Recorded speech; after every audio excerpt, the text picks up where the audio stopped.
Good morning. I hope that my microphone is in a very awkward position and I keep knocking it a lot of the time.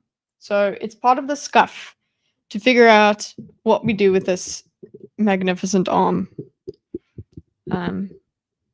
See if it like stays up here and we keep it up here and therefore I don't knock it anymore. I don't know, but then I don't know how it sounds. So let me listen to myself here. It's a luxury of being a teeny tiny streamer. I mean,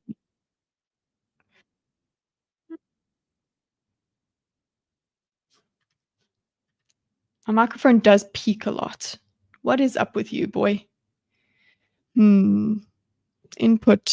Maybe the input's a bit. Oh, you see? Knocked. There we go. The sensitivity is a little bit lower. So maybe you could stop going red when I talk. Indicator boy. Let's see how that goes. Hey, Andrew. What's up? Let's see. Indicator boy. No, that peaked. Fuck. That peaked too fuck. Did you ever watch? I have not watched those clips yet. I actually even saw another channel that it's called Useful Charts. And I was like, oh, so if I was like a scholarly person and qualified, that's what my channel would be. Yeah, Useful Charts. Mine is the Not Useful Charts channel. So I saw that. I encountered that because I was watching a Metatron video. Yeah. So I definitely can learn from a lot of channels on this whole diagramming thing. And it's not that I didn't know that. Now, let me listen back a bit more because we're troubleshooting. No, I don't replay my whole thing.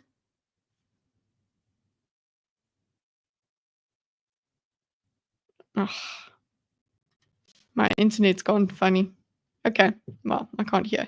This time slot is crazy, kitty. I know it is crazy. It's not. It's just I'm doing this, and it doesn't matter whether somebody's watching me do it or not. Do you see what I'm saying? So I'm live if you're around, but if you're not around, you're not around. It's the morning there though, right? Yeah, it is. That's why I was like, good morning, because it is 10:15 in the morning here. So it's a crazy time slot for you, Shippy. Well, I don't know. You said it would be only okay for Oz and me. But yeah, it's the morning, and this is what I would be doing. So it's like I'm live. I'm streaming my stream of consciousness. Hey, Zax. So yeah, I don't even have. Got the world clock here. Let's check it out. Where's everybody? That's camera, not clock, yeah. Yeah, it's like 1 a.m. in a lot of places. In New Zealand, it's 7 p.m. In Vancouver, it's 11:15. I should be in bed. So yeah, that's around. It's probably like 12 or something. I don't know. There's so many damn time zones in North America itself. Yeah, I get it. You need more Aussies though. 5:15 here can get some viewers. Can get you some viewers. Get me some of them viewers, Shippy. I don't know who would in Oz would like that sort of thing. You're just a weirdo. You definitely should. It's 01:15. Shooey. Yeah, I mean, if South Africans tuned into me, stop fucking with the microphone. Sorry. I should just sit far away from it anyway and then let it hear. But yeah, if South Africans watched me, I've got a couple South Africans watching me, but yeah. And UK people, if they watched me, they would also be okay with this. The big picture lesson from the clips is that if you cover some topic several times, you can refer back to a simple chart to keep audience understanding. In legal mindsets case, crimes in South Korea. Okay. Actually, you know what we're due to do, boys and girls, which you've just reminded me of, Andrew. Remember, I did a thing that I've got to do a consistency test. So there's things that I diagrammed, and I have to go back and re-diagram them and compare the way that the two diagrams look. Will I diagram something the same every time? That was one of the things, and it was supposed to be a couple of weeks. It was supposed to be maybe like a month before we redid it. But I think I can do that. I don't know about this week, but next week, maybe that's what we do. We do the consistency test next week. I don't even remember the things that I diagrammed for the consistency test, but it was like 3 things, and I don't look at the diagram. So what has to happen is I don't look at the diagram. I just know the topic. I go and diagram the topic, and then afterwards we go and look and we compare just to see, is there a certain style that I have? Is there something I can do better? Blah, blah, blah. That thing we still haven't done. On the whole long list of things we still haven't done. So, cool. But today we're starting a new project. And it is the anti-vaxxer Jubilee surrounded. And it's mostly just because my main takeaway from watching this Jubilee surrounded, this one in particular, is that it's actually not that much of a good format. It's a weak format. Where's the guitar? It's in the background there. It's over there. I've tried with notes from school. It's just chaos. You've tried that, so you've seen how you would create notes twice. I'm like the schizo from Identity. So you have different views of things. That's freaking cool, Rex. I think it's interesting. It's interesting if it's different. Is there a consistency to how different there is? Is it like on this one day you were this way, so this is why your notes were like that? And that's what I'm thinking of when it comes to diagramming. By the way, yeah, so the guitar is still in its box, and it probably, you know what, I think I need to get it restrung with new strings completely, because those are very, very, very old strings. Not that they're going to snap or anything, but just to give it some love, the guitar. Sorry, I was referencing a previous promise. Yeah, why not? You can create a diagram of previous promises. Speaking of which, memberships, I suppose we can just turn that on this week as well. I wish I had old records of how well I did on these tests to see which style worked better. Oh, that would be so cool as well, Rex. Because which style did you mind map sometimes and take notes another time? My thing is that I made mind maps all the time.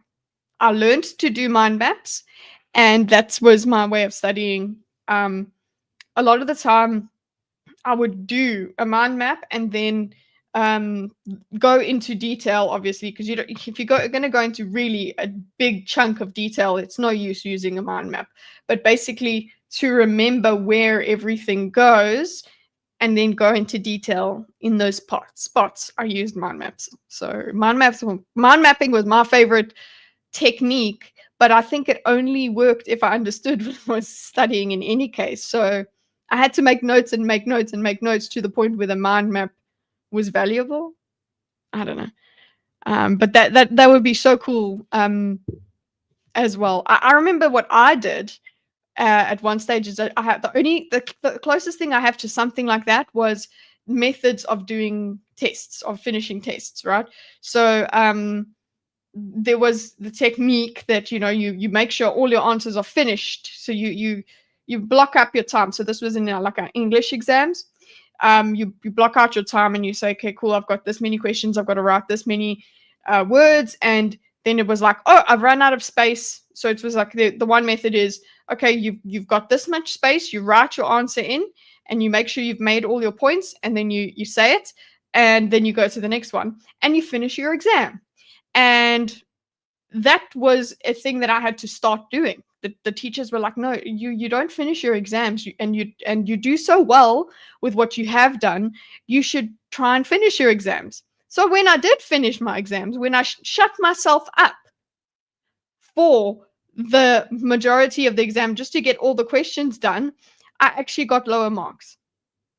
So that was a nice fun. That's a fun reference of at least having some taste. But yeah, I'm on my. Hi, Zax's house.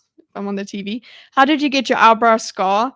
I have one too, but mine has a lame story. This is not even like a scar. This is just misshapen eyebrow. There you see, fixed. I don't even have. I don't know if I have a scar on my eyebrows. Maybe there is a scar there because when I was a little kid, people teased me about my eyebrows, so I took scissors to them, and there were big holes in them because I cut them. So maybe I cut myself, and it created a bit of a maybe here it would have, but it was both sides, eh? So that's not a very cool thing either. Tell me your eyebrow scar story. Also, have you been contacted by a BMO for this week? Owie.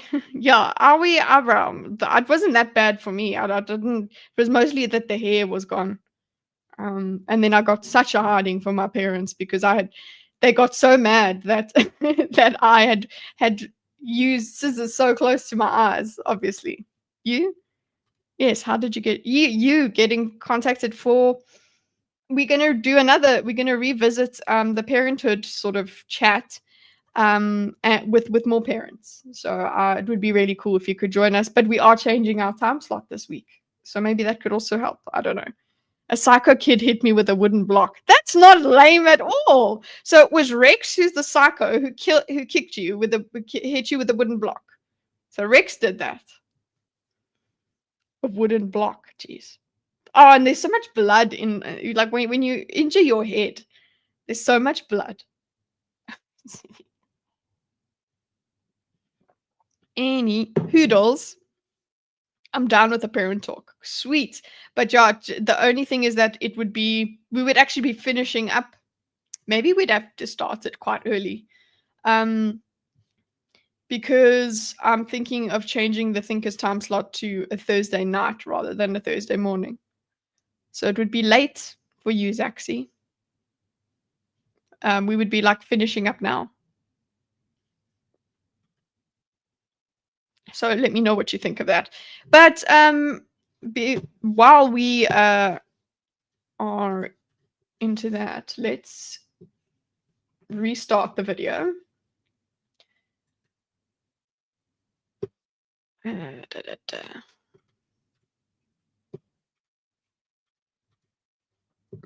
That's perfect for me. Oh yeah, I'm so excited. Because we're going to actually look at a Jubilee video, which is child-free versus parents. And I actually haven't watched it. I've watched the beginning of it, but I think it would be cool for us to revisit the whole talk that we had last week, but with this as our context. Because the video that I was using for our talk last week was about birth rates and things like that, and the responsibility of having kids. As in like the social responsibility. You need to help the human race by having children. And that didn't go very deep. And also we just didn't have parents on to argue. We basically just explored our own views. So I'll just want to revisit it this week, and we can use just that video as our reference. I had to get stitches and my eyebrows to get stitches and my eyebrows from falling off a balcony onto the asphalt. Oh, and you didn't even get a scar? What the hell? Super healing. It would have looked dope as it does. Have you seen now people that don't have scars, but they actually get like they get it cut, shaved through. They go like that. Yeah, there. But not like, obviously not with this curl. It's like properly cut in. But yeah, my eyebrows are luxurious, boys. Okay, so we can do whatever we want with them. I used to have them pluck them very, very thin, but that means like plucking them every single freaking week. My sister was when my sister was resident and could do that for me, that was fine. But now I have to take care of my own hygiene, which is just so boring. Anyway, it would have looked dope as fuck. Yeah, boys, do the scar thing, not on purpose though. So yes, we're gonna do. I am a Jubilee fan. Okay, it is fodder for all of my views on this channel. Speaking of which, let us present the. We should be in this. Sorry, we should be in this layout. The browser has blocked your spleen. Sorry, Dr. Mike. And yeah, okay, part of it is because Dr. Mike is so handsome that we're doing this video. Some people shave off part of the eyebrow themselves to look cool. Yeah, I think don't do that. Don't do that. Oh, hi. Hey, Nobor. See, Nobor is a South African, so he can chill with me at this time. This video annoyed you? Ooh, tell me, guys. Who has seen this in the chat? Who in the video has seen this chat? Because what was this kid's thing on Jubilee? The last thing that we did on my channel was we spoke about this thing, and actually there is a Jubilee one that's relevant that we didn't put in. There's a Jubilee. I'll show you on the channel. It's called Child Tree versus Parents. There we go. I followed him for years. I love Dr. Mike. He's obviously bit lefty, but I still love him. He's so genuine, and that's why he got the following he did. It's just because he's just a nice person, and you want to just see more of him. You do not like him, to be honest? Why don't you like him? Because people would get voted out. Yes, people would get voted out. That instantly stops Dr. Mike from speaking. This is honestly, no board. This is the worst Jubilee surrounded I've seen. He doesn't feel genuine to you. I think he's very scared of being cancelled. I get that from him, but I do get he tries to be he tries to say as much as he can about what he really thinks. I just like him. I don't know. I find him genuine. I can't hate on him even if he is lefty. Yeah, he's just a good guy. He's a good guy, and you're like, okay, I understand why you think that way, and you're not stupid. So I'm pretty central leaning towards right, so I can still agree with some lefties. Yeah, exactly. And he's a bit reasonable. How you doing, Kitty, by the way? I'm doing okay. I'm doing good. He doesn't ring any bad bells to me. There you go, no more. But yeah, this video, basically the reason that oopsie. Okay, then I'm just getting this. I'm getting some shit from my husband. He's shadow banned on my channel for some reason. Guys, so sorry. I'm getting WhatsApps from my husband right now telling me that I must marry Dr. Mike because I like him so much. Somebody has to message me on WhatsApp. So my baby, I'm sorry. You know what? Get it an alt account and follow me. No, but I'll go and look and see why you are completely banned off my channel. You can't see his I think you're on your personal account. That's probably why. Yeah, it's because he was doxing himself. Yes, it was. It was because he was doxing himself. So it was for your benefits, my baby. So come on here with your alternative account and tell me how I must marry Dr. Mark. I think and also you better not be typing all of this while you're driving. Mark is hot makes sense. Okay, whoa, hot? He's him. He's good looking. Hot? Tom Hardy's hot. Leave Mark alone. I don't know. He's just.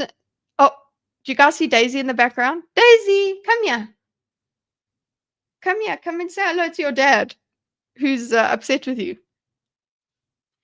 Oh, if you marry Dr. Mark, you get to drive Ferraris. I even if Gordon gave me a Ferrari, that would not be a good idea. Husband is driving and texting. Well, clearly he's stopped now, and I hope he stopped for good reason, not for bad. Oh, it was only no. Here he is. More. I'm not upset. He's not upset with Daisy. Okay, he's not upset with Daisy. Sorry. I think Dr. Mark is hot, but not like in a manly way. I don't know. Yeah. he's that's why I'm like, I don't know, maybe I do get some gay vibes off of him. Does he have a girlfriend? He's a real doctor. Okay, guys, are we all just gonna spend time talking about how hot? That's why he doesn't. So I've got this other private chat over here with my husband. He's like, yeah, that's why I don't give you a Ferrari, because you'll crash it. That is exactly why you don't give me a Ferrari, my baby. That's exactly it. I think he keeps that side private. Yeah. But it could be either way. That's all I'm saying. He's hot in a womanly way.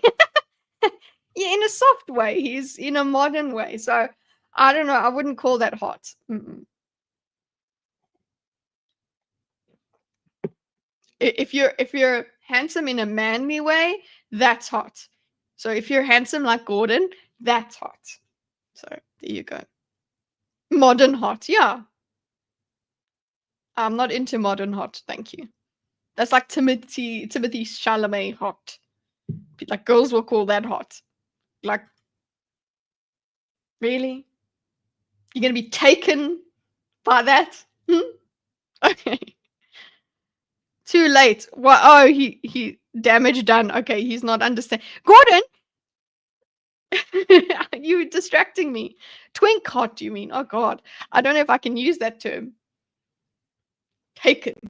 No, you can't be taken by it. That's what I mean. Like you kind of just share a moment with that person. Okay. Anyway, basically the main takeaway from this video was, hey, this is not the best format. I don't think. Maybe we can tweak the format so that the doctor goes, or the central person, the person who's having the fight, says their claim and speaks a little bit about why.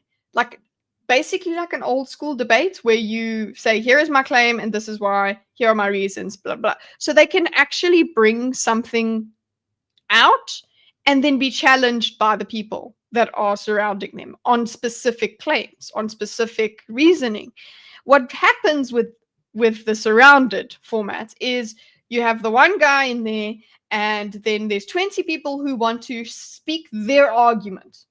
It doesn't matter what this guy is saying. They just want to fight with the person that's in the middle. And I guess that makes for good entertainment, we understand. But actually with this, the balance went all the way out. It was too obvious. The flaws of the surrounded format were too obvious because, I don't know, maybe because of Dr. Mark being so open and so nice that he wasn't challenging everyone so directly. He let them speak and then he challenged what they were talking about.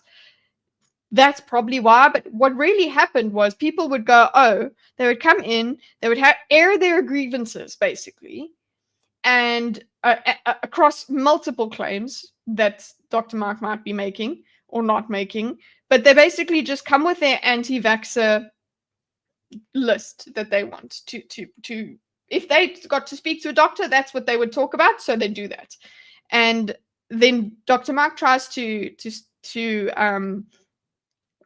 deal with it, and then they vote the person out. While he's talking, they vote the person out. He is talking, he's addressing them. And because his argument is actually working, they then vote that person out to stop him talking. So it was not a good it was not a good show for the surrounded format. Good night, Zax. Hi, Davina. Dr. Mark was schooling them when they let him speak. Well, when he did, and he wasn't being combative or anything like that. He was fine. Nobody debates in good faith anymore. It's not even about debating. It's about just getting to say your stuff. It's not even a conversation. It's not even a conversation. It's just, and these people there was maybe one person that was normal. Okay, next to Dr. Mark, there was one person. So let's go into this. The one person that's normal is the one that he actually goes. One of them is he goes and he actually speaks to this guy at the end. Yeah, that's the guy that I'm actually going to diagram. The rest is just like, let's listen in, because you get an idea. I guess if I diagram this now, what I'll get is, here's the prompt, okay, and then we'll get an idea. And then it'll be shut down. I guess that'll be a nice thing to visually just show. So let me just get that going. Generates a mind map with AI. Ooh, interesting. I'll do that at a different time. That would be cool. We can do that. So that's on the schedule. Fuck! I need a notebook. Give me a note. Daisy, drop a notebook. BD. Look how cute this is. It's a cute little notebook.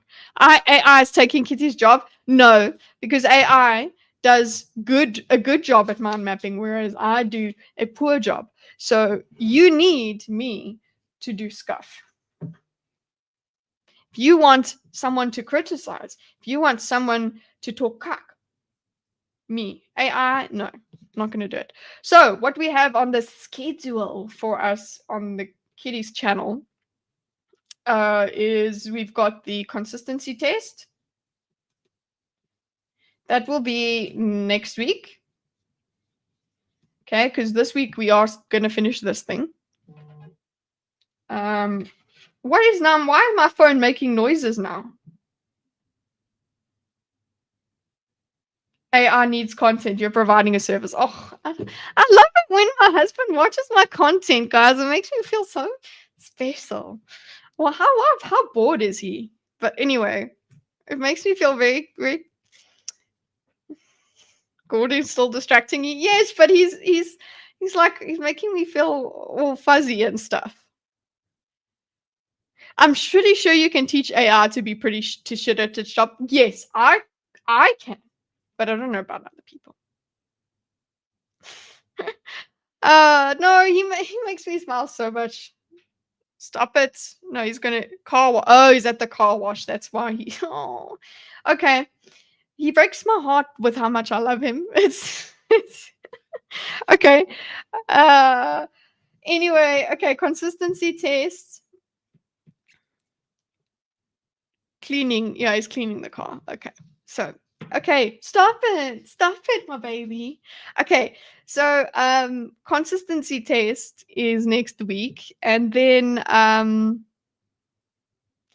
car wash is always boring waiting for them to be done. Yes, that's why I am here for everybody when they have that boring task.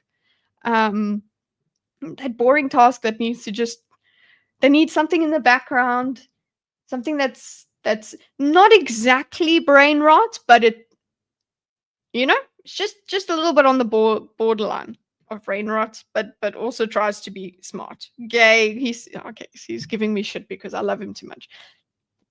Okay, so consistency test is next week. Yeah.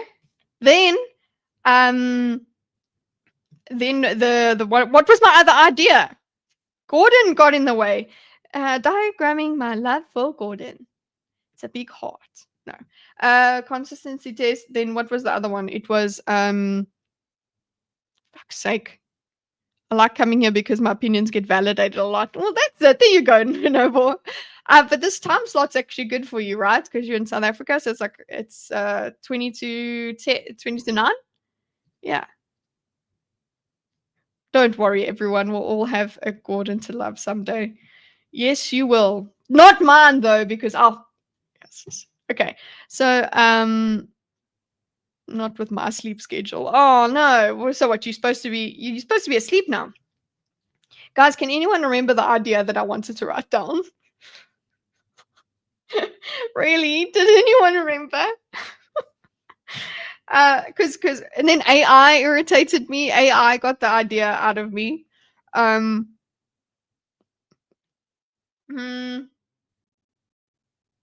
not guitar, although I could write that down. But it would be the next week. I was saying the thing that I no, not Dr. Mark being hot. It'll come back. I swear it will. But basically, that's what's on the schedule is the consistency test, and then no, that's note one, BMO. Consistency test is for next week, but then the next week I wanted to explore something else. Maybe that is using AI. Is that it? Okay, using AI mind mapping.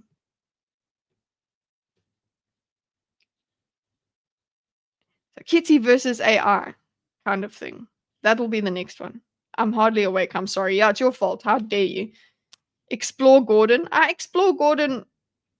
Hey, and it's with an O, guys. It's spelled with an O, not Gordon. It's Gordon. Like Megalodon. Okay. Gordon. My mom still calls him Gordon, still types it Gordon. Is that a poop test? Yes, the consistency of poop. Gordon is so much cooler. Yes, with an O, so much cooler. Okay, are we in? Are we good? Okay, let's get. We are not in because I need to actually create this mind map. This is why, guys, I thought with my memberships I would make it member only chat for like the first hour of my stream if I'm doing something like this, so that I can only be distracted by a very I've already got a small amount of people, I suppose, but the likelihood of being distracted by chat is cut in half basically. If I put that as a is Gordon even a real name? Who is Gordon? Like, who is named Gordon? We all mods though. Yeah, I suppose you'll be fine. So, mod chat enabled. God damn it. He's the guy from Half-Life. Is that really how it is? Why is Gordon? Don't ever ask why is Gordon.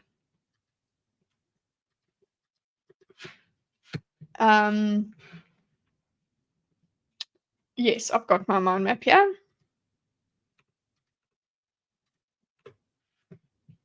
Mike, Dr. Mike, surrounded.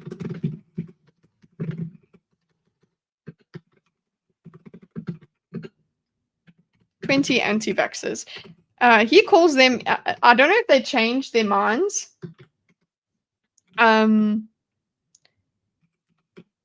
Anti-vaxxers, if they change their mind for the terminology, but when this video starts, he calls them. Hi, I'm Dr. Mark, and I'm going against what's the name? I'm Dr. Mark, and I'm going against what's the name? Anti-vax skeptics. Today, I'm surrounded by 20 vaccine skeptics. 20 vaccine skeptics, but then the actual thing says anti-vaxxers, and they could have like changed the audio on that. My first claim is that anti-vaccine lies cost lives. Okay, so that's usually what we're supposed to do, right? We have a claim. Oh, you guys aren't seeing it. It'll probably be a good idea to let you guys see it. Diagramming.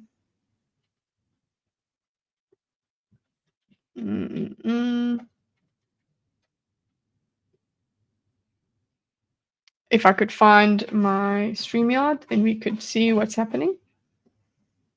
I really don't like him. Okay, sorry, Jane, for being distracted. It's part of my process. Okay, Xmine properties. Let's go. Okay. There we go. Okay, cool. We have started. So yeah, claim 1 is anti-vaccine lies cost lives. So now we don't have anything like, okay, also very nice. It's a very catchy tune we've got here. Look at him. He's it's what's it like, a chant that you can do at a protest. So it's like, well done, we've got that going.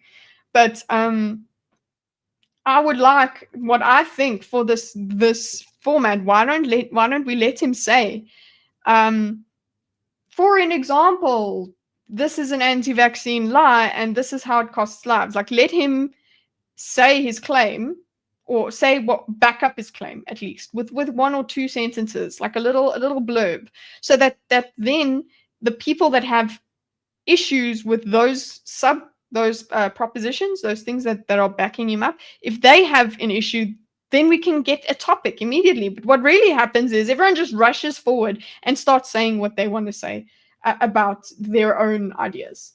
So cost lives of stupid people, yeah, because it's only them. Cost the lives of stupid people, yeah, because it's only them not verifying the lies. I'm not getting you there, no more. I'm passing out. Take care, Kitty. I hope you don't get hit by Jubilee for the stream. Thank you very much. So, yeah. So there, for me, I'm like, can we have, like, what would, for ourselves, if we are trying to figure this out, what he means by anti-vaccine lies cost lives? Well, if you are lied to, it makes people not get vaccinated. Lies equals not getting vaccinated when you should, equals higher chance of death, equals loss of life. That's my interpretation. So let me put that as a different color. That's my that's what I'm thinking he's trying to say. Because why we have to figure that out. We have to decide. We have to glean what we think, because he doesn't get to explain to us what he means. I've never been hit by Jubilee, but BMO thinks that that Jubilee is getting more hitty lately. Yeah, but I don't know. I think if anything, I'll put on the CC, and if the audio is cut, then the audio is cut. That's fine. This is basically for our recording purposes anyway. But yeah, I've never been hit by a Jubilee, and I've done a few Jubilee videos. Live long enough to live long enough to become the villain. Yeah, if I live long enough. So, yeah, his first claim. So this is as close as I can get. Is there anything else? If you guys, I don't know, Bor, and because I'm trying to also understand what you're trying to say. Oh, for fuck's sake. My scroll needs to be fixed, and I just don't know how to do it. Lies, not vaccinated. This is basically what I understood. No, but Jubilee is very strike happy in general. Okay.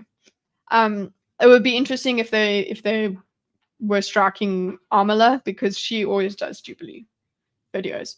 So anyway, lies, not vaccinated when you should. So that's what I think his whole claim is. And obviously it's a very blanket claim. But at the end of the day, you can find a case for it happening there, and that means it's true. Like, you can have an case and it makes it true. So nobody comes and says this is, nobody comes and actually challenges this claim directly. They just go, let's see how it goes.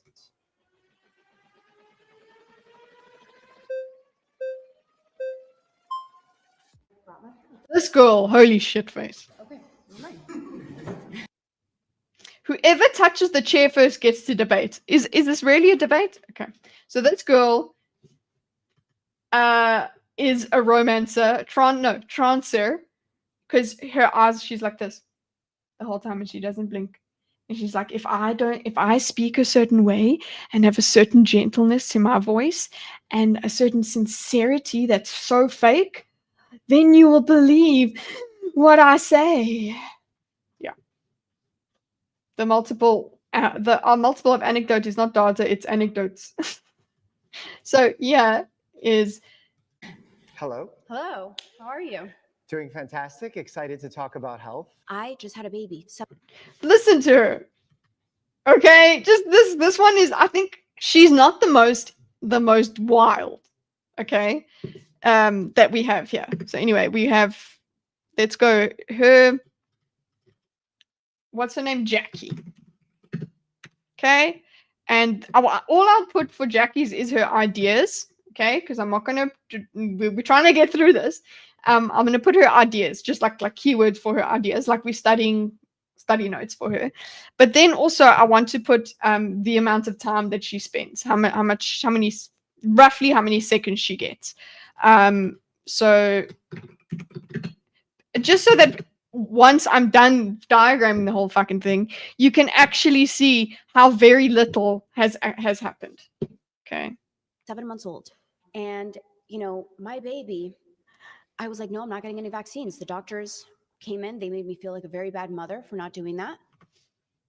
It's so weird the way she just looks at you. She makes me feel uncomfortable. She really does. Okay. Bunch of personal anecdotes from her. Yeah, exactly. This is giving me goosebumps. There's so much cringe between both of these people. He's cringing because she's cringy. Okay, he's not cringy. Right? I was very pressured. And then I had a family friend who had a baby at the same time, was a few months in, gave vaccines to the baby, and the baby had seizures and has had seizures since. And has had seizures. Look at how she looks at him straight in the eyes. Okay, so her basically is her anecdote, her story. Anecdote, like the first thing, she doesn't even try and say, she doesn't give you a claim, she just gives you her story. And obviously there's editing involved here, so maybe she did do this. Maybe she did, but I don't know. Like even so, that the editors at Jubilee decided that's not what we want to include in, which is, I suppose they're trying to make that sort of sacrifice. But yeah, for me, it's just we're going straight into you are then being disingenuous. You're making them all look as crazy as they'll end up sounding. So Jackie Love has had a baby, didn't get, well, what, mother refused vaccinations for baby, felt made to feel bad. Okay, then she gives us anecdotes where she's got the baby, friend's baby had seizures. And then we've got the, I think it's the heart attack. Pastor heart attack after vaccine. Okay. And that's basically all we get from her.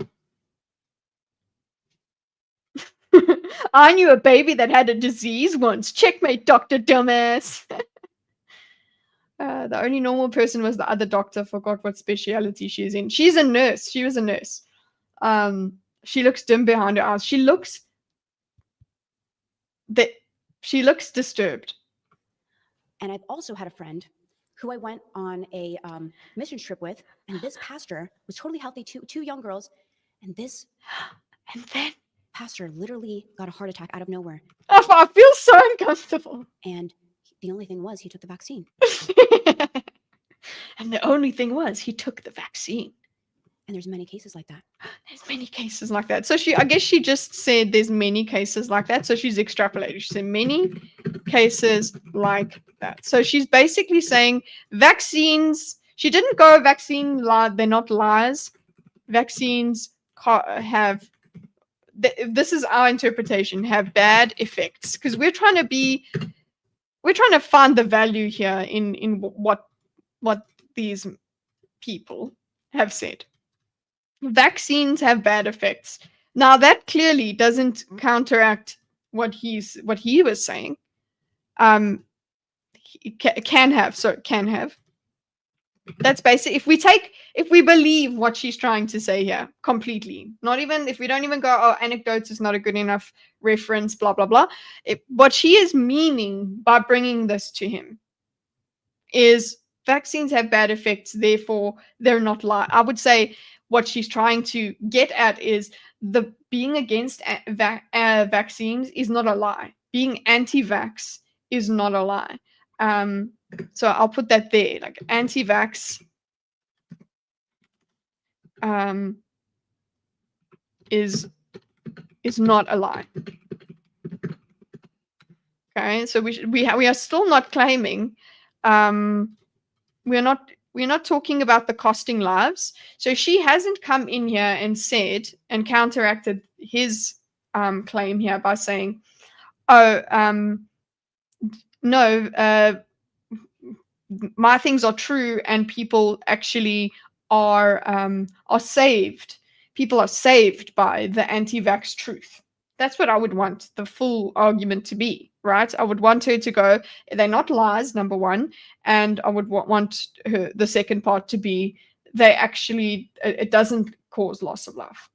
You won Monster Hunter in the end and became a pundit? Yes, that's exactly who I am, Floyd. No, I'm only allowed to game once I've diagrammed, okay? That's how we work. We got to earn our gaming time here. I have not played any Monster Hunter Wilds. Okay. What is that saying again? Once is an accident, twice is a coincidence, 2 times is a pattern. But yeah, Floyd, hi. What's your HR, Floyd? You have all the pixels too. Well, I don't know. Are they good? Are you telling me that oh yeah, mod here too. At about hour 2, we'll get a bot that says cheap viewers. So we need you there. We need you there, Noble. Look who's here. It's Gordon. I love you. Okay, so an HR is a hunter rank in Monster Hunter. So what I mean is, how long have you been playing? Because I haven't. My HR is 0. Actually, it should be 3 because of the beta. What's it? Beta. I don't think I've ever seen Gordon. There are some glimpses. You haven't at all? Okay. Well, then you're like me. Okay, cool. Let's go. Well, first of all, congratulations on the birth of a 7-month-old. The fact that anyone made you feel bad in the healthcare system, I feel like is a failure on us in the healthcare system. So I'm sorry that happened to you. In healthcare, it's very difficult to predict the future because there are so many unknowns and there's so many variables in healthcare. There are things that are outside of our control. And we try to do the best with the limited amounts that we can control. So she had like 3 minutes. Is that what we have there? She had like 2 so far. She's had like 2 minutes. Dr. Mark is so nice. Yes, that's what that's why he's so lefty. That's what you kind of see. He's got that kind of thing of like, I must be very nice, and he's very, very tolerant and respectful, and yeah, he's a nice boy. So when we see 2 things happen simultaneously in healthcare, sometimes we think they have caused one another.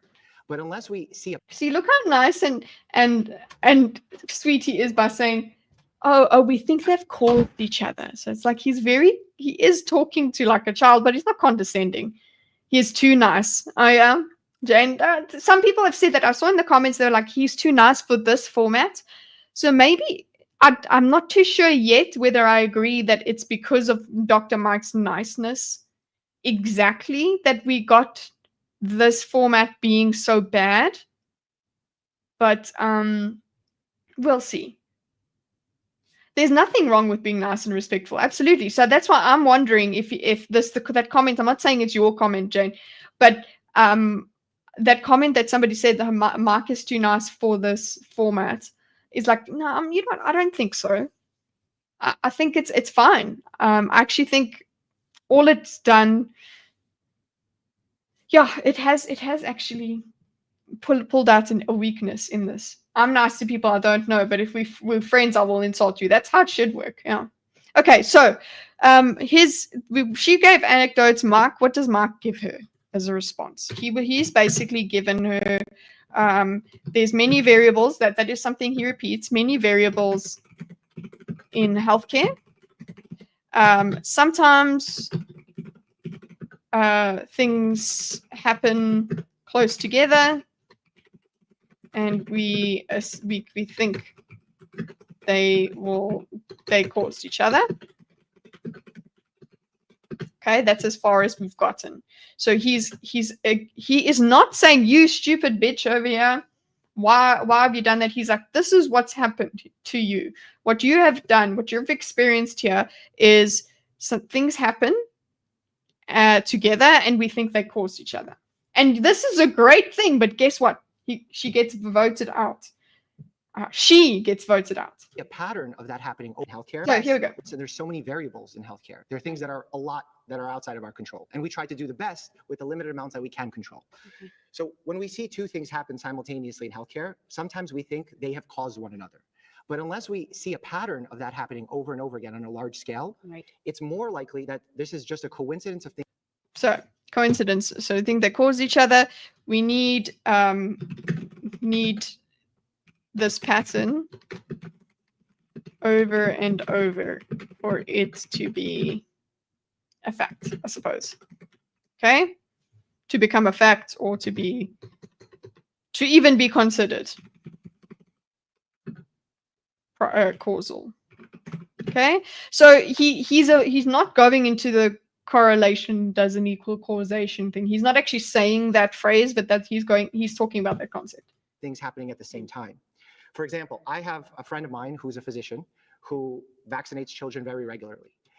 Okay, so he then goes and brings in his own anecdotes. Okay.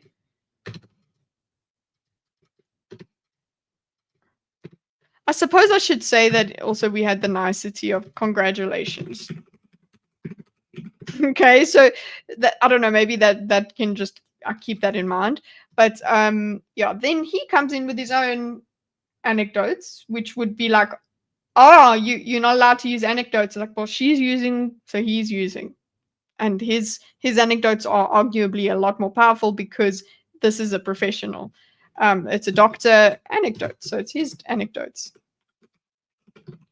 Okay, doctor who vaccinates children regularly.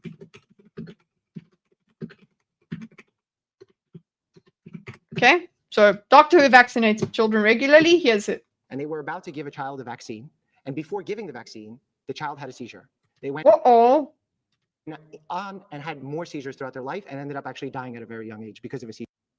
So you see the flags are going up. We're at 7 now, and when it gets to 9, I think you're voted out. So he is talking. He is talking and the flags are coming up. She's not talking. He is. So this is all of them starting to object to what he's saying. And I suppose they're objecting and they expect her to object. That's why they're voting her out, because she's not objecting in the right place, I suppose. But when they do come to the chair, they don't continue where they left off. They don't. They come with their own argument. Seizure disorder. The vaccine was never given.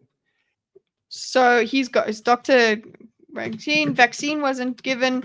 Baby had a seizure before the vaccine.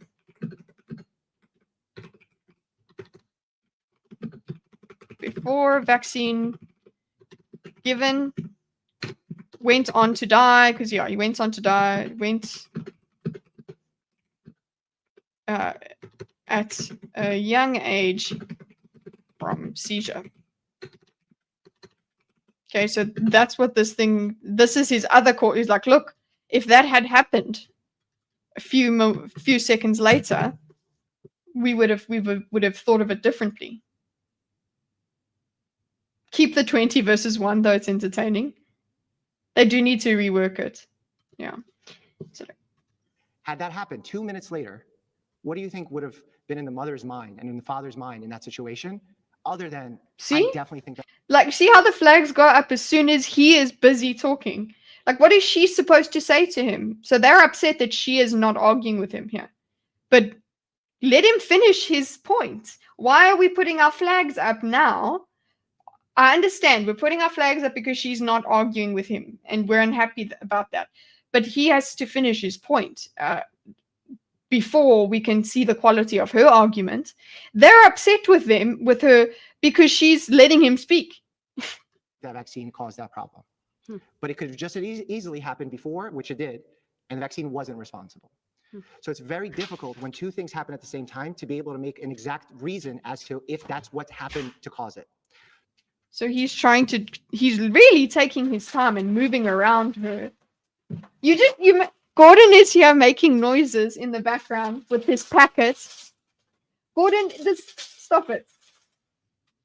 Oh, thank you, my baby. He gave me lunch, guys, but it's only 11 o'clock. Thanks, my baby. This bitch didn't even mention 5G or the Rockefellers. Kick her ass out. Exactly, Rex. That is exactly it. Eventually, it gets to that.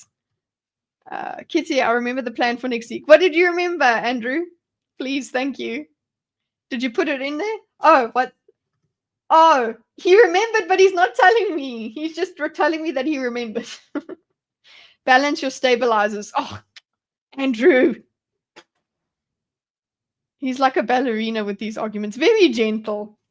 But yeah, basically, Rex, that's exactly what this flag business is on about. So he doesn't get to finish his point, really. He's gone in a nice roundabout way. He hasn't punched her in the face with it. He's just given her this nice thing. Okay, doctor vaccinates children. We got if that had happened 2 minutes later, they would have associated the seizures with the vaccine incorrectly. Okay, they would have wanted to, but they would have done it incorrectly. So he's trying to say how difficult it is to differentiate between correlation and causation. Okay, but he doesn't use that yet. So at the same time, which it did, and the vaccine wasn't responsible. So it's very difficult when two things happen at the same time to be able to make an exact reason as to if that's what happened to cause it. Yeah, so basically he just says it's difficult. It's difficult to basically to pin down causation, right? To say whether something caused something else in medicine. Okay, that's basically that thing. But I think if we go in the interpretation here, it's like correlation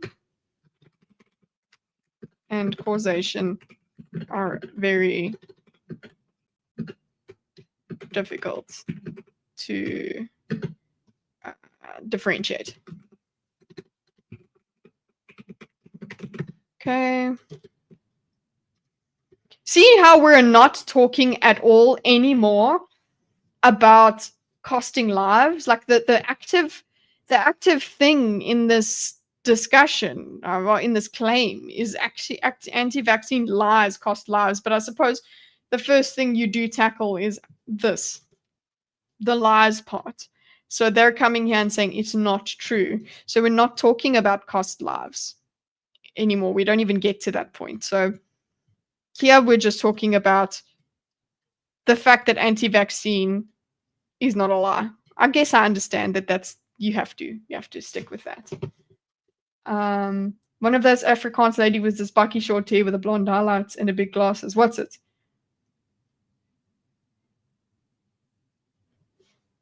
She didn't want cancer from the Wi-Fi. Sheesh. Okay. Well, there are people that are like that. There's, it seems like there are some of those. There's some people in this room that it seems like that they would believe that. So what we do is we admit that there's safety issues with vaccines. Right. They're not 100% safe. Okay, so this comes back later. Okay, we admit. What we do is we admit there are safety with vaccines. They're not 100% safe. So now this means this is an interesting thing because he has a problem with RFK saying that there is no such thing as a safe vaccine. He has a problem with that. I think his problem is not with the veracity of that. It's more about how that affects people's view of vaccines. Nothing in life is 100% safe. Driving or walking here today is not 100% safe. I could have a heart attack right now. Cannot predict it. But what we can do is try to do the best that we can with the information that we have. You've been voted. So they're not 100%. Nothing in life is 100%. Oh, Jesus. Sorry.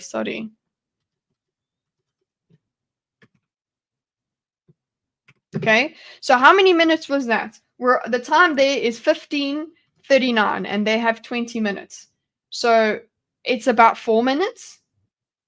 Yeah, well, let's just even go like, we're not even 3 minutes in. It's because there has been edits because the 3 minutes includes here.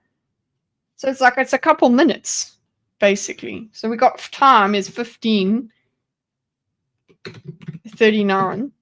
She's voted out. Voted out.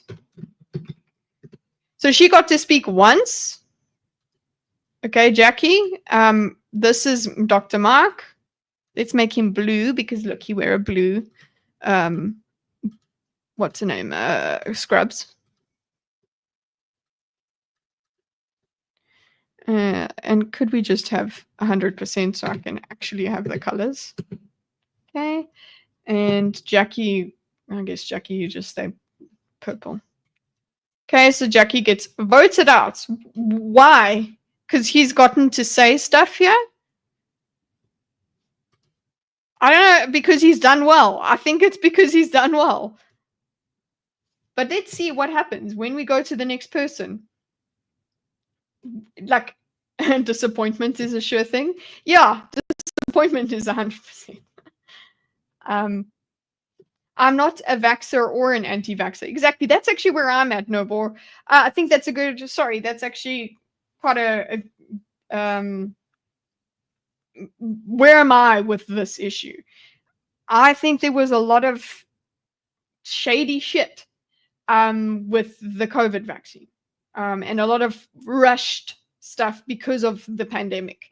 And there were a lot of lies and misleading things from all sides about the vaccine to try and get people to take it. So people were just they lied about it so that people would just fucking take it because they were so scared and they needed people to just fucking take something. Okay. And they basically forced it upon people, and fine, it still worked. I am worried about the effects of the vaccines, but I survived the vaccine. Okay, so there's at least me. But that doesn't mean now that vaccines themselves, because I remember being so irritated with the whole thing of, because I was skeptical of the vaccines during the pandemic.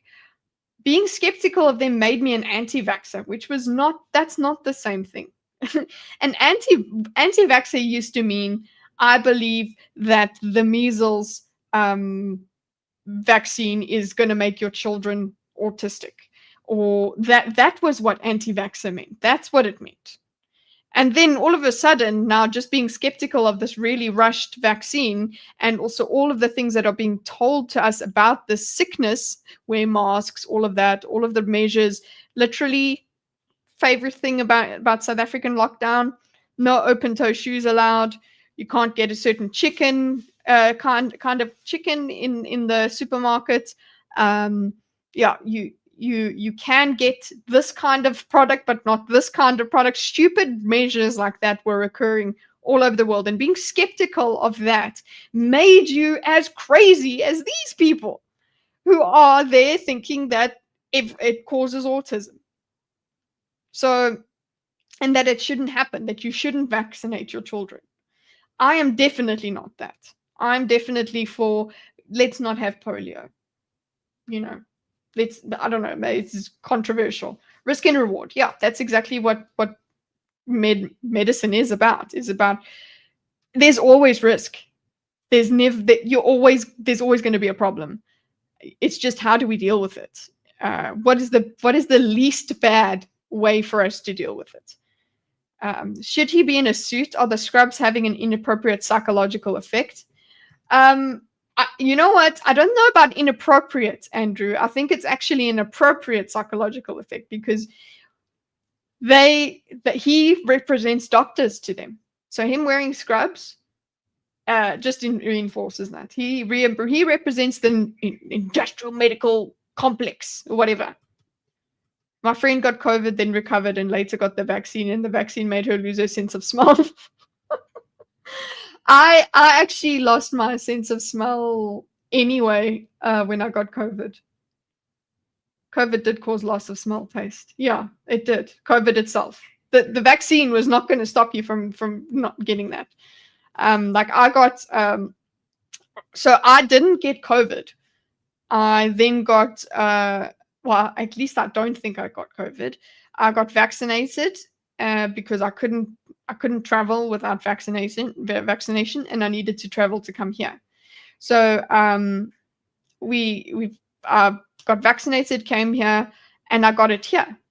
Vaccinated, and I'd been vaccinated for a while before I got here in Dubai. So it's not like I got vaccinated and then like 2 weeks later I was in Dubai. I just had to have I can even check the dates, but basically I had a valid vaccine certificate, and that's why I got into Dubai.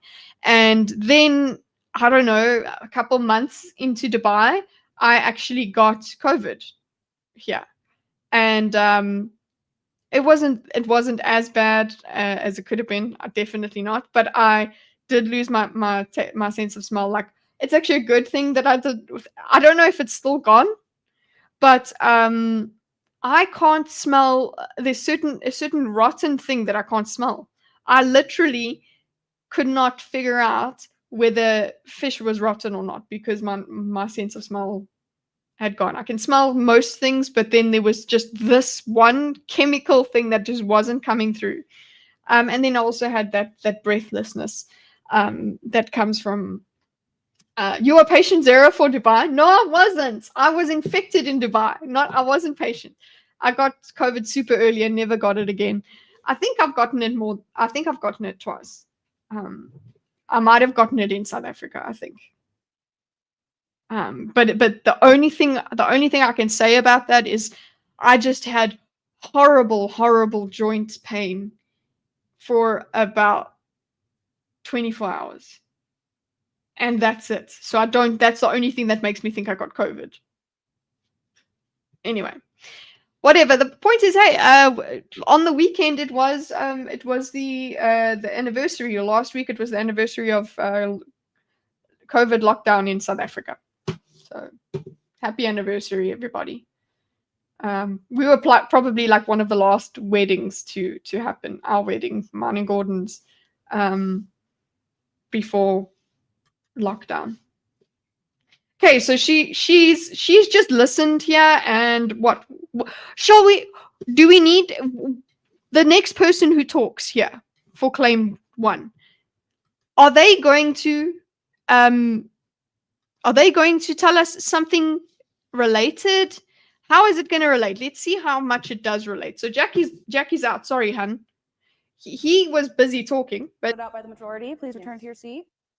Thank you. Okay, thank you. voted out. He was busy talking. Yep.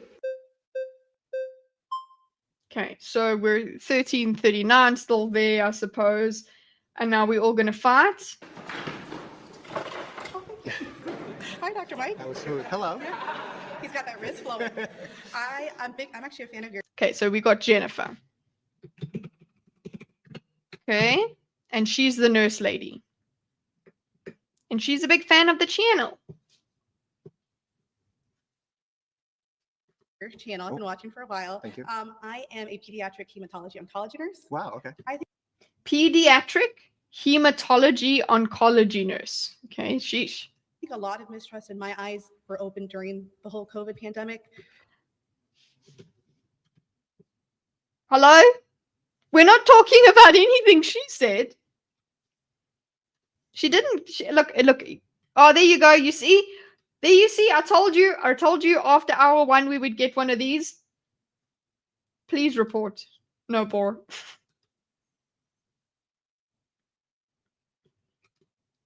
When I got COVID, I did also have joint pain for 1 day, but I recovered in 3 days as I had all required vaccines. I don't know. I didn't test myself at that time. I don't know why. When she said all that, I just assumed doctor with all those words. Yeah, I suppose you just heard hematology. Blah, blah, blah. Yeah, so she's a nurse. She's studied. I mean, it's not negligible. She's a healthcare person. So it's gone. Thank you, no bore. Okay, so yeah, with Jennifer. Did she go and talk about these anecdotes and whatever? No, she just went to the idea. She didn't even have a segue line. That's what I'm trying to say is like, could we have a segue? Could we segue here? Because she could say, okay, well, I'm sensing a lot of, you can see people like Jackie, they don't trust the medical field, and then talk about it. So she's gone into, she's coming in. You see that she comes in immediately with her own argument. It has nothing to do with what was being spoken about before. Maybe, I suppose, if somebody's voted out, you don't want to even pursue what they were talking about. That wasn't a good enough angle, so we need to take a different angle. So the argument essentially restarts from here. So we had this argument with Jackie, and then they're like, no, you know what? We're voting it out.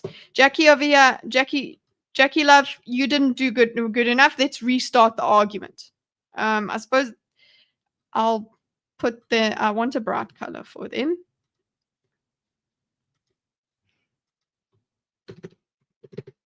Okay, so Jackie, and then now we got Jennifer. What is Jennifer going to talk about? And is it going to be that much different? Okay. She did still raise a bit of argument. She spoke about the lack of trust, and that's also I would want to talk a bit more about what it means to be anti-vax now, because being anti-COVID vax doesn't mean you're anti-polio vax. Oh, okay. Fan of your channel. I've been watching for a while. Thank you. I am a pediatric hematology oncology nurse. Wow. Okay. I think a lot of mistrust in my eyes were opened during the whole COVID pandemic. Mistrust during pandemic. Why? Institutions that were there. I used to be in the military, so when I was in the military, I signed my bodily autonomy away. If they told me to do something, I did it. And thank you for that. Yeah, thanks. Blah, blah, I blah. say that in all seriousness because I think Look a at lot him of being times it nice. kind of becomes habit just to say thank you, but I really do mean that. Thank Well, you. I appreciate that. So that's what made me laugh about this as well. Like, okay, that's what I mean, like this sort of lefty thing. He's got to be nice. He wants to be nice and say all the platitudes and things because that's what you're supposed to do. But that takes up time. We're supposed to be debating here. So I guess that's why people are like, Mark's too nice for this format. So seeing, how Dr. Fauci, who was just pardoned, and that's a whole other discussion, seeing how like we were sold a bill of goods that we, the American tax dollars, paid for. We, the American tax dollars. All these pharmaceutical companies reaped millions and millions of profits on. Okay, so the US government spent about $30 billion in taxpayer money for developing and distributing COVID-19 vaccines during the pandemic. Most COVID-19 vaccine makers saw a significant COVID bump in profit. So it's like, okay, she's talking about the mistrust, and the mistrust is because they started making money, or they profited a lot from what was going on. So she said mistrust during pandemic. She speaks about Fauci. Okay. pharmaceuticals companies making profits. Okay, cool. And I think that caused the goalpost. Oh, the vaccine, this mRNA vaccine, it's going to prevent the transmission of COVID. It's going to prevent you from getting it. And others, if you don't get this vaccine, you hate your grandmother. You're going to kill all these people, and you got to do your duty and get it. Well, you know what? My grandmother got it, and Okay, yeah. she died. I saw her take her last breath. Okay, so here, this is another lefty thing where it's like we're busy with all of our emotions here. If some company made a product that is in demand, they would make money. What's wrong there? Yeah. Ooh. Never mind. Nerd out, dude. What was wrong? Oh, Nobor gave you a link, I think. Ship. Thank you for spreading the word. You know, if anyone wants to just, sit and... No, you're good, no bro. He's not no bro, he's Nobor. Okay, anyway. So here we go. What she's done is she went, okay, pharmaceuticals making products, and that means that we don't trust them. I think, okay, cool. That's where you went with it. Any company that profits from anything, I suppose we just can't trust. It's. Oh, you're working on it. Thanks. Okay. Pharmaceuticals making products, companies making products. That we had Fauci. Fauci telling saying, promising things about the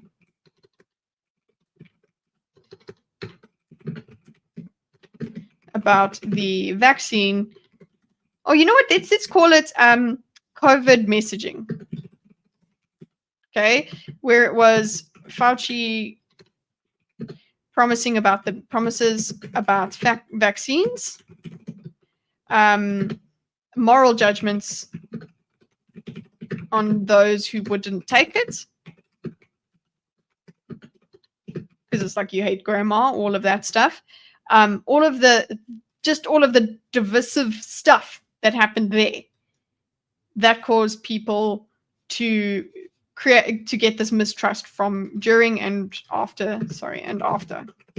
Okay, so she just dumps all of her thoughts on this instead of like going in a structured manner. She just goes and says all of the things that she's trying. She had a list of things she wanted to mention, and she just says them all, and then gets to an emotional part, and then we have to focus on her emotions, and Dr.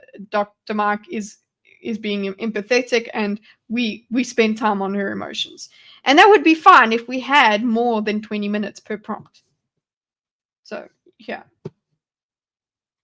Didn't get it. Well, you know what? My grandmother got it, and she died. I saw her take her last breath. Like what? She comes in with that. Okay, so, and then she brings in her grandmother died. Grandmother died. So we're on anecdotes here, which is fine, but tell us about this death. Sorry. And it's a very profound thing to see someone that you love take their last breath and go on to whatever happens after. Of course. So I think is she's saying that it's like it's very traumatic. People endured a lot of trauma from COVID, and that's why this trust is broken. Is that where she's going with this? Which I'm like, that's true. So when those seats, and it turns out the 6 feet of social. Okay, so I think what I'll put here as an interpretation is trauma from losing people, trauma from the pandemic. Okay, so you've lost, I guess you lose trust because you've been promised that everyone will be okay. If you do this, everyone should be fine. It's good, but you're still going to lose people. And I guess that comes back to Dr. Mark saying it's never 100% safe. You're still going to lose people. It actually is about doing the best we can. That's basically all you can do as a doctor. So it turns out 6. So here's some of the the messaging being wrong. COVID messaging lies.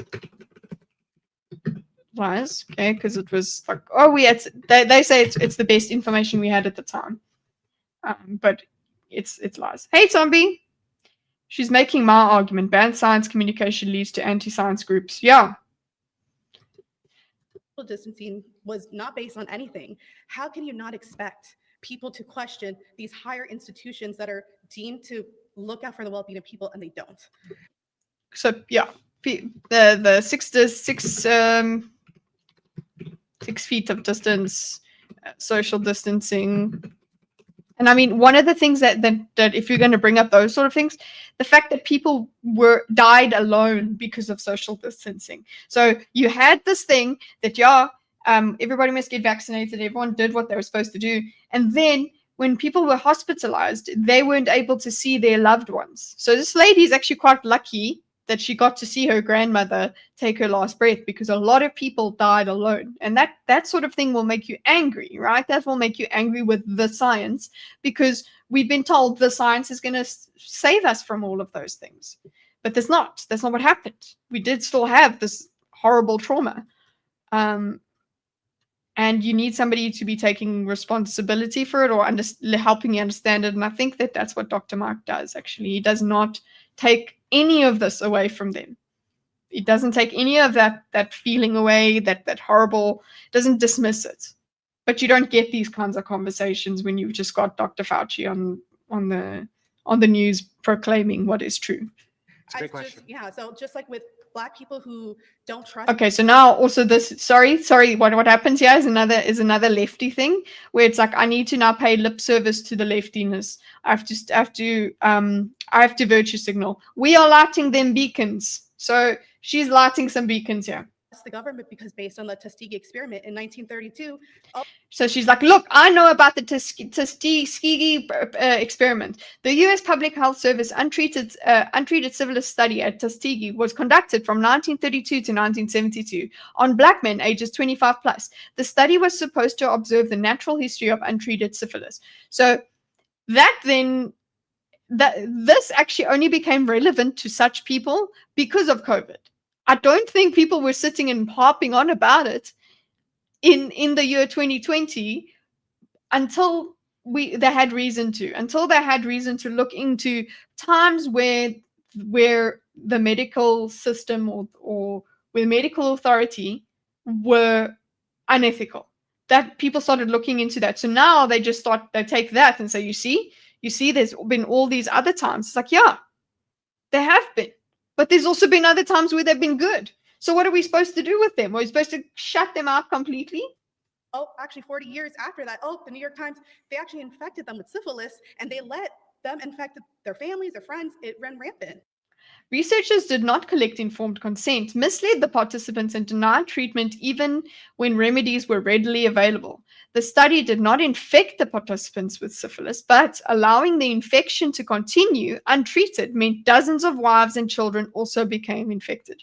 So essentially, they infected through neglect, basically. So they didn't go and give syphilis blankets, I suppose, is what this fact check is telling us. I would make this argument. She is talking about trust. That's fine. Trust is, yeah, you're right. I would bring this up, but I'm saying that the people, in terms of when it came to COVID, this is not what was on their mind. They also invented Lyme disease. Okay. So they invented it. For what? I am the science. Yeah, that is quite a common sense measure. Yesterday, and I still think of it. That's also another thing. They're invented. Tell us what you mean, Bex. Okay. So it's about trust. So when we find out, I guess the argument is, and then this let's just go back to so I can actually. So how affected them with syphilis and the Tuskegee study, where allowing, so she is fact checked, but allowing syphilis infection to increase, to happen in Black communities, basically. Community, I don't know, Black demographic. Okay, that she brings that up. So this, like you're saying, Andrew, means distrust in medicine, in the medical institutes. Okay. Fine. I'm happy with that. That is a good argument. So he gives counter argument, and then we get voted out. And they let them infect their families, their friends. It ran rampant. So how do you expect certain people, when they've been burned by the government, to all of a sudden, all right, well, I'll trust you now? Ultimately, it's people's choice. Just like if someone wants to refuse a treatment, they get at least give them an AMA form against medical advice. I think it's Sorry, the study ended, just about the study. The study ended in 1972 after a whistleblower leaked information to the New York Times. So there's actual individuals involved that stop tyranny, okay? Participants won a $10 million settlement in 1974. In 1977, President Bill Clinton issued a formal presidential apology, okay? So she is basically saying this distrust is founded. Is founded, I guess, can't expect people to trust the government easily. It is their choice. Okay, so she's saying this is people's choice, which I think it does come down to, yeah, sure, it is their choice. all up to people's choice and their autonomy. There's a few topics. We give them an AMA form against medical. It's people's choice. Just like if someone wants to refuse a treatment, they get at least give them an AMA form against medical advice. I think it's all up to people's choice and their autonomy. So she actually mentioned something called an AMA thing. If you do go against medical advice, you're signing that you don't get any. It's kind of like a disclaimer. So I suppose that's actually, she's actually got the most practical way of going about this. Is like, okay, fine, if you need to be completely informed, and it is still your right to choose whether you have the vaccine or not. And I think you can't. That's actually that's actually pretty hard to argue against. It's like bodily autonomy. It's allowed. But then he has quite an interesting comeback for that. Okay, so it's people's choice against medical advice.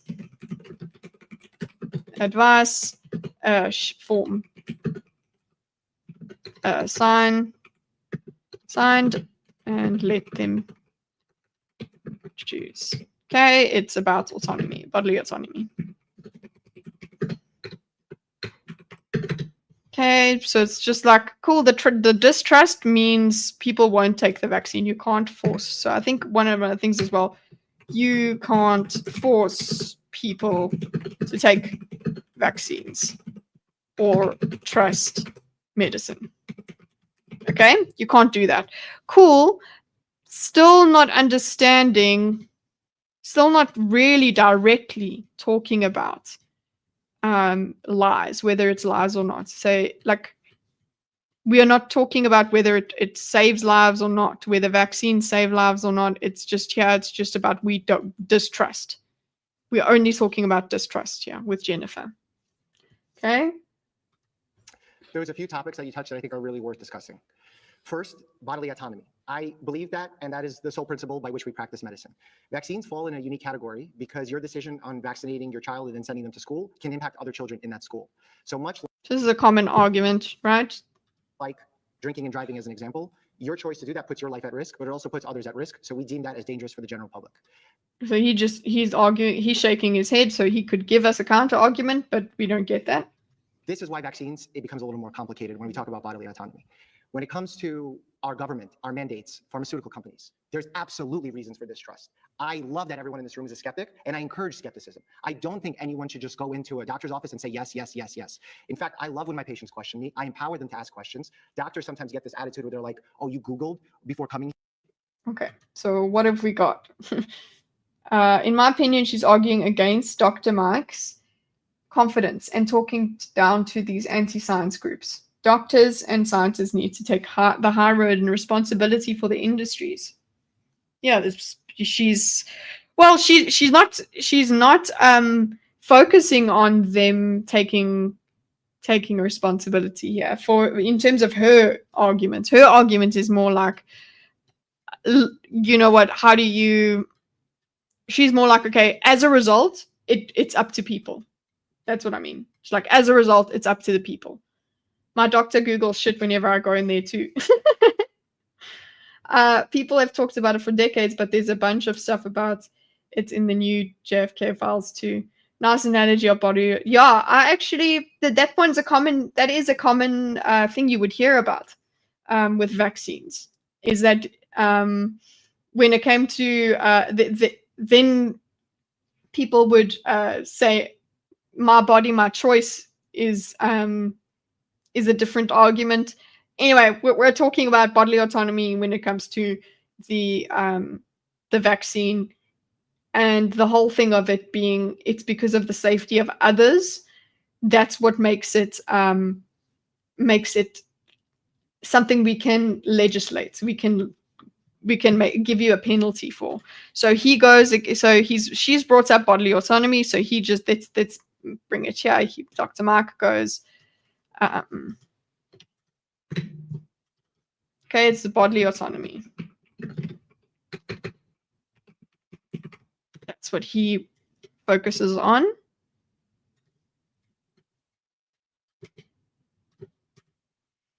Fun fact, I taught my doctor there is cartilage at the beginning of each of our ribs. He forgot. Turns out when you study for 8 years and every year after that you forget stuff. Wow. Really? I don't believe you. Okay, so bodily autonomy. Should have billed insurance. Yeah. I was assistant to my doctor today. Okay, so bodily autonomy, he talks about the one that sticks out is vaccines are different because it's a case where your actions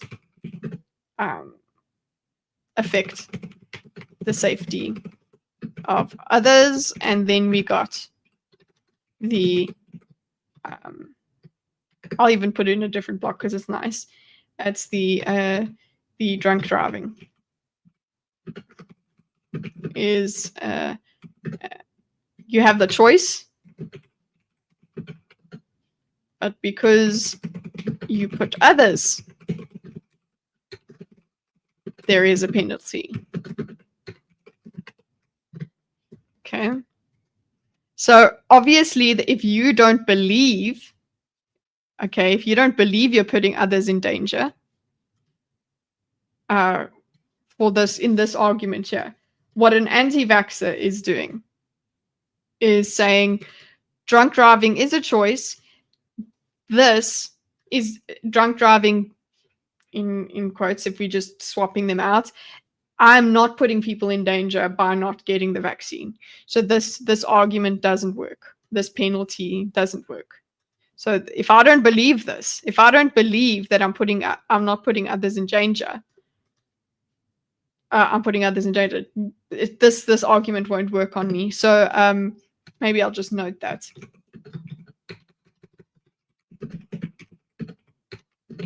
But anti-vaxxers need to be convinced they're helping. They're putting others at risk.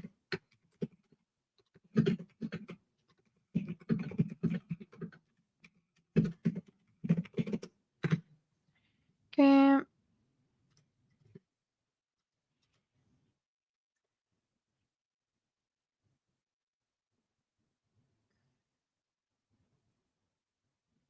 What's this?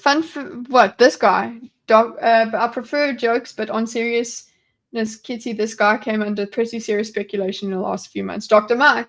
Yeah, I saw some comments about his Ferrari and things, and he's Russian. You may have covered already, but it wasn't a great look. This guy, or you're talking about Fauci? But yeah. Hey, he could be the doctor. Yeah. He could be a risky, bad-looking guy, but what he's saying here isn't unique to him. It's like if he is a shady doctor, I suppose that doesn't make this logic invalid to me. I'm still okay with the logic of it. But if we go back, if I then look into him,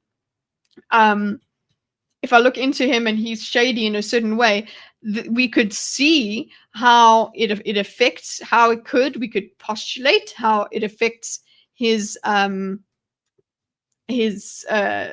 opinions and why he could be saying certain things. But to me, I think he's probably mostly beholden to the medical association that he wants to be a doctor. He wants to remain a doctor. He's not going to be like Peterson fighting against the American Psychological Association or psychiatric. More serious than money and background. Okay, I'm here for it. Okay, tell me a little bit about what you think more seriously. Like what is he selling fake I don't know, supplements and things like that? Well, what is he doing? So it will be interesting to look at that then. Do I have to get out the notebook? Okay. I'm writing it in there. Dr. Mike examining Dr. Mike's biases, I suppose. Okay. In the little notebook, it's there. Okay.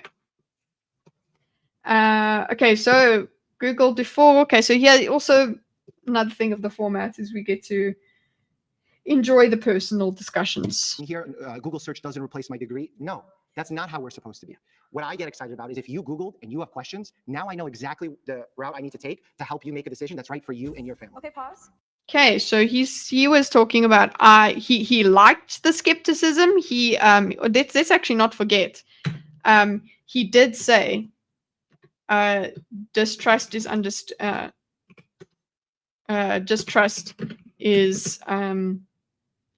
understandable. He also said skepticism is good. Ask questions. Asking questions is good.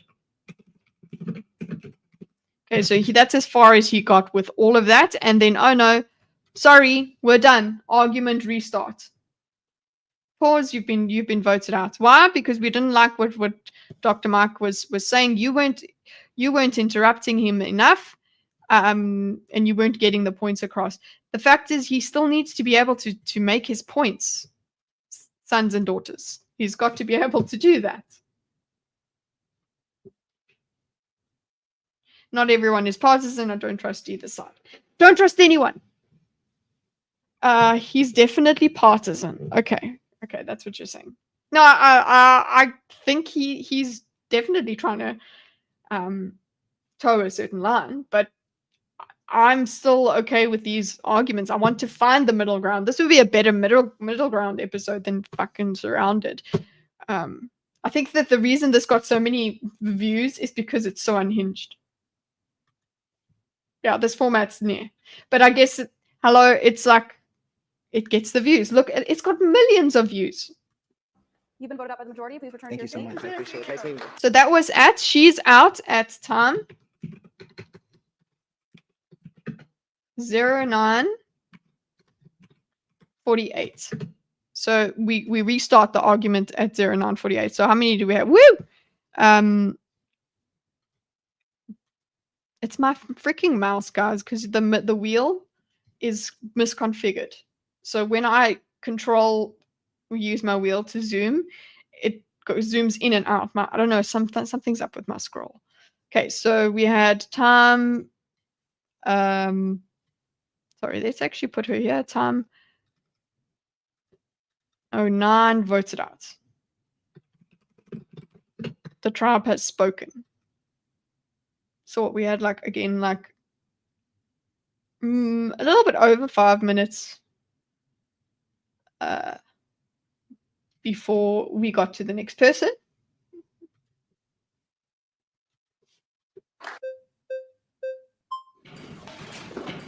$48. They all run this guy. Holy shit face. Here's another one. So we've gone. Okay, we have done. She was nice and reasonable. Jennifer. Let's put Jennifer. I'm gonna give her a little heart because she's. I like her. She is actually normal. Go Jennifer. Let's go into insert sticker. Oh no, insert there. Let's go. I like her. Okay, so she's there. This one, I'll put Jackie. You're a bit crazy, so I'm gonna put this. This is the symbol I put here, which is runaway. Yeah. See Jackie's symbol? Runaway. Okay, that's what we're doing. That's how we're gonna differentiate between people. Jennifer, I'm good with you. So what was that? Did you just sit on your phone? Okay. We're still on the same, the first claim, by the way. And the first claim, if we remember, is that anti-vax lies cost lives. Speed chest with genuinely influential topics. TikTok audience, boo. Absolutely. This is TikTok audience. And it's clip central. It's really, I would like an episode of Dr. Mike talking to one of these people for an hour and a half. Why not? Oh, because that's only going to attract a certain kind of nerd, and we need this fast-paced stuff. You know. Pleasure to meet you. Yes, Root Scott. Good to meet you as well. Love the jacket. Thank you so much. Scott. Roots. I think his name's Scott. I don't know, but the Roots, they put him as Roots. So he's also an interesting. I think also I'm also going to put a running man there. You know what? I'm done. That's already the way I feel about him. Okay, let's see if you guys disagree.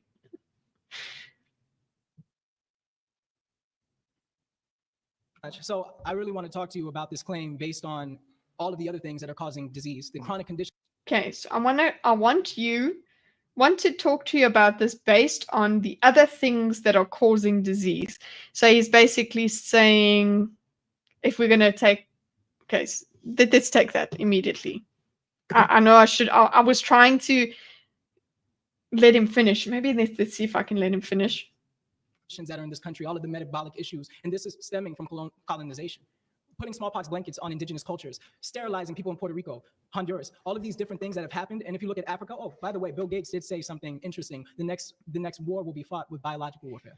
Okay, let's just read the fact check because that's fun. Bill Gates has repeatedly warned of the dangers of bioterrorism. In 2015, in a TED Talk following the Ebola crisis, remember that was fucking terrifying. Ebola is terrifying. Gates said the world was not ready for the next outbreak, which could be bioterrorism. In a 2021 interview with Veritasium, Gates said humanity's next challenges are climate change and bioterrorism. Okay, Dr. Bill Gates. And I think that was raising eyebrows, especially when you look at the Kissinger report, right? For those. Okay, so we got the Kissinger report now. You're on the Kissinger report. Daisy's back too. The National Security Study Memorandum 200, known as the Kissinger Report, looked at how excess population growth in least developed countries could be a risk to U.S. national security and overseas interests.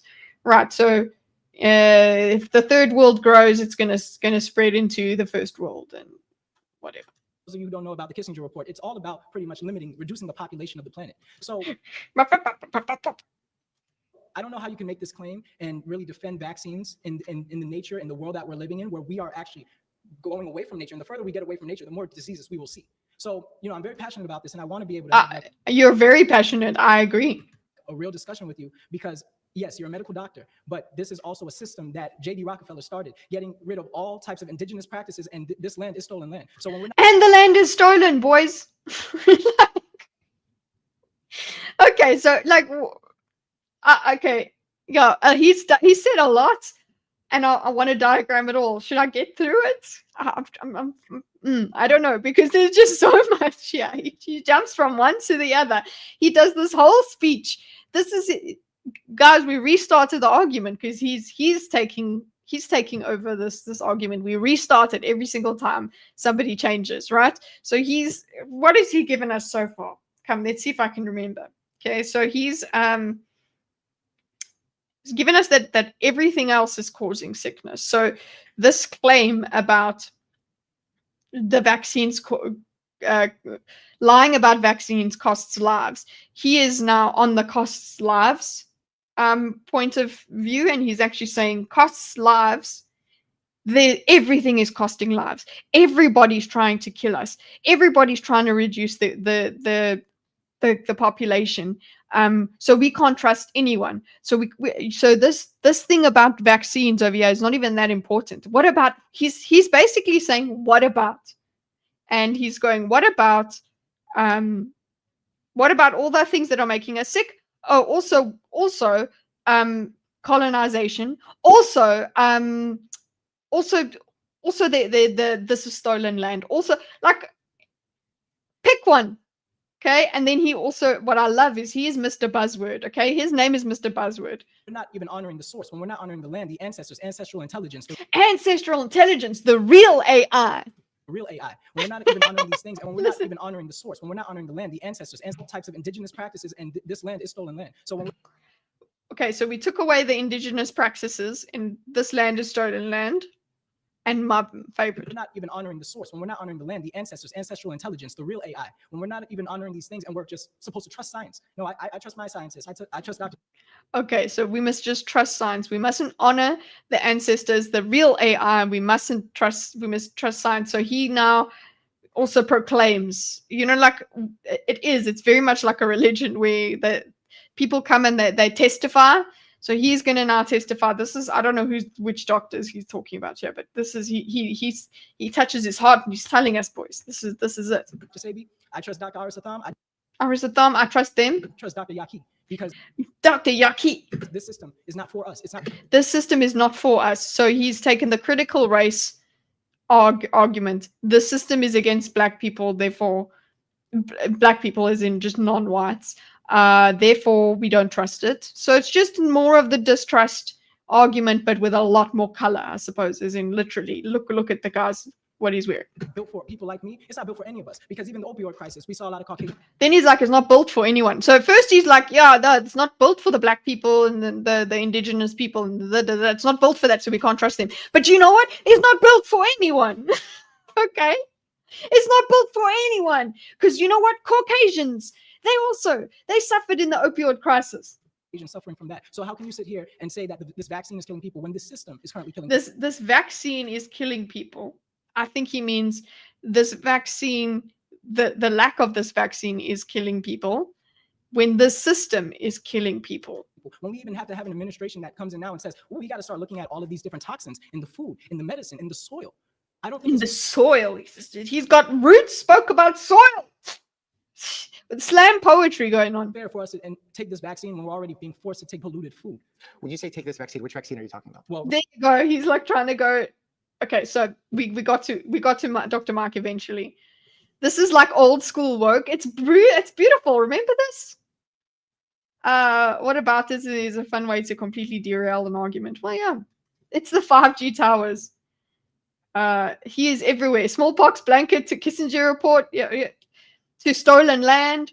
Okay, so here we have Roots. What his thing? Let's go. One buzzword vending machine gives so much with just one nickel. Yeah. Oh, vaccine is bad. All this random shit equals that. You know what? That's exactly what I'm gonna do. Okay, so all of the things that he said will be summarized to vaccine bad. Okay. I feel like there is so much I do need to go back, but I'm sorry. I just have to because I want to list it all. Okay. Let's see. And so for agents, for medical doctor. So we're living in your reports, war, these things that are causing disease. Okay. How you doing? Pleasure to meet you. Yes, Root Scott. Good to meet you as well. Love the jacket. Thank you so much. So I really want to talk to you about this claim based on all of the other things. Okay, based on all of the other things, all of the other things cause death. Cause death. Okay, that's the main argument. Other things causing death. Okay. Okay. Then let's go. Putting smallpox blankets on. Okay. Colonization. And I think, we can group some of these concepts together. Colonization, smallpox. Let's say distrust, right? So distrust for medical, for medicine, distrust for science and medicine. Okay. I think that's actually, this is a good, good faith understanding of what he's trying to say. There's colonization, which, and then it was like the smallpox blankets. Stolen land, removal, what's it? Removal of indigenous practices. Okay, all of that's part of his distrust for medicine. So I'm going to put this as he never said it, but my interpretation puts this in. Okay, which goes to Jennifer's. It's just that he just does it a bit frenetically, let's say. Okay, colonization. So I think that's all of it. We do have the system not built for us. Okay, but then we also have, by the way, system built, but actually the system hurts everyone. But the system hurts everyone. B2 dubs. Okay, so cool. We've got that. That's all colonization, which is the mistrust. Well, the system not built for us. What else does he say, basically? Then at the same time, then at the same time, on the same branch, he then says, actually, well, I put it on the same branch, but in the same discussion, he brings in this administration, current administration is looking into toxins in the food, in our food. Okay, so he trusts them because now they're looking into the toxins in the food. Now he trusts those people. Interesting.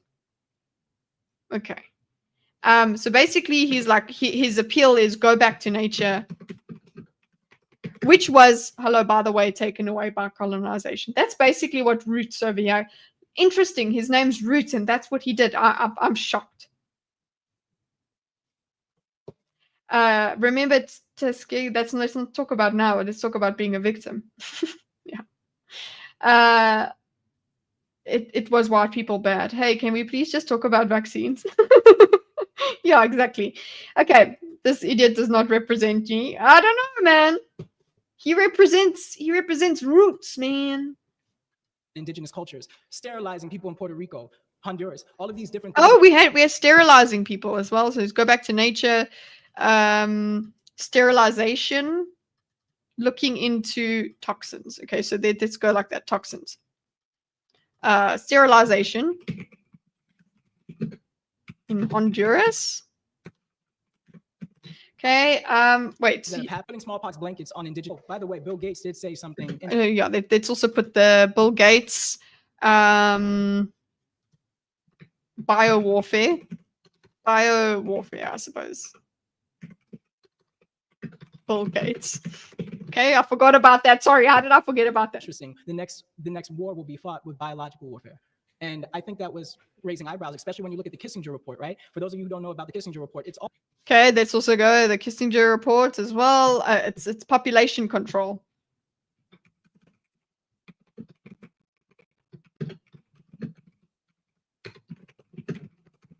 Okay, so about pretty much reducing the population of the planet. So I don't know how you can make this claim and really defend vaccines in the nature, in the world that we're living in, where we are actually going away from nature. And the further we get away from nature, the further we get from nature, the more diseases we will see. So okay, his is the further we get away from nature. Whoa, is the more diseases. I like that as a I don't know, where's sterilization? I'll put that over there. Great arguments, guys. Great arguments. Wait, that will be there. I think there.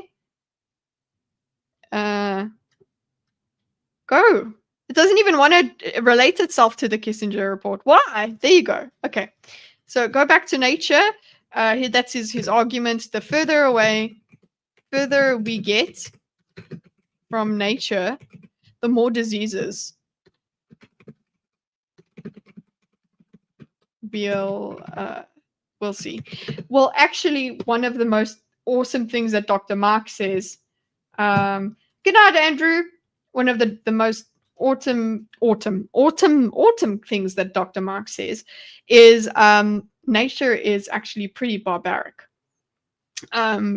Nature is what comes up with diseases. Nature is where bacteria comes from.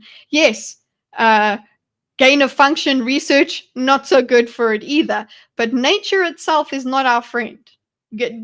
Who decided that nature is gentle?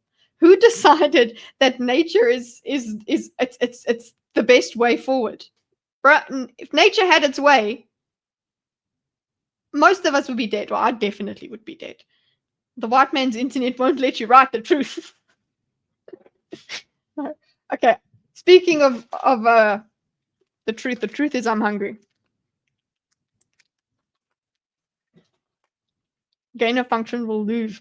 We will lose every time. We will lose against literally diseases are nature. Well, hello? So, I'm very passionate about this, and I want to be able to have like a real discussion with you. You do, but you're too busy yelling at him, basically. Because yes, you're a medical doctor, but this is also a system that J.D. Rockefeller started. Oh yeah, you're a doctor, J.D. Rockefeller. So this is the system. Rockefeller.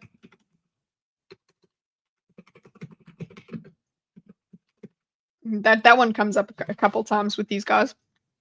Getting rid of all types of indigenous practices, and this land is stolen land. So when we're not even honoring the source, when we're not honoring the land, the ancestors, ancestral intelligence, the real AI, when we're not even honoring these things, and we're just supposed to trust science. No, I trust my scientists. I trust Dr. Sebi. I trust Dr. Arasatham. I trust Dr. Yaki, because this system is not for us. It's not built for people like me. It's not built for any of us, because even the opioid crisis, we saw a lot of Caucasians suffering from that. So how can you sit here and say that this vaccine is killing people when this system is currently killing people? When we even have to have an administration that comes in now and says, well, we got to start looking at all of these different toxins in the food, in the medicine, in the soil.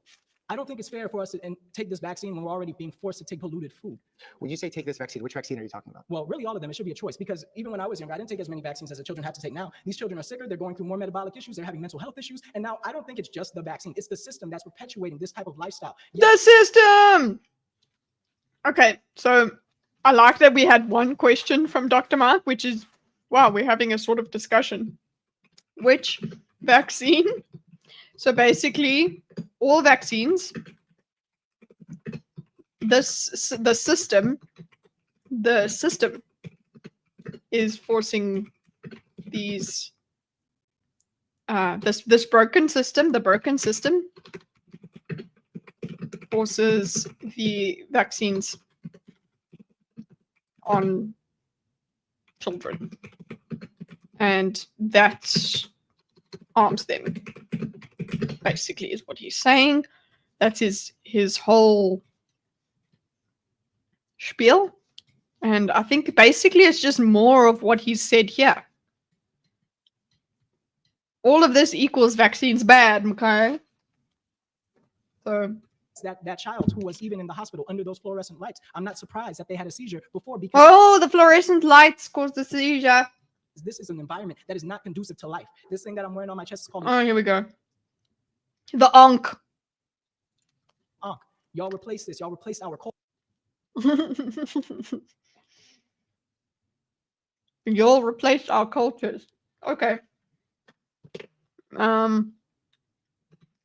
Replace it again. He's just going back.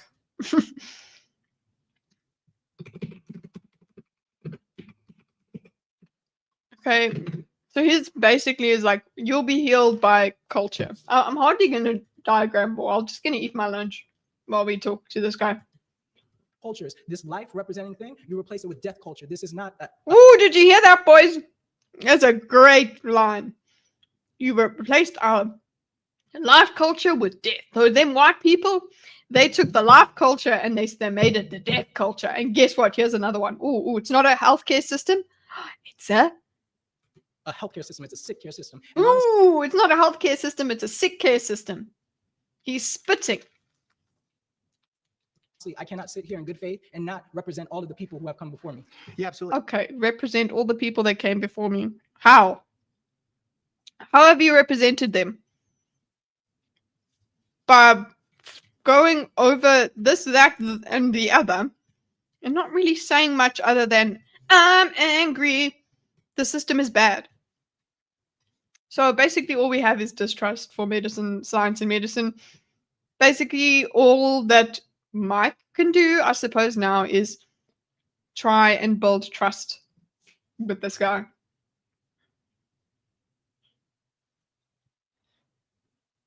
You're wearing it right now, dude. That's true, Rex. Nature is metal. There is a whole channel committed to this. Nature is fucking crazy.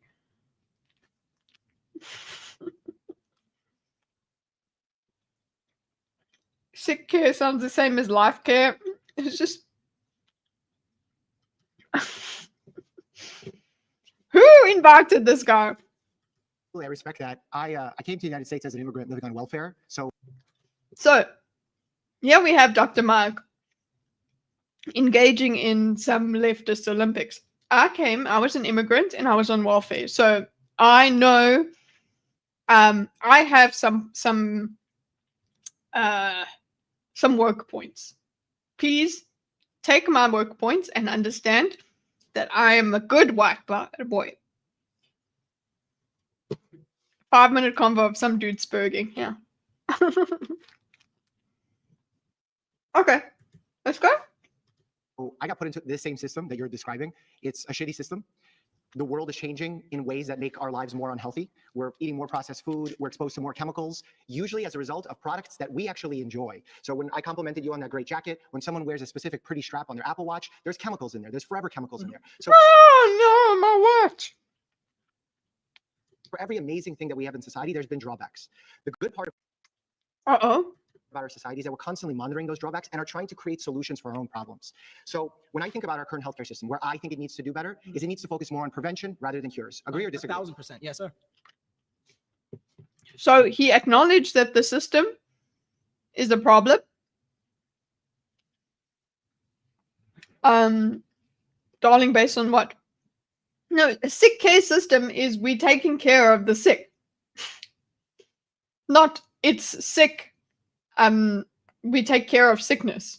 Sick care system is actually probably a better word than healthcare system.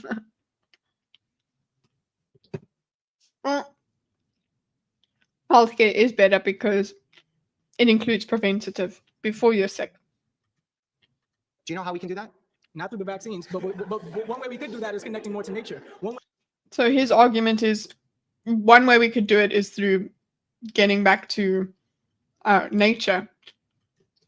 Way we could do that is making sure that we're not poisoning the food. One way we could do that is treating each other better with more respect and actually getting rid of these systems that are putting us against us, this divide and conquer. Get rid of these systems. What do you mean, bro? The media manipulation and all of this fear tactics that was pushed during this vaccine COVID mumbo jumbo. This was totally. Do you think we should do all of it? Okay, sorry, pause. You see? Look, we get straight to it. We finally get to the height of his fever pitch here. And then everybody votes him out. So Mark doesn't even get to talk. Bye. And geez, look at his. Geez, guys, look at him.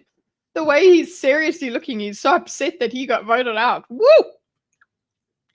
That is a harsh pause.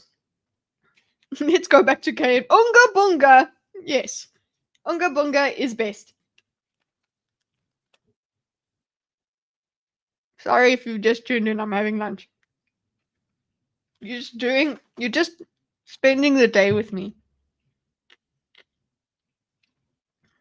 Mark was gay. He was voted out of Enzo's stream. Oh. What's wrong with being gay? Chip? But yeah. Roots is voted out. Not for being gay, just for I don't know actually why he's being voted out. I mean, he's doing a great job, guys. I would have started voting him out here. What's happening? You just let him you start voting him out when Mike is talking. What's wrong with you? It was the format. The format's so shit.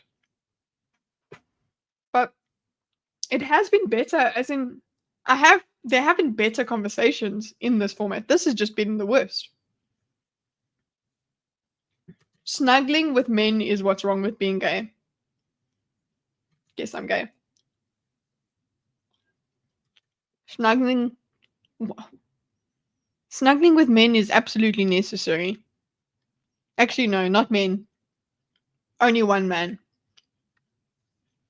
They didn't want to give Mark a chance to reply. Yeah. But also, even if that's not exactly what was in their mind, they're like, this is not the argument I want to have. Let's restart the argument all over again.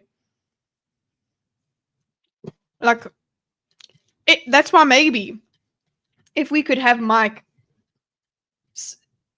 do more than Mike, and I mean the main person in a surrounded, if they can do something more than just make a very broad claim, then we could get better arguments. Because what happens is people decide what the other people listening decide what his argument is and bring their favorite argument to it. But we still watch, so why should we change the format? And also, if you're a Jubilee, you get a shitload of comments telling you to change the format. So, thanks for that engagement. So you would have to wait until the engagement completely shuts down. Okay, let's go.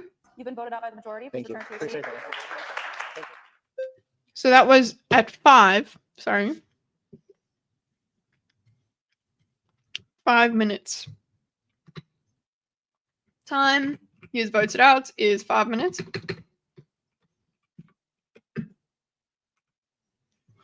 Sorry, I need to go a little Okay, bit so back. pause. You've been voted out by the majority. 5:43.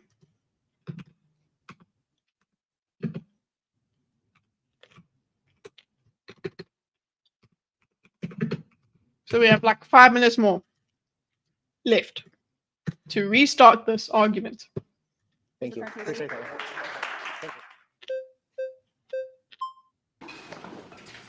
Oh, yay! This guy is just a normal guy. This is actually a good... Look, the reason I say this is good is because Mark actually goes back to him later on because he's actually... It's a valuable conversation. Mark goes back to him later and actually... Because, you know, at the end of the format, you can choose a person to debate. He chooses this guy.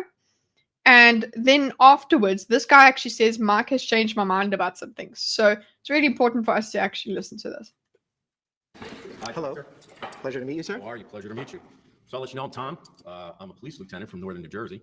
Okay. And what struck Local. me about your statement about body autonomy and children and the COVID vaccination. Okay, so he's brought up at least some topics.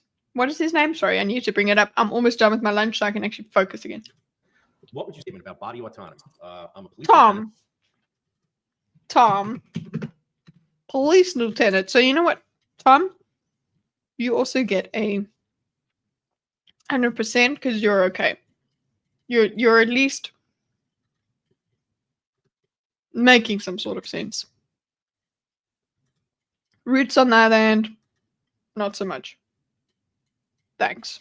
Okay, because basically Roots' whole argument is distrust of science and medicine, bad system, bad food. Go back to nature, unga bunga. And from northern New Jersey.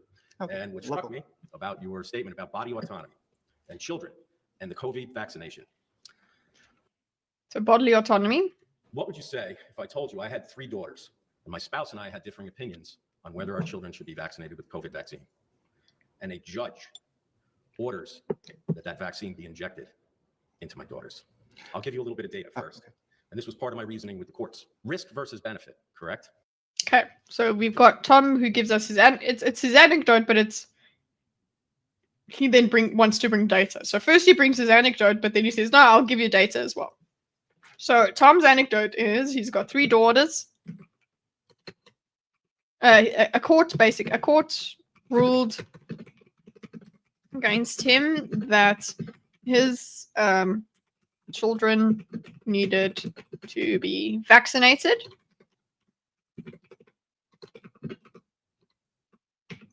Despite his objections. Okay.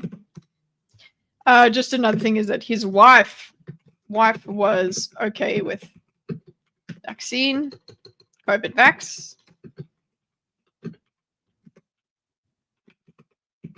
He was not, and that's the ruling that happened. So then he's going to give us data. Tell us about your data, boy.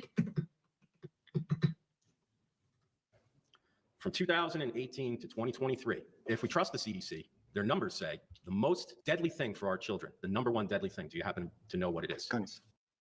Guns. Okay. So the most deadly thing from 2018. What was his numbers? Accident. The most deadly thing for our children, the number 1 deadly. 2018 to 2023. Come, Didi.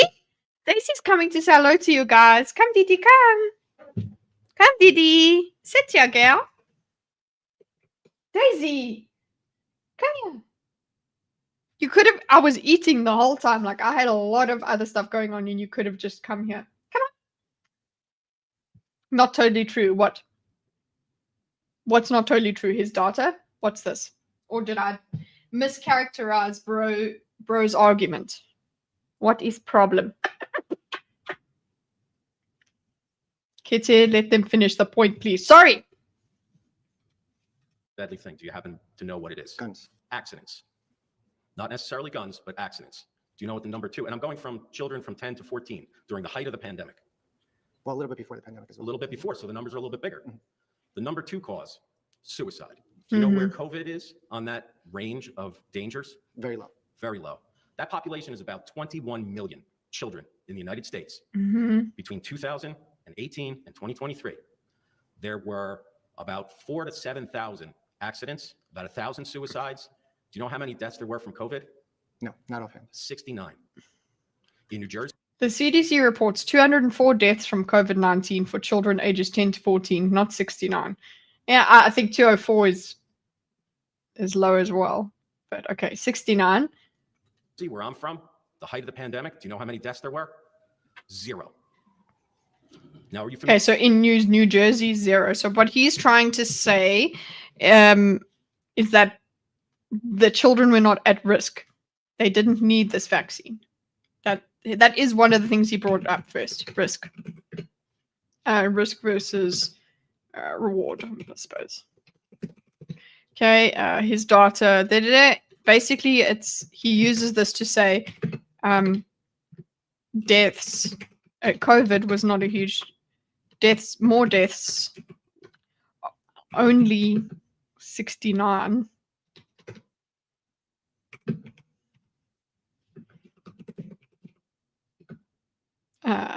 Versus accidents. More deaths for children during this period. So that means how I'm interpreting that is children were not at high risk for COVID, didn't need to take the vaccine.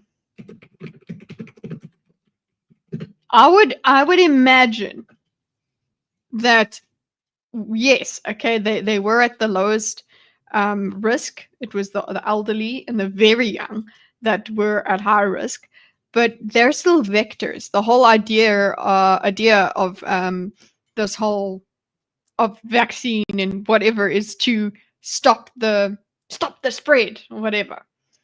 And yes, they did. Remember, they did just say that, oh, you're not going to get COVID if you get the vaccine. That's bullshit. But there is still the underlying factor that we need to vaccinate a lot of people, including children who are vectors, who spread disease like you cannot believe.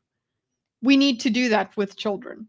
So that fact still stands. And I think that they can have a conversation to figure that out, right? He's at least reasonable enough. Well, the news said that. Yeah, the news. Familiar with the VAERS database? Yes. So that's for adverse reactions to vaccinations. Yes. During that time frame, His smiles are like really. You know what I like about Mark though in this is he knows that they're asking him something in order to set up a trap, but he answers their questions honestly. He's just like, okay, cool. Do you know this? And he's like, he said guns. No, it's wrong. Okay, cool. That he just carries on. He answers their questions. I like that. That helps us in this instance. He doesn't try and counteract. He just lets them have the space to make their arguments, because they are all just rather like all over the place. They're all a lot like me. So causing deaths. So that was the data he did with that. Then it was the side effects. Okay, so the death, he was talking about deaths there with that data, and then side effects, reported side effects. Okay, cool. this is about 6 months out of that period of time, from December of 2020 to July of 2021. The VAERS database, which is the only database we have, there were 14,000 post-COVID vaccination deaths. Okay. There are 19,310 total adverse events labeled death under the VAERS self-reporting system. So reported side effects via VAERS database. Self-reporting system following the COVID-19 vaccine. The website says submitting a report to VAERS does not mean that healthcare personnel or the vaccine caused or contributed to the death. VAERS reports are unverified. So this is basically what the fact check is saying, is that it's just data that we can't verify. It's just like polling. It's like an online. It's unverified as far as they can take it. So this now, what he said about the VAERS database, sorry, reported side effects. How many deaths did he say? He said? So there were 14,000 post-COVID. That's actually pretty funny. He says 14,000 and then the fact check says 19,000. 14K post-COVID vaccine deaths. Okay. So that's what he's asking for an answer against, but then I'll just put here a fact check says 19.3K. Okay. Vaccination deaths. So how, if you're looking at risk towards benefit, is injecting a child, upholding what we call the Hippocratic Oath, right? We talk about the Hippocratic Oath and we extrapolate from that. One of the first things, it's not said in the Hippocratic Oath, but it's the first thing, is to do no harm. Now, as a police officer, I took oath as well. Protect, serve, preserve life and property. In my line of work, there are times when I had to take a life to save one. I don't necessarily think that applies to you, doctor. It does not. Maybe you can give your viewpoint, whether maybe you're for or against, a court ordering the children to be injected with something that there is no harm to. But now we're seeing actual harm with the vaccine. They didn't die from the disease. They're dying from the vaccine. Yeah, so Okay, so he's saying the risk benefit. I think the fact that he's brought up risk benefit, he is basically saying children were not at high risk for COVID, didn't need to take the vaccine. The vaccine actually vaccine is a risk, and children were forced to take it. Okay, so how many of these were these vaccine deaths? So he's now got to justify. What Mark's got to do is justify these COVID vaccines deaths or explain them.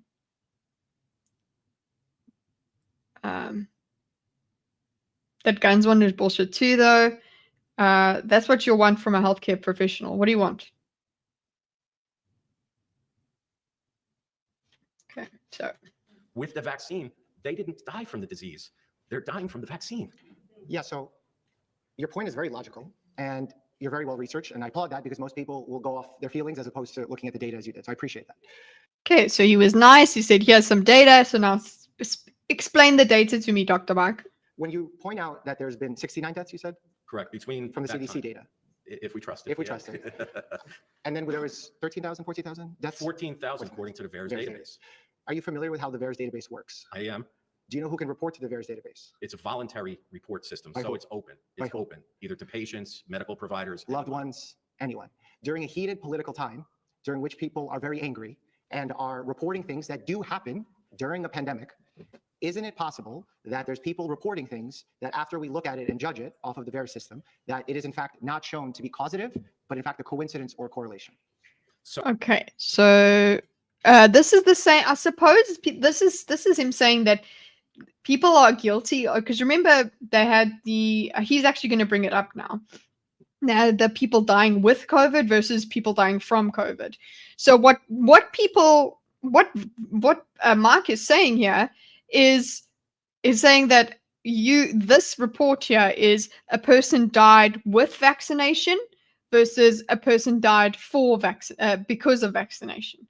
That same question comes up in this data. So that's his response here is that people were politically motivated and they reported this stuff, and that actually does happen. This sort of fatality and whatever does actually happen as a result of vaccine, because no vaccine is 100% safe. But they've gone and reported that, and that has scared them and made them believe that vaccines themselves are just all wrong. So that's how I've understood what Mark's response is here. So Mark does actually, he always responds directly to what the person brings to him. So unless you find, sorry, Rex, you could literally never prove causation for a vaccine injury like this unless you find pieces of the lipid nanoparticle in a blood clot in someone's brain or something perfect like that. Well, then how many would you have to get? How many would that have to be for it to be statistically insignificant and for people to believe you? So Mark addresses addressing the data.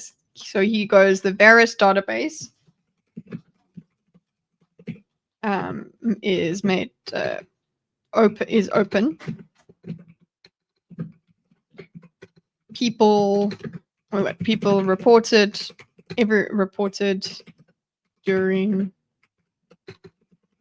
a highly contentious time.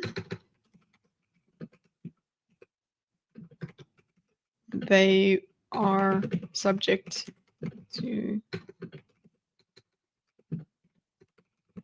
the difficulties. What is causation? So basically, that data isn't valid. He questions the validity of that.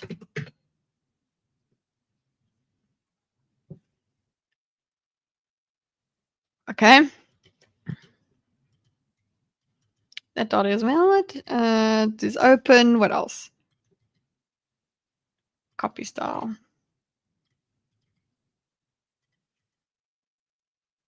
So the data isn't valid. That's basically what we're saying is it is isn't beyond reproach. Okay, so he's questioning that data, number one. And then the correlation causation thing, okay? So yes, I would say that correlation doesn't equal causation, but I'll give you another data point to chew on.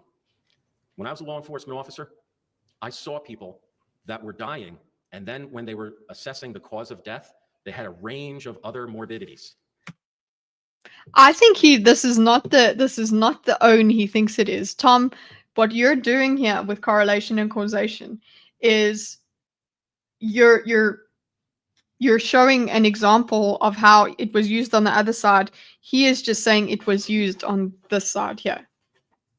It's so this correlation causation discussion is complicated, and you've actually added to that point by saying this. So he's gone people. What's it, Daisy? Daisy. And just because they died with COVID, they didn't die from COVID. But getting back to the children, none of them did. I think the Okay, so didn't die. There was definitely a cut there. Okay, so people died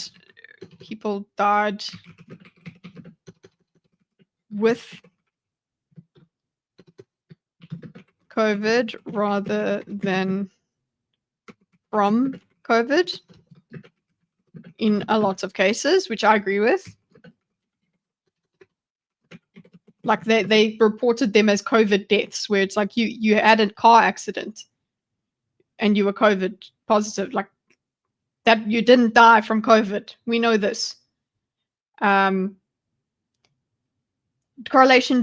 causation discussion isn't difficult. It's if you make people poor, they will act poor. No, correlation, it's difficult as in it's complex. There's lots of variables that actually work around between correlation and causation. You can't say X definitely leads to Y at this exact rate. That's the thing. There's no exact and a science, and people want that. So people died with COVID rather than from COVID in a lot of cases. And the reason why 0 children died is because we immunized so many. So his thing is, okay, we got that, number one. I think he realizes that that's a problem. That's why he brought the children up again. People died with COVID rather than in a lot of cases. So then he goes, also, children, but no children died. No children died from COVID. Died from COVID in his area, at least.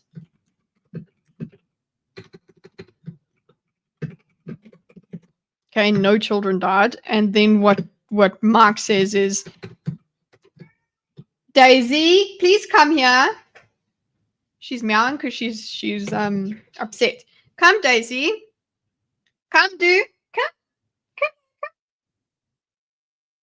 Daisy, come.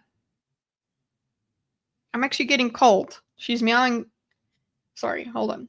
Sorry, no kids died of coof in his area, he says. Just hold on. In his area of New Jersey or whatever it was.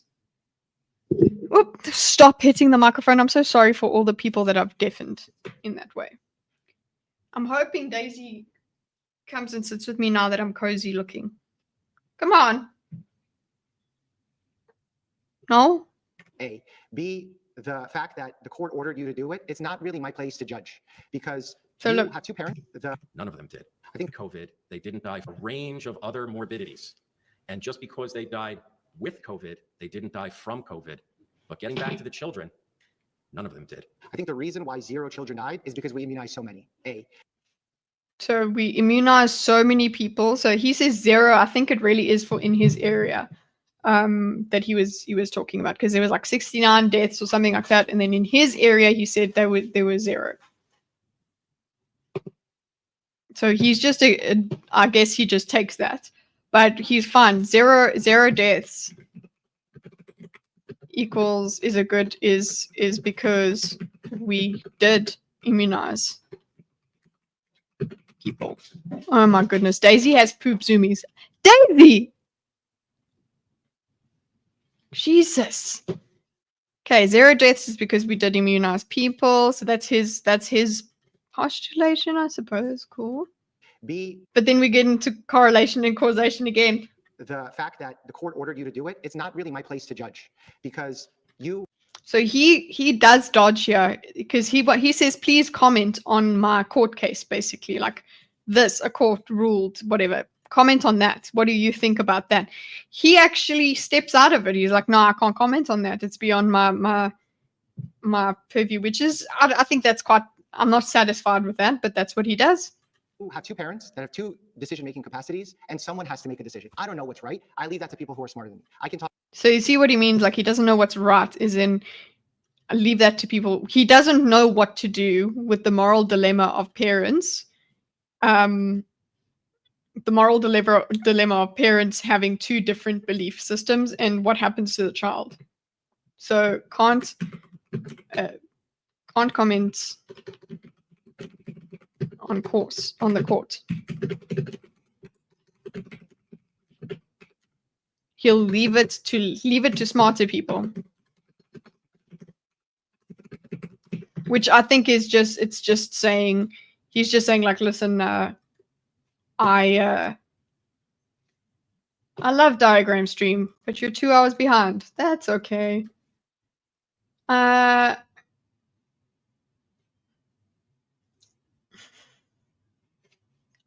He was carrying the Discord. Well, then carry the Discord yourself, Ship.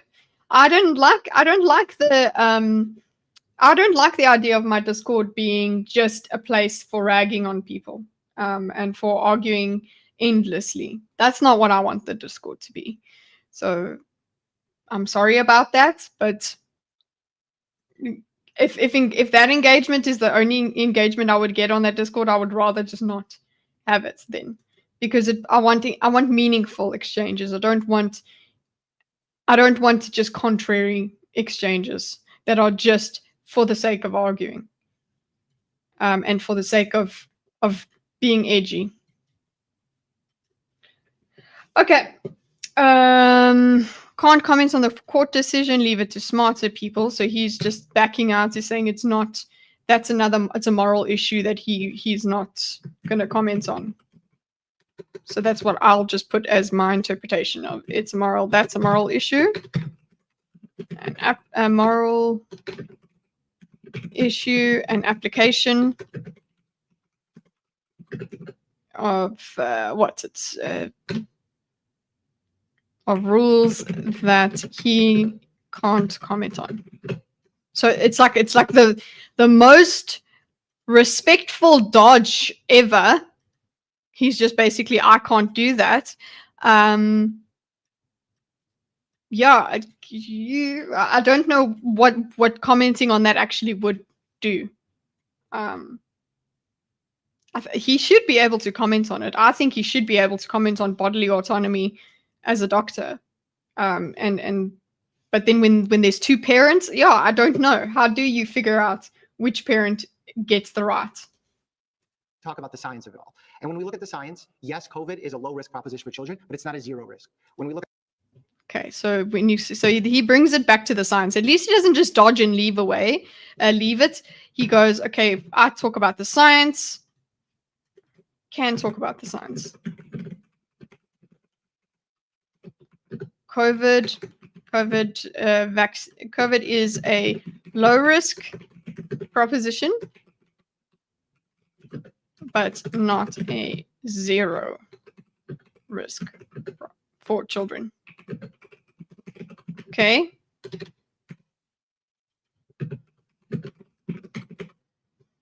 Okay, so we do need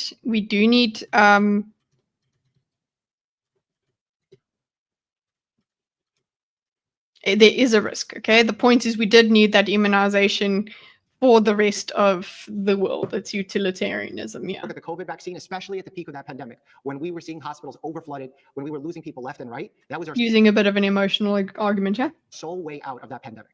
So the fact that 0 children died with the vaccination rate that we had, I suspect that the vaccine played a major role in making that happen. All right. I suspect that the vaccine played a major role in making that happen. So people just shake their head.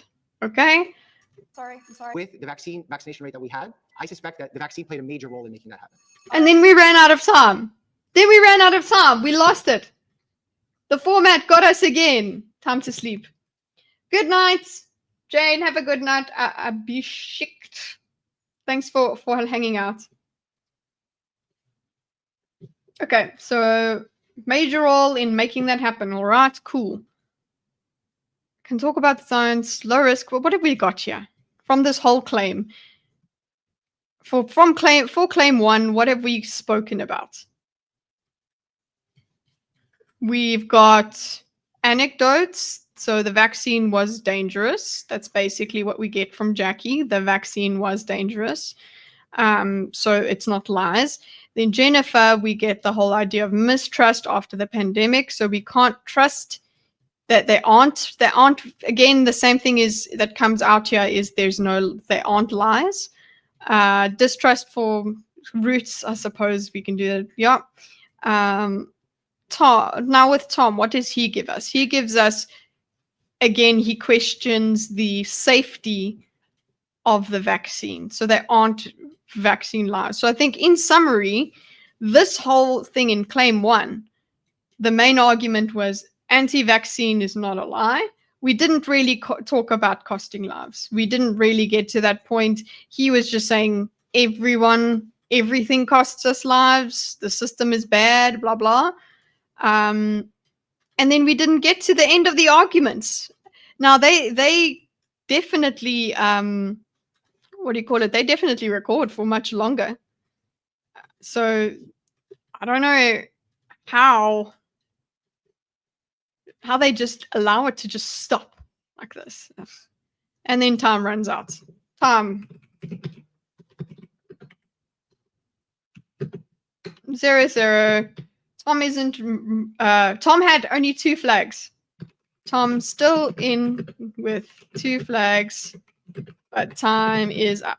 So the format fucked us again. We're done. And basically all we got to interact with here is whether this is lies. We didn't get much to do with Mark's claim. We did get, what did we get from him? We had a little bit of him talking about you need to be vaccinated to help other people, but we never got this. We never spoke about how anti-vaxxers need to be convinced that they're putting others at risk. They don't believe that. They don't believe that they need to take this vaccination. They think it's harmful. We didn't have that discussion. So this claim is, I don't know how they agree on the claims, but the claim is just way overarching. We don't get any expansion on it. We just get what the other people think that he means by it. And then, so what do we have as our next claim? The CDC did change the guidelines for the PCR test cycle thresholds when the vaccine came out too, though. Whew. So what? They changed them? Honestly, all these models have such crazy endogeneity problems. I don't know how they ever figure out what's actually happening. I think it's they never figure out what actually happens. That's the thing that's on Dr. Mark's side here, is you really can't, this is unknowable. It's so complex, it's unknowable, and you can just get your best estimate and get away with it. You can just always get away with it. You can be like, oh, you can be like the weatherman. You could be like, oh, we looked at all the systems, we looked at everything, and it's going to be this temperature tomorrow, and take your umbrella. And everybody takes their umbrella, and then it doesn't rain. And everyone's like, oh, the weatherman's like, well, I was just working with the data I had. So they can get away with a lot of stuff because science. We just readjusted 4 times. What did you readjust? Your thresholds for PCR test? Oh, Moderna was good, then bad. J&J was good for a day, then whoops. Our government was officially all the vaccines are good, and then it was just the people who decided which ones were good or bad. There was no one in the government telling you that J&J was preferable or whatever. You didn't have that. You just had the I'm a bit skeptical of J&J, so let me do. I think I got Moderna. We got boofed. Everybody got boofed around. Like, honestly, everyone just got. I think that the distrust argument is the biggest one that you can have. The biggest discussion you can have. Did they actually pull J&J anywhere? I don't think they pulled it in South Africa. I don't think they did that. I don't remember it being pulled anyway. I just remember it took more doses. And that was also part of why people were like, yeah. Okay, so claim 2. Hello, MSK. Rex, welcome to Australia. Okay, so what's our second? I'm sorry, we're out of I'd time. love to go with that one. Hey, before we go any further, we want to take on a mission. That's the exception news that's being Arrow News flashed around it. Journalists that are raising the bar. Now let's get into it. My next claim is that vaccine-acquired immunity is better than natural immunity. So he's saying vaccine. I would like to know why this is a claim. What is this? What do we, explain it to me why? Because I thought natural immunity is stronger, but I am not a doctor either. So claim 2, natural vaccine. I would expect that the argument here, just riffing on the idea, the argument here is vaccine acquired actually has lower risk for the population, as opposed to waiting for people to get herd immunity. So vaccine acquired immunity is better than natural. So like I would have questions. I would want to ask questions, but of course we have to argue with him because everybody here has a belief about this claim. They are going to argue about this.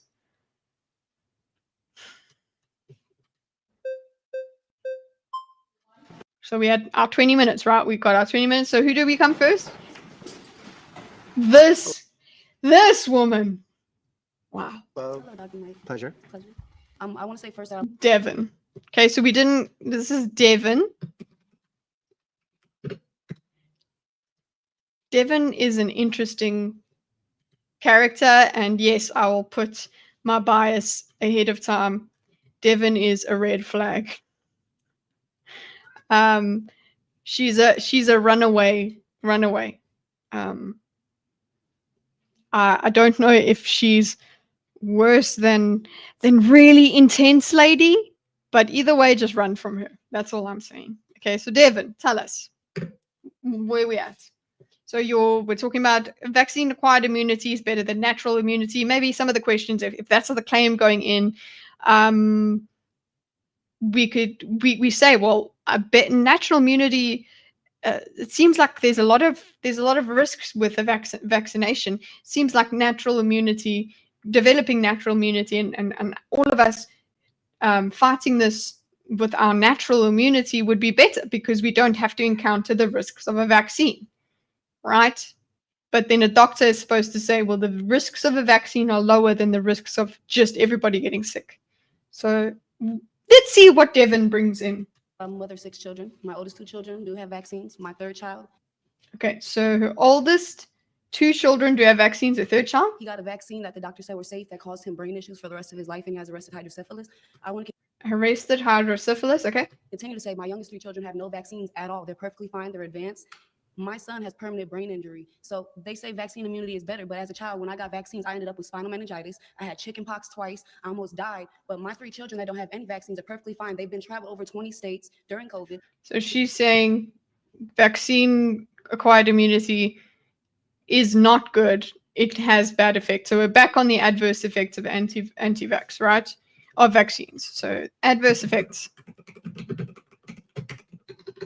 of vaccines.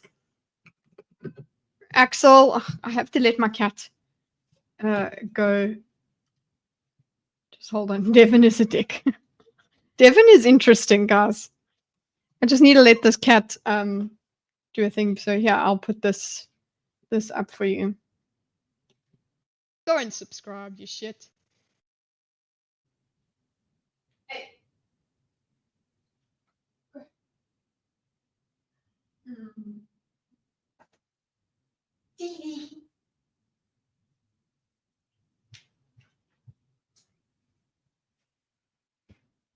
Okay. We're back. Axel is by his dad. Daisy is up on her pedestal. Okay. Cool. Tell us more, Devin. So if adverse effects of vaccines, that's her argument. She got sick as well. So adverse effects and also getting vaccinated, getting sick despite being vaccinated. Or you can get sick despite you can get sick. Okay. So those are two arguments against vaccine, just getting vaccinated in the first place. They've never got COVID. They've never got sick. Just a healthy diet, keeping them away from toxic foods, making sure they're So this is Roots' wife, I suppose, to keeping them away from toxic food. hygiene is good. Did you know that COVID has a patent in natural? Okay, now she goes back. She goes woohoo. Okay, so adverse effects: you can get sick despite getting vaccinated. You can stay healthy. You can stay healthy without vaccination because her kids didn't get sick, right? And now we've got, by the way, also patents. Okay, there's sicknesses that have patents. So here we go. Did you know that COVID has a patent? Illnesses can't have patents. Did you? Okay, so I just want to read this fact check because I haven't. It's generally true that a naturally occurring material can't be patented. Slight modifications by man can be patented. Okay. Did you know that every illness dated back to polio has a patent? The only Every illness dated back to polio has a patent. So we've got every illness back to polio. Okay, viral posts claiming illnesses from AIDS to swine flu are patented have been proven false. The people sharing the information often confuse the names and purposes of these patents. Often, these patents are related to diagnosing and treating an illness. Well, what do you mean by often, though? I want to hear the other side as well. If there's this one little tiny modicum of truth that they're hanging onto and slapping everybody and hitting them over the face with, I would like to know. Could you tell me? But okay, this patent stuff, you know what? If anything, that just makes the conspiracy theorists go, somebody has patented it because they're going to use it. They want to have their biowarfare brand to be our polio is the best polio kind of thing. That's where I'm going. But they've taken that and said, oh, patents equal vaccination is bad. thing that doesn't have a patent is the common cold. Did you know? The only thing that doesn't have a patent is a common cold. Did you know? Did you know? Did you know? And she, you know what? She's just as irritating when you put it on normal speed. I'm not joking. That Fauci funded medical schools to try to make the vaccine more, Okay, more? or not the vaccine, make COVID more deadly. Okay, members of Congress have accused NIH of funding gain-of-function research with Wuhan Institute of Virology. The government reviewed the work in 2014 and at the time determined it didn't fall under the scope of gain-of-function, though experts dispute to this day whether it should have. Okay, so she's kind of going into the sinister manufacture of the illness. Maybe that's a discussion you can have, but that's not going to fix the idea about, we're not talking about vaccines anymore. Then we're just talking about the actual sickness. So if I go and create a sickness, let's say I create Kitty 15, Kitty 19, okay, and that's my virus, and it's patented, and I've released it upon the world. I've unleashed it, and y'all are all getting sick, and everybody then grows a nose like mine, and everybody then gets bushy eyebrows like mine, and then they all start waffling on the internet like I do, and that's the disease. but then somebody develops a vaccine for it. No matter what the origin is, the vaccine, the efficacy of the vaccine is something we need to talk about, nah? Isn't that where we should be? She's talking about the shadiness of COVID, which is very scary, but that's supposed to make us not trust the vaccine itself. It's a leap. She's made a leap there. Every illness back to polio has a patent. Basically, what I'll put there as my interpretation of her "did you knows" is sickness. There are, I don't know, there are, I wasn't going to say evil spirits. There are bad actors developing and taking advantage of illnesses, okay, for their own gain. Monetary and political gain. That's how I'm taking her thinking here, how her explanation. That's with the most charity possible. That's what I'd say she's saying. Okay, so that's what she's saying, but do you see that doesn't actually talk about vaccine acquired immunity at all? You came here to make this argument. Okay. Vaccine immunity is not really a thing because they cannot guarantee it makes any. Vaccine immunity. Okay, so at least now she does talk about it. Vaccine immunity isn't a thing. So at least now we are talking about what we're talking, this vaccine, because they cannot guarantee. Why? Because it doesn't, it's not a guarantee.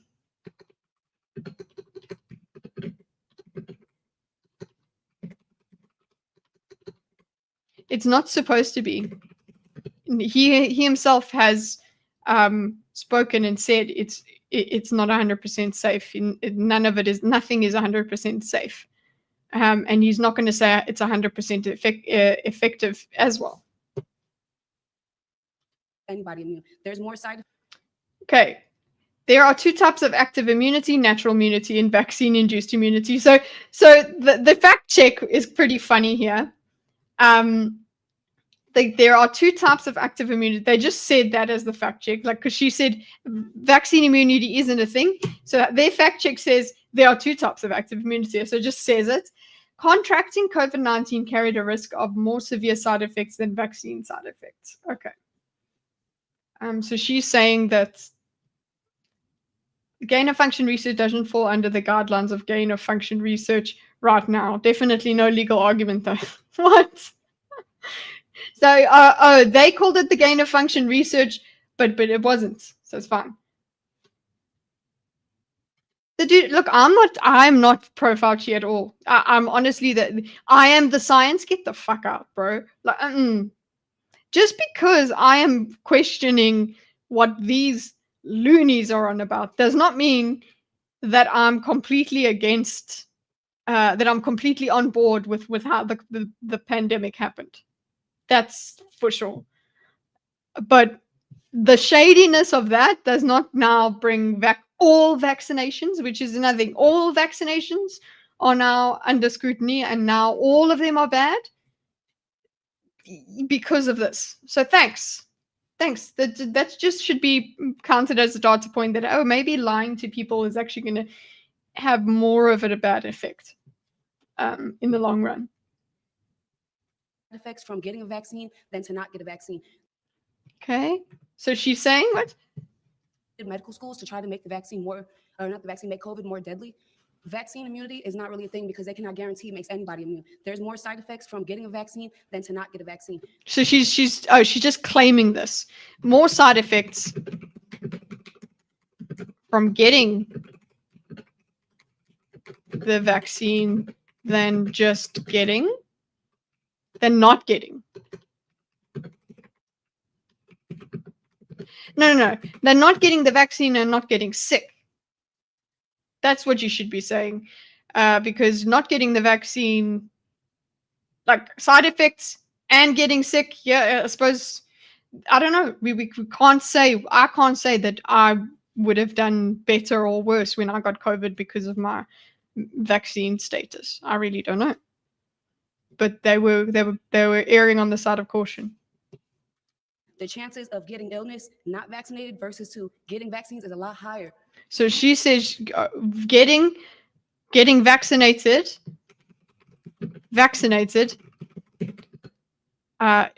increases your risk of getting sick.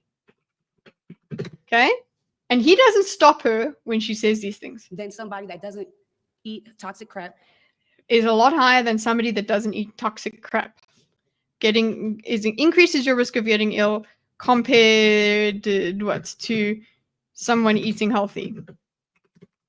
So honestly, this is Roots' wife, basically. A study published in 2021 found people who reported eating the most fruits, vegetables, and legumes had a 9% lower risk of getting COVID and a 41% lower risk of developing severe COVID during the study period, compared with people who reported eating least fruits and vegetables.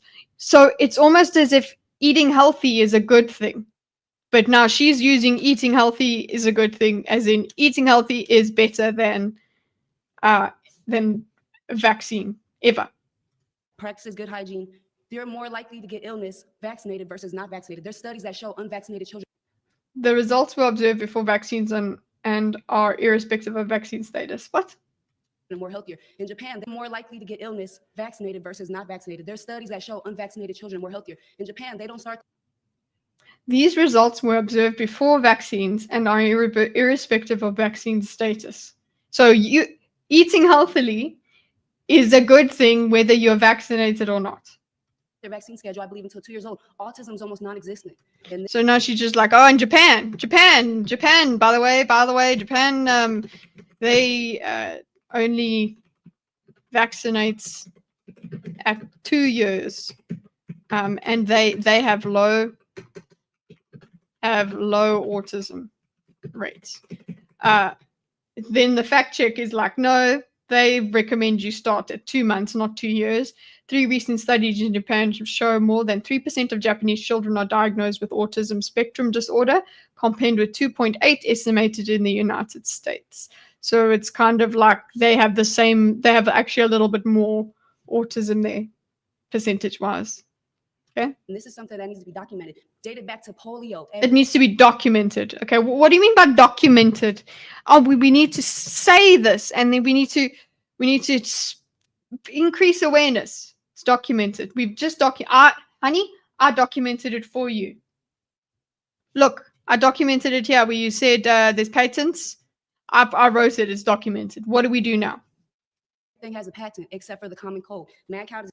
Oh, now we got mad cow. She's carried on about that. Spanish flu, COVID, everything has a patent. So that leads me to believe Big Pharma has been ruining our people. Big Pharma has been ruining our people for generations, since the Great Depression, since like.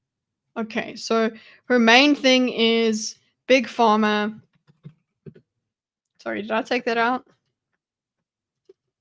Big Pharma has been ruining us for our people, our population.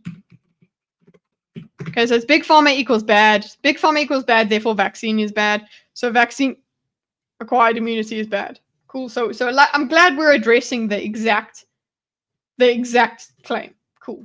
Like he said, Rockefeller agreed to fund medical schools in the education system around 1920s. Since then. Cool. Rockefeller. So we got the Rockefeller ding. And illnesses have increased. Oh my gosh, illnesses have increased. Okay. So we got more sick. Okay. And all we ever needed was to take care of ourselves and have good. All we had to do is clean ourselves and have good hygiene. So Big Pharma made the diseases. Oh yeah, illness increase. Increase is because of toxic food, of unhealthy lifestyle. I don't know. And Rockefeller. This is literally it. And Rockefeller funded medicine. Okay, so we just needed to be hygienic and we'd be fine. wash your hands. So she took the wash your hands and she ran. And she was gone. The first thing they said was wash your hands. And she's like, yeah, we could just be, if we just washed our hands, and you know what? Then everyone would be fine. Cancer, wash your hands. We're all good. Hygiene. Something I think our healthcare system doesn't do enough is say, I don't know. And I have no idea about Dr. Fauci's patents. I don't know. Look at him. He doesn't know. Big Pharma is okay. Big Pharma is helping me manage my skin. Thank you. Okay. I have fat friends that laughed off coof.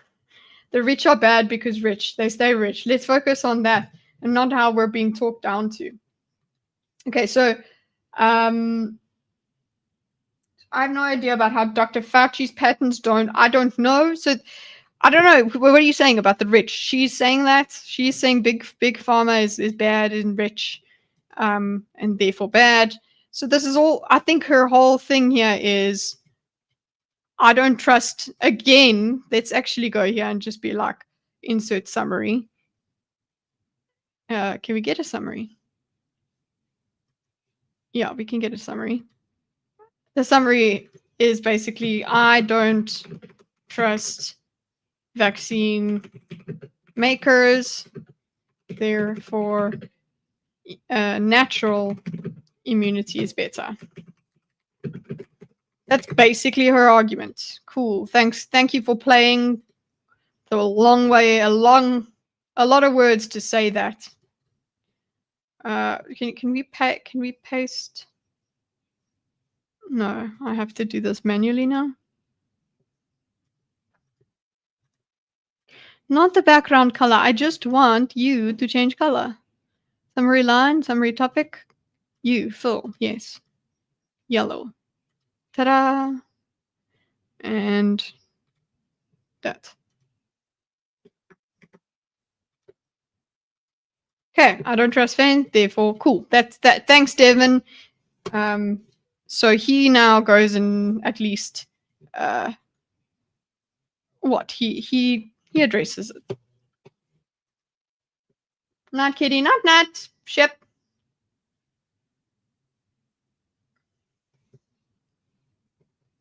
It's pretty sketch that all the giant AG companies are owned by pharmaceutical companies.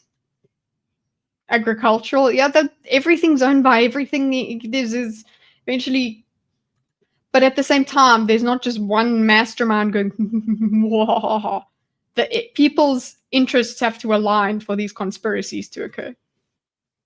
These conspiracies, the conspiracies occur because interests align. It's not actually that they speak to each other and say, I'm going to do this and you're going to do that and we're all just going to work it out. I don't believe it's all that way. I think I want to finish her and then actually get onto this last claim over here, because she's one of the most colorful people, Devin, and then I think we go back to this guy's actually quite reasonable too. But okay, let's go. About patents on viruses. I'm a family medicine physician. That means I work in a clinic where people come in with either an acute complaint, something's going on with them, or they're coming in for a preventive physical where we can get ahead of things and make them healthier by preventing illness. In fact, if you think about where pharma's profits are, if pharma had to choose between preventing an illness or to treat an illness for the rest of someone's life, financially speaking, they probably want to just treat someone for the rest of their life. Exactly. But that's not Exactly, she says, which is pretty funny. I laughed at that because, yeah, he's saying that a vaccine, okay, is not as profitable. If we're going to go with the big pharma conspiracy, you want to just treat symptoms over and over and over again. It's better to have people on lifetime medication than do a one and done vaccine.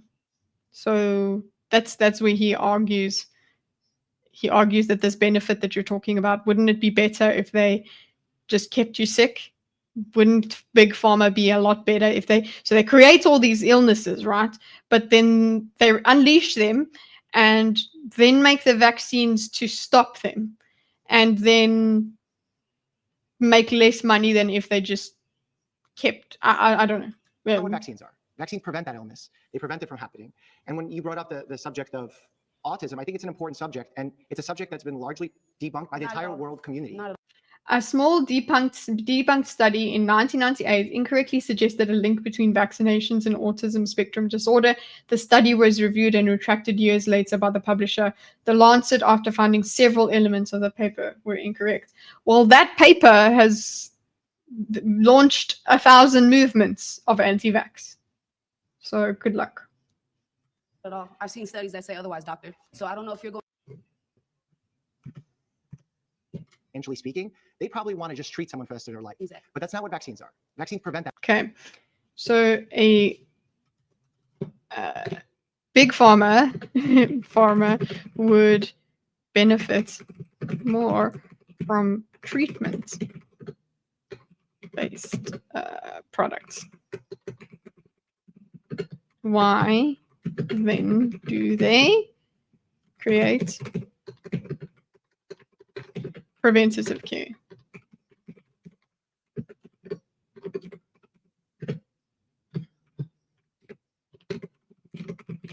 So vaccinations. Why do they do that?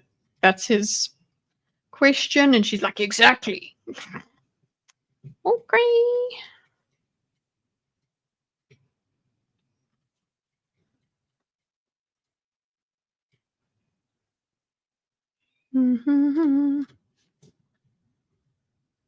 Debunk. Hey, you're right. It's debunked.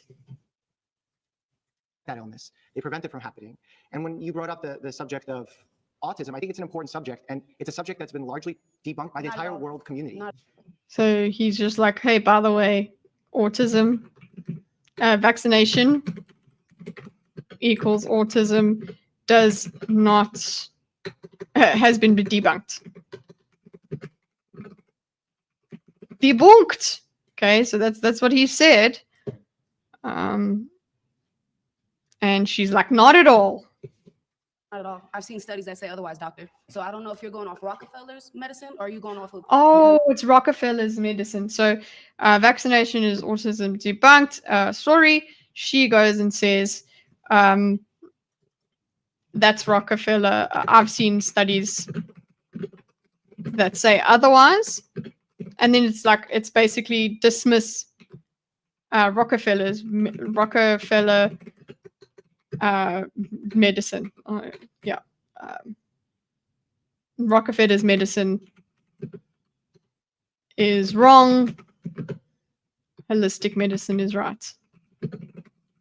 Is right. Okay, so basically the whole of the medical system is completely, it's not valid. So I love what Mark does. Yeah, I think it is now that he goes, is there anything I can do, anything I can say to you that's going to change your mind? Because this is now ridiculous what we're doing here. Holistic medicine as well. As a scientific mind, you're supposed to observe everybody's hypothesis, not just Rockefeller's medical schools. And that's why I feel like you got most of your knowledge from, and maybe you should branch out into holistic medicine because vaccines have never been the answer. They were created to separate us from spirituality. Oh, vaccines have never been the answer. They were created to separate us from spirituality. So that doesn't help your question. But religion has been linked to vaccine skepticism in multiple studies. While the topic is highly complex, one study attempted to break it down into 5 religious motivations. So this is just the fact check getting in on what she's talking about. She's saying vaccines were never the answer. They separate us. They separate us from spirituality. So vaccines are the devil. Not even the devil. Vaccines are, geez, I don't even know. Wow. Hello, Rasta. I believe in balance, not going too far, the end of any polar opposites. That's exactly what I think actually has to happen. Or what happens in medicine anyway. Love living from the earth and not farmer. You like that idea, but you can't live completely off the earth. No, that's not possible anymore because of nature itself developing beyond what we can deal with, and also with us developing beyond what we can deal with. Our life expectancy going all the way up. That hasn't to do with us remaining of the earth. It's with us beating the earth. We ate dirt as kids. We still here. Yes, we ate dirt as kids, but I was also vaccinated as a child. So there's that. Like, do both. I absolutely agree. Be balanced, like you said in the beginning there, balance between the two. But don't pretend that now going and eating dirt is going to heal you. It's going to give you some HP. You're like, oh God, I'm doctor, I've got some cancer here, and it's like, oh, I need to go and just put my feet in the earth, and then it'll be fine. That is true. Rockefeller and Carnegie spent an absolute shitload of money and were super involved in developing modern medicine in medical schools. I don't know if we're thinking about people using their money to develop things. Isn't that what we want? Like, if we now decided Kamala Harris, she put all her money behind this one research into this one sickness, and it was, and it said great things. Actually, what if Kamala Harris put all her money behind proving that the best treatment for transgenderism is transitioning at a young age, everything, and we just put all of that money toward? Would the leftists be like, oh, she's biased, and the researchers she gave money to are biased, or would they be like, yay, she gave money to them? It really is a matter of perspective. So it's like, ooh, the big conspiracy that money was behind it. It's like, I'm very glad medicine was developed. I'm glad there was money behind it, because we'd be kind of fucked without it. I don't know. Best solution is teaching that a man is a man and a woman is a woman. I'm coming in midway here. What is your stance on this? My stance is the balanced stance. The stance that that COVID was an absolute fuck up, okay? And the vaccine was shit scary and rushed and probably not the best that the world has ever had to offer, right? Cool. And the way people were forced into doing things, and the way measures were just made up, and people were lied to, that not okay with. So all of that stuff with COVID, not okay with. But that does not make me now turn and say that absolutely all vaccines are now a bad thing. All vaccines are a problem. All vaccines are the devil. We must return to caveman, unga bunga kind of thing. That's not where I stand. Pandemics before were just as chaotic, yeah. The cheapest solution too. What is the cheapest solution now? The cheapest solution is also telling people that they're girls and boys, yeah. Okay, so created to separate us from spirituality. Consciousness. If you look at the ingredients, there's nothing healthy in vaccines. Okay, if you look at the ingredients, there's nothing healthy in vaccines. Okay.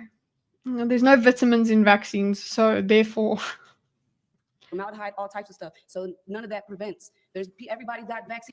The CDC says modern vaccines contain only the ingredients that are needed for vaccines to be as safe and effective as possible. So basically what the fact check is trying to say is like, listen, bro, they put stuff into the vaccine for it to be a vaccine. They don't need to put in vitamin C and this and that.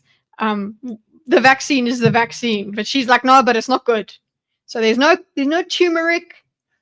There's no ginger. It's why is there no ginger in the vaccine? Therefore, vaccine bad.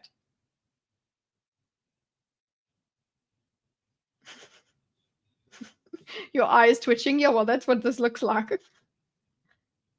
What the fuck is she talking about? She's saying that the ingredients in the vaccine are wrong. So I will say all the ingredients in vaccines are all unhealthy. That just speaks to me of, okay, we're not understanding what a vaccine is supposed to do. Do you know what chemo is? Hey, the stuff that they put in chemo, it's not healthy, guys.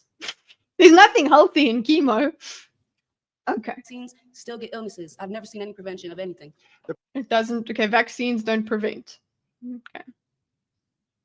Prevention from vaccines comes from prevention of death and serious illness.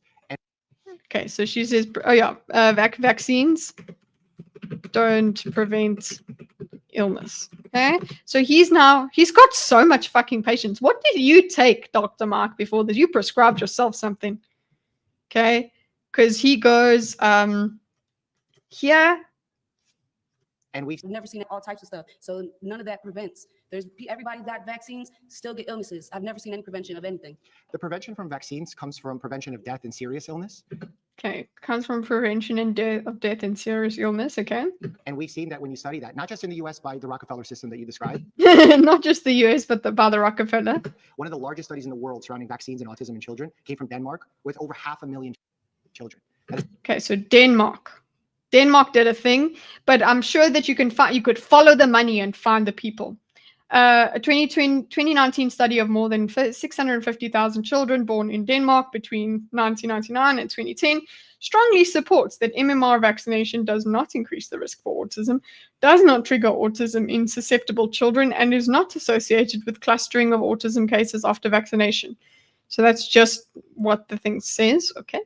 There's not a US system, there's not a capitalist system, and they found that there is no pattern. That's not true. I've I'm seen trying. Denmark describes itself as a free market capitalist economy with a strong social welfare safety net. to branch out as much as possible. You've been voted out. I'm trying to branch out as much as possible. So she's like, "Oh no, you're look at this woman's freaking her nose up in the air, the defiance." Older vaccines and stuff like aluminium. Take some asbestos, it'll be fun. Adjuvant. Look at you, Rex. Aluminium is the most common adjuvant in vaccines still. What's an adjuvant, Rexy? Tell us. Okay, so she is now getting voted out. But what was she doing? She was saying it don't prevent reveal. What was his response? His response was basically for the autism thing. First, he said vaccination prevents more death and severe illness. Okay. Then he also says that Denmark has a study saying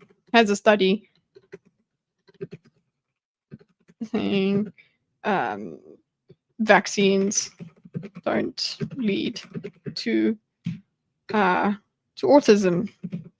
That's outside the Rockefeller.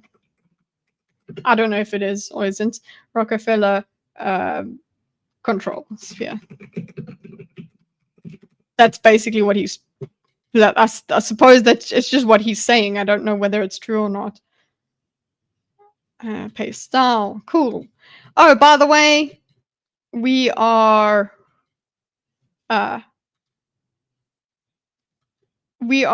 finishing with Devon. Oh no, it's over. At how many minutes? What do we have? Time 15. So she's been there for like four and a half minutes. 15. Devon. She's voted out. You voted her out after that long? Like, what was she doing over here for you? You thought you know what? She does still do better, I suppose, than Roots, because Roots was slam poetry all over the place. She was just like, "There's this. Did you know? Did you know?" She was just irritating. That's all she was. It's not so much that she was sitting with her delusion, I suppose. So basically, her whole thing is, I don't trust vaccine, therefore natural immunity is better, and you voted out. So restart the argument. Fuck this format, honestly. It kind of poisons you a little bit to get your immune system to respond, basically. Yeah. Rootin' tootin' roots. He's a darn tootin' rootin'. Okay, so yeah, we'll continue this for the next. Let's get halfway. I think we can get here. Who comes after our Ruthie? Our Thank you so much. Devony. You. Yes, sis. Did you see that? He's fighting them off. Fuck. Yes, Cedis. Okay. Hello, how are you? So I want to take a minute and put the ball back on your court because you mentioned herd immunity earlier. Grant. I don't remember if Grant is a runaway or a 100%er. Okay, so we'll just give Grant the benefit of the doubt right now.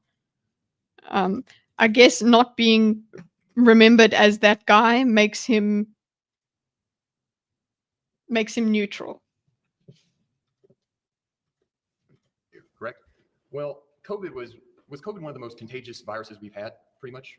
I don't know, historically speaking, but it was definitely incredibly contagious. Okay. In fact, because it wasn't so deadly was the reason why it was such a problem. You want Okay, so he spoke about COVID. Was COVID the most infectious? He says not in history, but part of why it was a problem wasn't deadly. Okay, it wasn't as deadly. So I suppose what that would mean, if we're going to go and interpret it, is if it was really that deadly, it kills off its vectors pretty quickly. It kills off the people that are delivering the sickness. You actually die a lot quicker before you're able to spread. So this is my interpretation. Is more deadly equals less chance to spread before population. And that is now assuming that there is a short incubation. I think. Because the long incubation means that you can go around and spread it, and then that means that it can travel faster. I don't know. It's but that's me. That's my interpretation. That's why it gets put in at this color. Okay, so what are we doing? What do we get? herd immunity? How would we achieve herd immunity if a virus is so contagious that wouldn't it spread across the population before we get it all vaccinated? Not every vaccine can create herd immunity, but it can create herd protection. There's two different types of virus. Okay, so he wants to talk about herd immunity. Okay, he's asking herd immunity. What is it? How is it possible? Basically, does herd immunity seems impossible? So I like that this is a question. Go you, Grant. You are the question boy. You ask the doctor the questions. You don't come in there and just tell him what it is. If he answers the questions with the answers you anticipated, and then you question him further, that's better. Okay, but anyway, so this is him explaining the two different types. So herd immunity versus herd protection. So he says it vaccines equals herd protection. Okay, tell us more, Dr. Mark. Viruses that exist, and there's long incubation diseases and there's short incubation diseases. There's Vaccinated? not every vaccine can create herd immunity, but it can create herd protection. There's two different types of viruses that exist, and there's long incubation diseases and there's short incubation diseases. The simplest way I could explain it is how quickly you get sick after you're exposed to this infection. That's short incubation. So if it's fast, it's short incubation. If it's long incubation.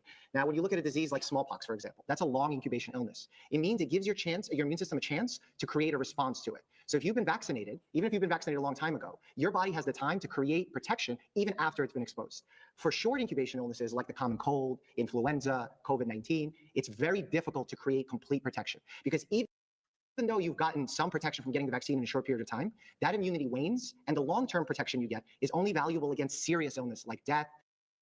Okay, so he goes into long incubation, short incubation. When there's a long incubation, vaccine can lead to immunity, herd immunity. And also it's vaccine is protective. because your body develops immune response. Okay, so the fact that I don't have this exactly on this knowledge on hand makes me want to go, okay, cool, I want to ask the guy more questions, and I want to see where my skepticism, because I do have it, of vaccines, of certain vaccines, of the COVID vaccine, where that fits in, and whether it was a good enough risk, a high enough risk for us to go forth and just take this rushed vaccine. Like, was it really, on average, a better idea than the herd immunity thing?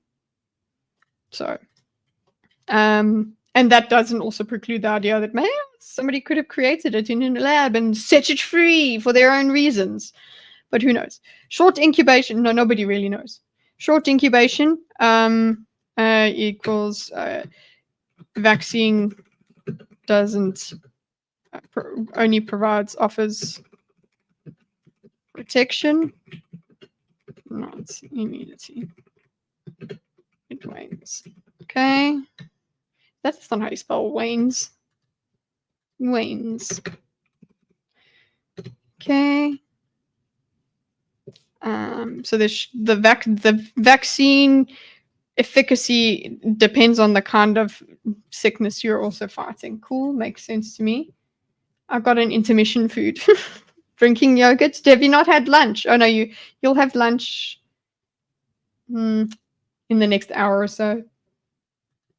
You should have gotten an intermission food when I was eating. Hospitalization, etc. So you can't get perfect herd immunity for short incubation diseases. Okay, thank you. Okay, you can't get perfect herd immunity.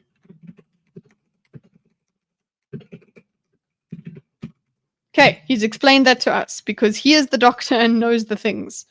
Okay, I'm sorry that I've appealed to his authority on this, but he understands the things and he has made us understand the things, and I'm understanding them. Okay, cool. So I guess my follow-up question is that there were certain groups of people who were exempt from getting the COVID vaccine, like if you were under a certain age. This is an understandable argument this man makes, but it's not very well made. Or over a certain age, or if you had immunocompromised problems or whatever. So if those people can't get the vaccine, and those are the people who are most vulnerable, and a lot of people in this room believe, well, a lot of people's natural immunity is good enough to fight the disease, then like, why would we get the vaccine when the people that, if they can't get it, then they could die anyways, Yeah, so the point of that is by getting the vaccine as a healthy person, I believe that's better than having natural immunity. And that doesn't mean that by getting the vaccine, you have a better response or a stronger response. In fact, many times, actually getting the disease will give you a better response. But do you know what you have to do in order to get that response? Like get the virus in you? Correct, which means you have to have all the potential risks of having severe disease, death, and largely we've forgotten how serious these viruses and bacteria are, where in the 20s, in the 50s. Okay, so I'm going to go back to his point, his question, because what he's saying is the people who couldn't get that, who they advised against getting the you have to get up for school in 3 hours, go to sleep. Go, Rex. I'm trying to extend to at least 1 p.m. Okay, well, I'm gonna go for another. I can go for the rest of the day, honestly. Let's see how long my stream goes, but because we're just vibing here. Doesn't matter if anyone's watching or not. We're supposed to be doing this. I'll be doing this whether it's live or not. So what's the point of stopping by saying, "Oh no, my stream's too long"? Then, no. Okay. When I stop making sense, then maybe making sense to myself, because often I don't make sense to other people. Okay, so short incubation, blah, blah. Then he goes, cool, thank you for that. Good boy, Grant. It's like, okay, fine, you answered that question for me. But now, if people, the vulnerable, certain groups were not allowed or advised to get the vaccine by doctors. Okay, so that was elderly. My mom was immunocompromised, and they said she needed to because she's immunocompromised. So I don't know. They weren't. They didn't have to take the thing. If they could not take the vaccine and be okay, why would other people take it?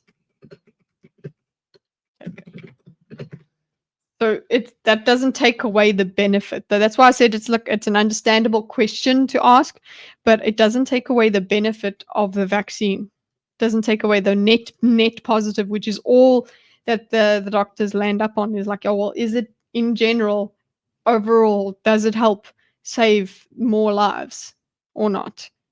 It can take if they could take the vaccine and be okay, why would other people take it? So it's a good question. It's like, you're telling me that this is the be all and end all, which is what I had a huge problem with, is that if 1 minute it's going to prevent the whole fucking disease, next minute, no, it'll just make it, you won't get as severe symptoms. Which one is it? And even Mark here is not telling me which one it is. I thought vaccines just give your immune system experience. Yeah, I thought it gave you like antibodies, or it gives your system the code of what to put out when you get infected. Well, a lot of people's natural immunity is good enough to fight the disease. Then like, why would we get the vaccine when the people that, you know, if they can't get it, then they could die anyways, you know? Yeah, and our natural immunity is good enough if our natural. So why take it? It's just a normal question. Go Grant. Grant doesn't even get just 100%. Grant just gets a heart from me. As a, what do you call it? As a marker. Okay, he gets a heart because he's just asking a question and getting an answer. Yeah, so the point of that is by getting the vaccine as a healthy person, I believe that's better than having natural immunity. And that doesn't mean. Wow. Okay. Get like immunity is kind of what he's saying. So why get vaccination?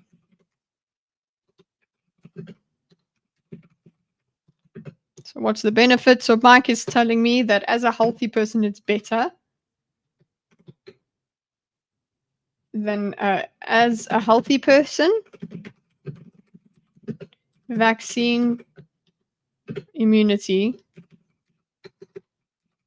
is better than natural, because you don't have to get sick. You remain a healthy person, well, not necessarily, but you are from health status healthy. You just get vaccinated, and that gives you the immunity, as opposed to you are naturally sick. I think, I'm not gonna lie, I couldn't get past the red hair lady. Yeah, you see, the red hair lady is the reason that a lot of people that's where most of the comments actually were. But this guy, it makes you forget that there were some reasonable people. Like, I didn't even know about Grant here, and I'm like loving on him now. Vaccine, you have a better response or a stronger response. In fact, many times, and that doesn't mean that by getting the vaccine, you have a better response or a stronger response. What are you laughing at, lady? Okay, it doesn't mean that. So she says it's better than natural. So then he goes, that doesn't mean that it's a better or a stronger. Okay, but now what I want to say there is that they did not tell us that. Fauci did not tell us that. In fact, many times, actually getting the disease will give you a better response. Which is what I heard, which most people said. Actually getting the disease will give you a better response. So he does admit that. Getting the disease, a lot of times, getting the disease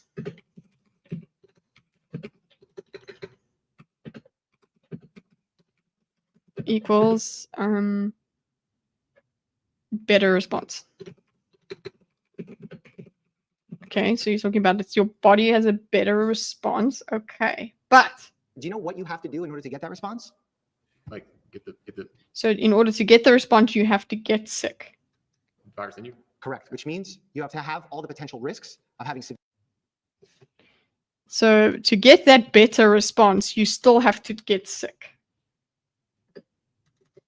To get the better response, you need to be exposed to the illness and its risks. So would you have to be all the severe disease, death, and largely we've forgotten how serious these viruses and bacteria are.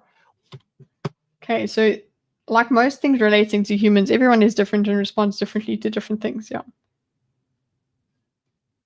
I think a ton of people got sick before the vaccine came out.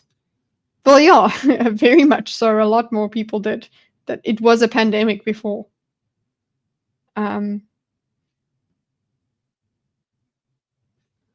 Another lady that's gonna prot cuck.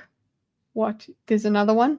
There is another. Oh, that lady that they zoomed in on. She's another colorful being. Just okay.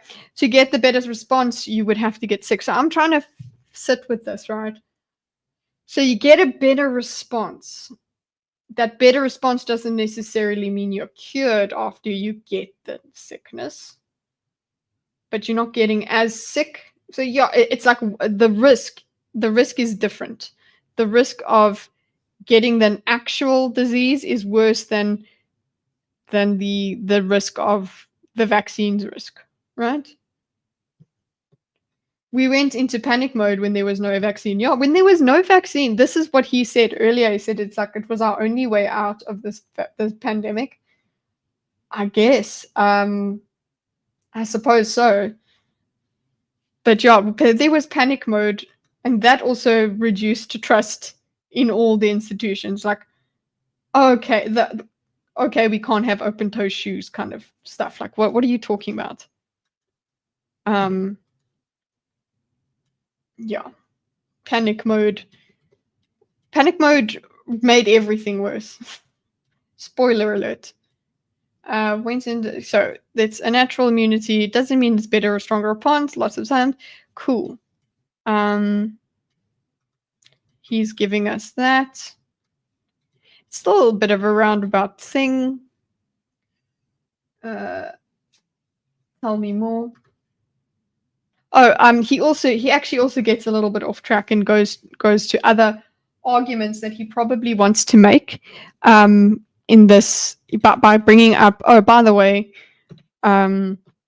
we forget how deadly the real viruses are. So the actual virus and bacteria are viruses and bacteria are because of vaccines. So that's just a general blanket statement he makes. It's like, listen, the reason we're not talking about polio right now is because of vaccines. Okay. Where in the 20s, in the 50s, in the 80s, the deadliness of those diseases has been largely forgotten. One of the vaccines we give to children is called Haemophilus influenza. That causes meningitis. We don't see that anymore. The residents that were trained 20 years before me, every time they were in the emergency room, they learned how to do a spinal tap to diagnose this type of meningitis because of that bacteria. I've never learned how to do it. I'm not trained how to do it. Now we have to rely on interventional radiologists to do the procedure because of vaccines. That was a cool, see here, boy had anecdotes, but hey, the other people brought anecdotes too, but his are a lot more specialized anecdotes. But yeah, he's saying that it's so preventable and preventative. It's come so far that meningitis is not as common as it was before. Like all doctors would know how to do a spinal tap because meningitis was so common that most general practitioners need to do it. So he's talking about meningitis vaccine worked so well that spinal taps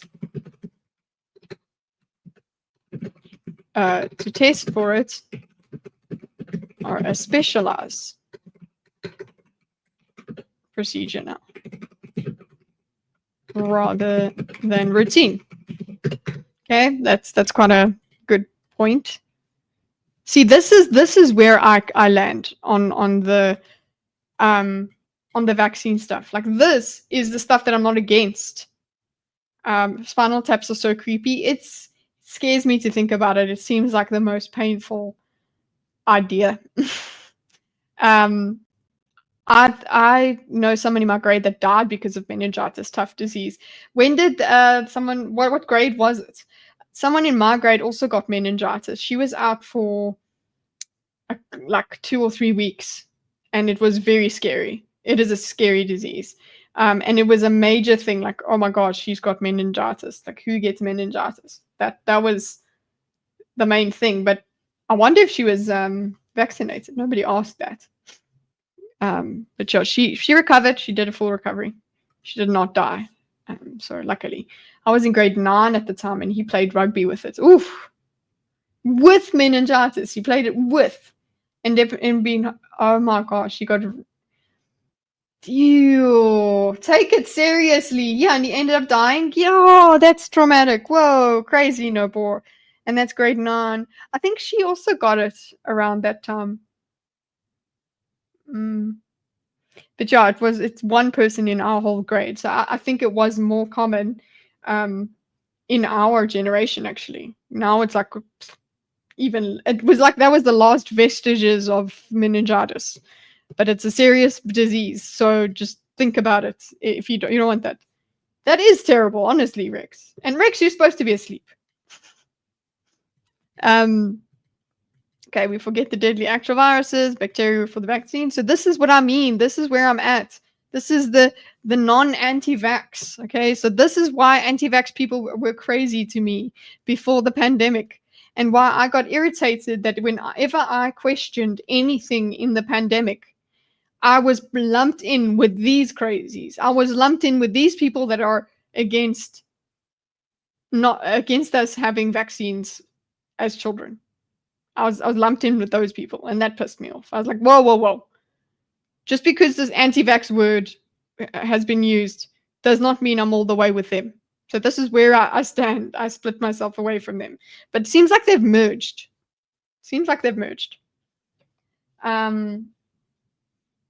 The guy that ended up being head boy spoke about him in his speech as well. I'd probably land up. That's a boy that didn't make it to the end. Jeez, that's crazy. School funeral because he was on track to be our head boy once he got to matric. Oof, Jesus. So he was like that popular guy. Oh, he was like the jock. Just sorry, I need a tissue. Just hold on. Not because you're making me cry, because the aircon is on Arctic. Just hold on. Yeah.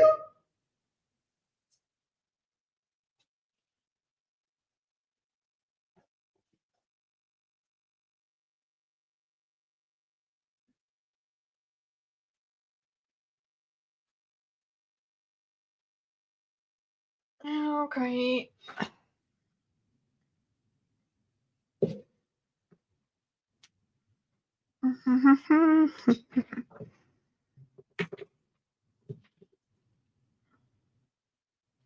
This is Owl. Yay. All right, let's continue.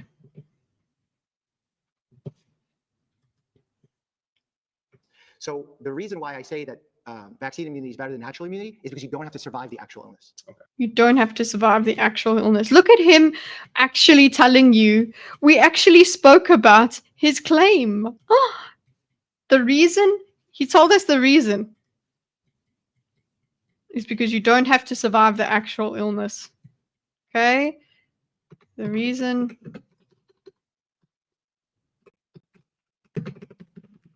vaccine immunity is better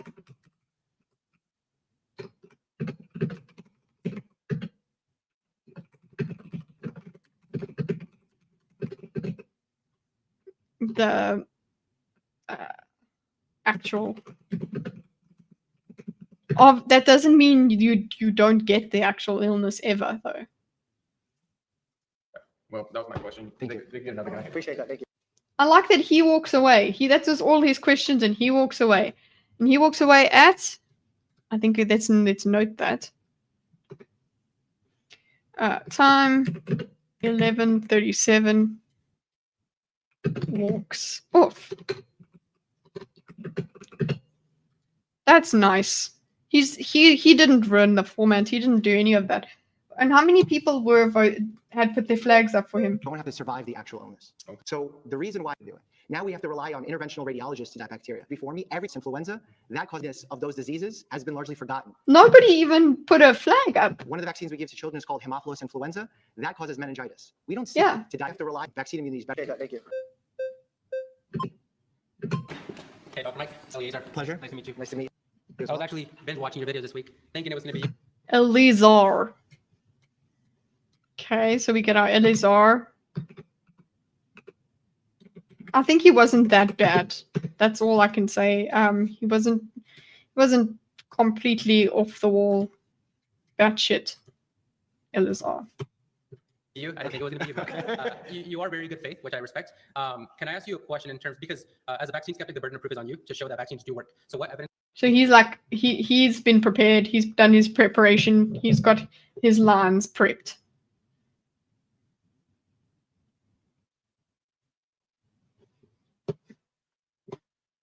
I think that guy ended up being hit. What with this? My mom got 2 vaccine shots and still got COVID 3 times because she's and still doesn't have her taste, but she's a social butterfly in its own fault. So she just did not want to social distance. She was not. But you know what? If she social distanced so completely that her mental health declined, that would be a problem. So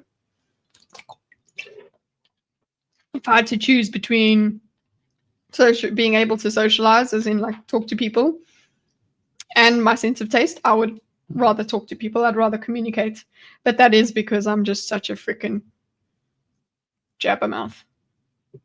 She was sad at the time. She took it hard already. Yeah. You are a person that really needs to be around, that is not okay alone. Then it'll take a bigger toll on you.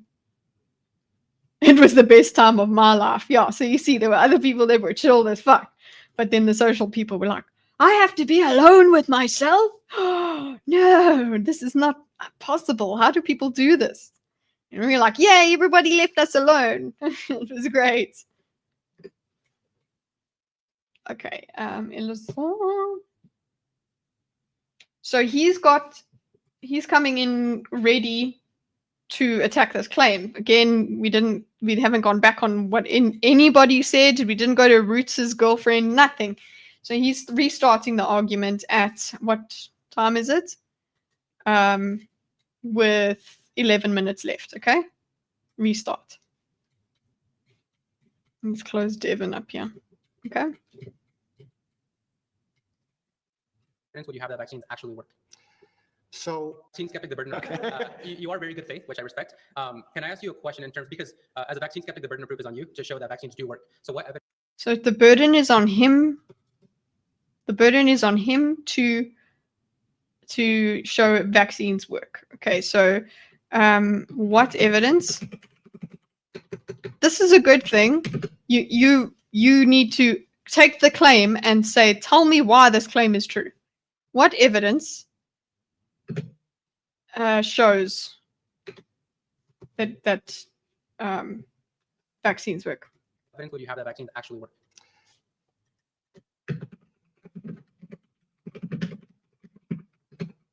Valid question. Good thing for you to go with. I'm pretty sure he's going to give you an answer, but go. So vaccines, unlike other drugs, and there have been claims made about this in the wrong direction, where people say that vaccines aren't as tested as, let's say, pharmaceuticals. Mm-hmm. Because vaccines are given to healthy people to prevent disease, we test them an incredibly higher amount than pharmaceuticals. So that means pre-market testing before we bring them out. That means while we give them and after. We actually have a system called a vaccine safety data net that monitors millions of doses of the vaccines to see if a pattern gets elucidated through giving the vaccine. So we have all stages of the vaccine process monitored because we are trying to do our best to make sure that we help children and adults when they are due for a vaccine. Okay, so you just... So that didn't answer his question. Exactly, he did just say, I suppose what he's relying on is that they are the most tested. Vaccines are the most tested medical treatment. Have the most have the most test data because they're given to healthy people. We have data, so that's number one. Then also we have data to before, during, and after administration. What do you call it? So we have a database as well. We have a database. Data net that keeps track of in order any harmful patterns. He does talk about them doing their best all the time. Do you see how he just uses that phrase? We do our best to do that. But that's literally what doctors on the ground are doing. I don't know about the world leaders and all of that. We don't know about the Fauci's, etc. But the guys, your GP is not the evil guy over there. The GP is just trying to do his best. Just at the end, you said it pretty much sounds like you have to have a good intention. For example, we're not in the labs actually seeing the vaccine process. So what did he say? So this is he's taking this guy down this argument path that he's prepared. So you just, at the end, you said it pretty much sounds like you have to have a good intention. You have to have a good intention. It sounds like you have to have a good intention. I mean, that's what I latched onto, that we're talking about the doctor doing his best, right? So he takes, from there he goes, this over here, that's not where he went with the argument. We didn't talk about this evidence. I suppose he's talking about the intention behind the data, behind the evidence, I suppose. So he's like, you have to assume, have to have good intention. Okay. For example, we're not in the labs actually seeing the vaccine process or the clinical trials. So we have to just take the experts' word and trust it, right? Well, when you fly in a plane, you're not in the cockpit. Okay, so we have to have good intentions. We have to trust that the experts are doing their best, I suppose. Yes, we do. We do have to do that.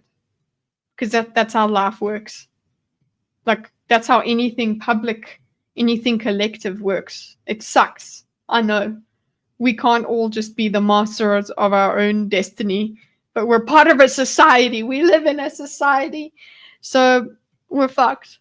Okay, so you have to have good intentions. We have to trust that experts are doing their best. And then his response is, well, yes, you when you're in a plane, you trust the you're not in the cockpit. You trust the pilot. In a plane, you trust the pilot. You're not in the cockpit. Okay, so I guess what people would then say is like, well, I'm not forced to get on a plane. I can choose not to be on a plane and trust a pilot. Maybe that would be the argument that comes from these guys. Cockpit. Right. So we put our faith in that. So you would say that we just have to put our faith in the experts, correct? Correct. Okay. So this would. So we would have to put our faith in the experts. He agrees. He agrees.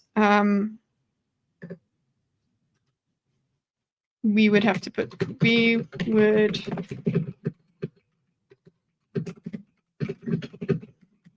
Okay, cool. Put your faith in the experts. Cool. I think that is a good thing for him to establish for Dr. Mark here, to understand that is why. Remember when we first got to this over here, anti-vaccine lies cost lives, all of that. Like, the thing that an anti-vaxxer believes is that they're not causing harm by not taking a vaccine. And that's because they do not trust the experts. So this lack of trust is the center of all of this. So I think it's pretty cool that we have that laid out here. I don't think that's where what Mark picks up, but it's an interesting thematic discussion for us meta-analysis people. Require number one, a good intention. So they have a good intention to help people, to make their lives better, and also. He's pretty fast. Okay. So this would require number one, a good intention. So they have a good intention to help people, to make their lives better, and also they have to be ethical. Is that correct? Those are reasonable things, yeah. Okay, so if Let me slow this down. Fuck's sake. This is normal speed, guy. They fall out the ethical intention in the experts. Cockpit. Right. So we put our faith in that. So you would say that we just have to put our faith in the experts, correct? Correct. Okay. So this would require, number one, a good intention. So they have a good So, okay, for him, he's saying for us to put faith in the experts, we would need them to have good intentions. Okay, good. There we go. So we want them to have good intentions. What if we put our faith? What he means is if we put our faith in experts, we believe that they have good intentions. So I'm actually going to put that here in my words because I don't think it's making it. If we have faith in the experts, we need to believe these things. So I think maybe put that there. I don't know. This actually could probably be in a call out, I suppose. X, let's put a call out.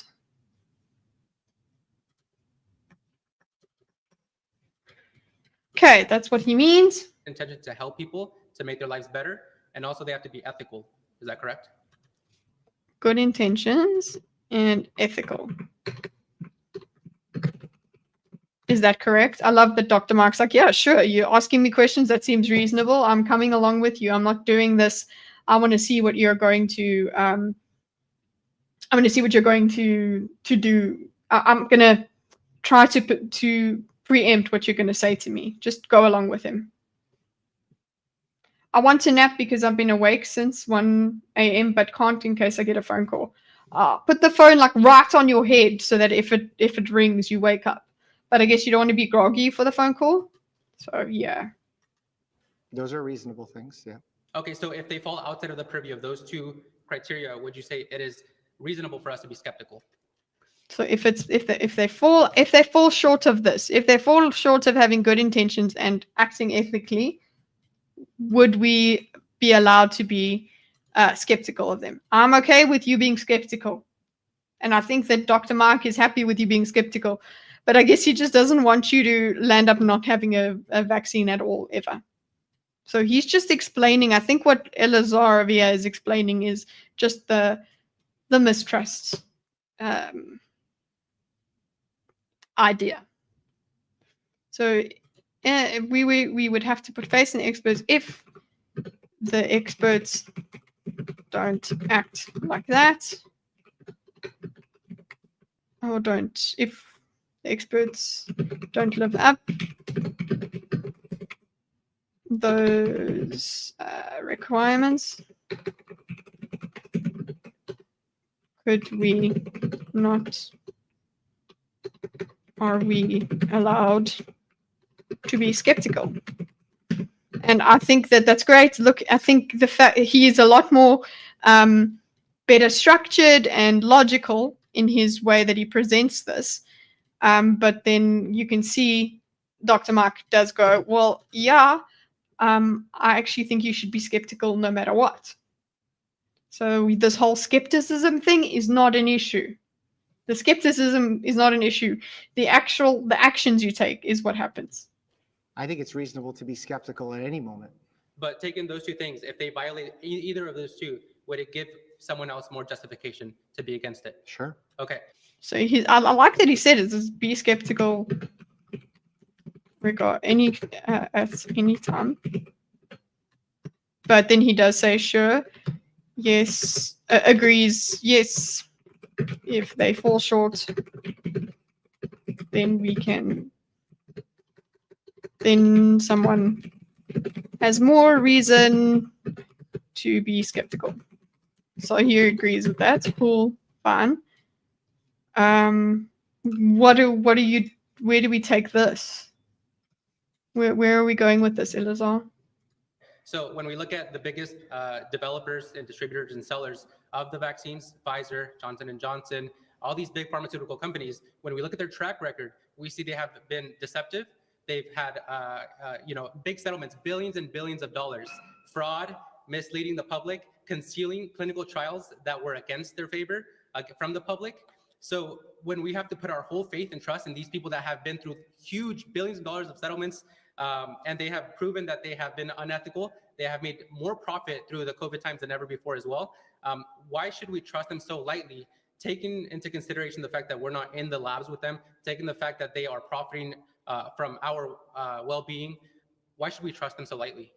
Okay, so that's a great. I like the way he did that all. Okay, so he's like, cool. Look at how much we distrust them. Then he actually referred to their track record, the pharmaceuticals. He doesn't come in there. Take note, Devin. He doesn't come in there and go big pharma.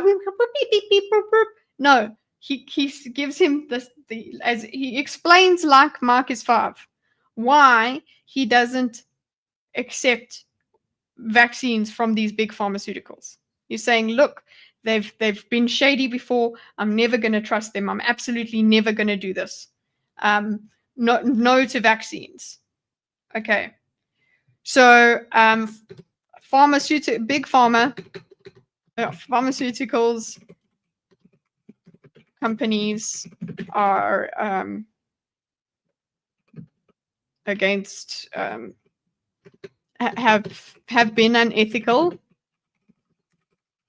in the past, and they've profited off our illnesses, so they can't be trusted. I think that's a reasonable position to take in terms of, yeah, I'm wary of pharmaceutical companies, but at the same time, that doesn't make vaccines themselves, inherently all vaccines and all healthcare, a big scam. That doesn't mean that now I have to, because I don't trust the big pharma, which is great for them, isn't it? Because I don't trust the big pharma, I'm going to stop taking paracetamol when I have a headache. Like, it's still going to work. It still works for me. So I can understand where he's coming from, and I hope Mark addresses this. It's not a blind trust. Who you're trusting is the independent reviewers that review the data that they put forward. Okay, but is this political? So he is saying it's not blind trust. That, I don't know if that's a good enough argument. You've just told me pharmaceutical companies have been bad in the past. It's not blind trust. You're telling me that there's independent reviewers. But despite independent reviewers, there's still been whistleblowers and things like that. There's still been cases where they've mistreated us. What you're supposed to do, Mark, is help us cope with that lack of trust and understand that on balance, we still need to trust that medicine can help us at some point. We have to do that. We can't do the throw the baby out with the bathwater, where we go, fuck you, fuck medicine, go back to caveman. We can't do that. That's the main argument that he can lean on. It's not blind trust, he says. You trust the reviewers, independent. There's no such thing as independent. He knows that. Reviewers. Political. Independent reviewers that review the data that they put forward.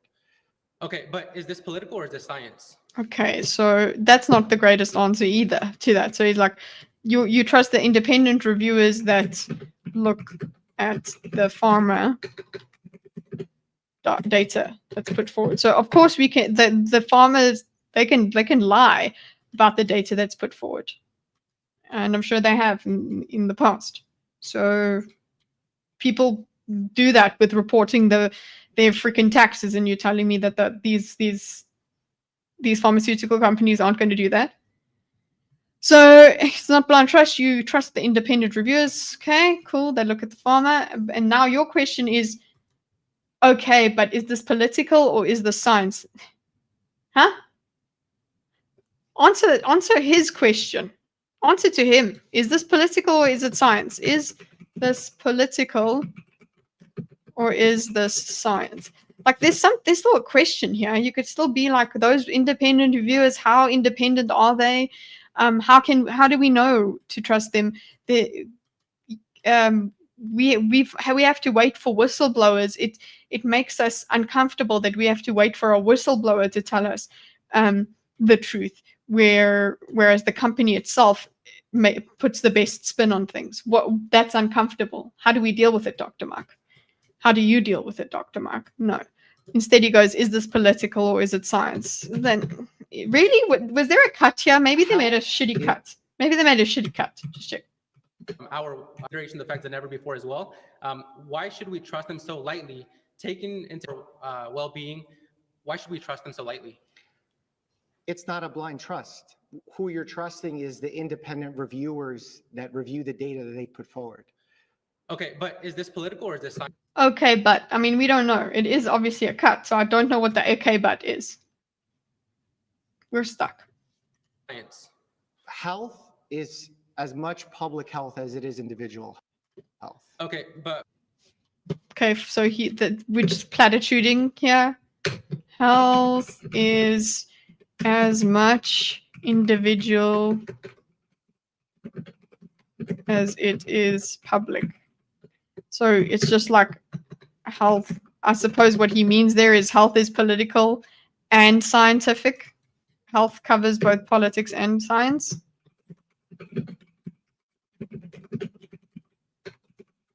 I guess that's what he's saying. Okay, cool.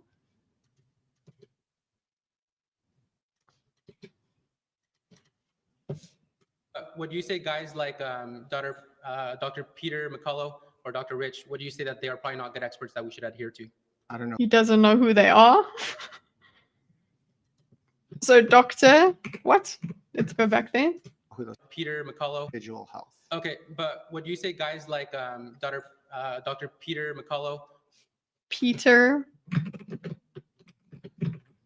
Hello. Dr. Who? Or Dr. Rich, what do you say? Dr. Rich. Are these experts we shouldn't trust? I think you should say there are people that are doctors that agree that tell us not to trust. What do we do with those? Do we kick them out? Say that they are probably not good experts that we should adhere to. I don't know who those people are. So they're very anti-vax, or they've provided solutions like hydroxychloroquine, ivermectin, and they've stated over 200 peer-reviewed studies from different types of trials showing the efficacy of those kind of medications that are alternatives to COVID. Or okay, so he doesn't know who they are. Okay, so he tells us they are doctors, anti-vax doctors.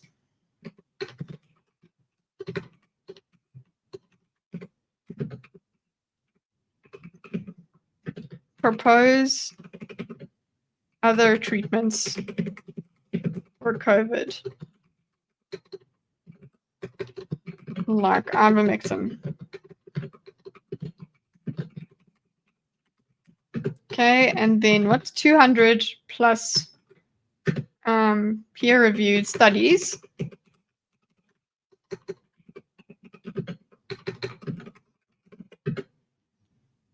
for such alternatives.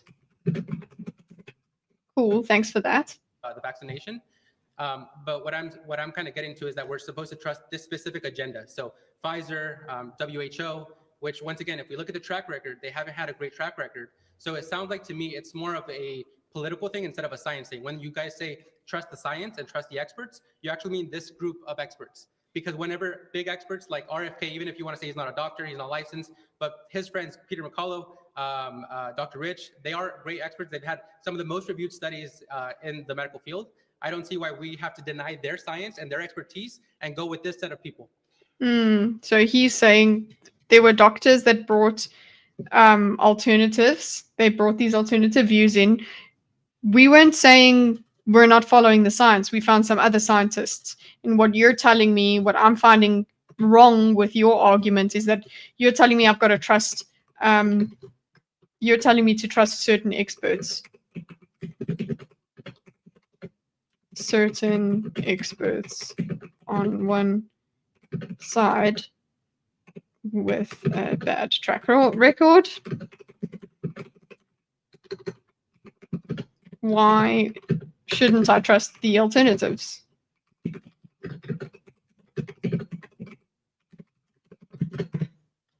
Okay, that's a good enough question. And what he basically says is consensus, which is the prepackaged doctor answer for this. I think when you look at the grand scheme of things, you have to look at consensus. And when you look at consensus, not just the United States, you look at the WHO. This is a world organization. This is not a United States organization. In fact, we just pulled out of the WHO funding-wise. So this is the most unbiased you can get. Can you erase human bias from research? Absolutely not, because it's done by us, and humans are inherently biased. When you talk about Pfizer's past mistakes or whichever organization you want to choose from the pharma side of things, to be skeptical of them is so important. And the way that they've been lacking transparency for a long time, especially when it comes to pricing and the way that they've chosen their development of medications, I'm the first person to admit that that is valuable. But when we say Pfizer, where we say Purdue or one of these pharmaceuticals, there are people that are working there that are researchers that you're talking about. The shareholders, the people that are investing in those companies, are a different set of people. Okay, so skepticism is valuable. So my kind of question here with his skepticism is valuable is like, cool, you can't keep saying that to them and saying their skepticism is okay, but then still expecting them not to act on their skepticism. You're telling them that their curiosity is fine, that they need more information is fine. Cool, but they are obviously finding different information and do not believe the information you believe. So what is different? What has made their facts more convincing to them than yours? And most of the time, it's this lack of trust. It's this but there's this big conspiracy, this idea that everything is against me. I can't trust anybody. So you know what? I'll trust the alternative. I'll trust the guys that tell me how bad everybody else in the medical industry is. I'll trust that alternative. So yeah, the skepticism is valuable, but at the same time, it doesn't mean you should completely now throw out absolutely every vaccine ever created by man. That's not how it goes. You're telling me you trust skepticism is valuable, and then he also, out of this, he goes, the people.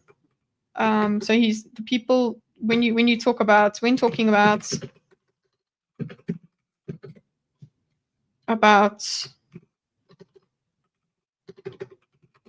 pharma, big pharma, you're talking about the people working there or the shareholders, different people working there, the shareholders and investors. So the evil rich people are a different group, but one has control over the other, Dr. Mark. See, we could have this discussion if people weren't putting up flags. Okay, the shareholders and investors are different people. So I don't know, with there it would be like we rely on individuals to be ethical. We rely on individuals to be to have our best interests at heart. The people that are on the inside, telling us the truth.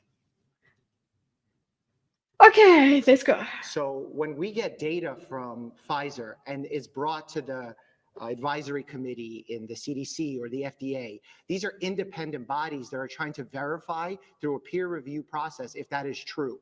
They're trying to do their best with the knowledge that we have. Will we have perfect answers? Will there be mess ups? Absolutely. But they're trying their best. The shouldn't are different people. They're trying their best. The independent reviewers are trying their best, which is his repeated line. That doesn't mean you just throw everything out the way and say, hands up, we failed before, so we can't fail again. I would agree that there's a difference between mistakes and deception. So deception is an intent.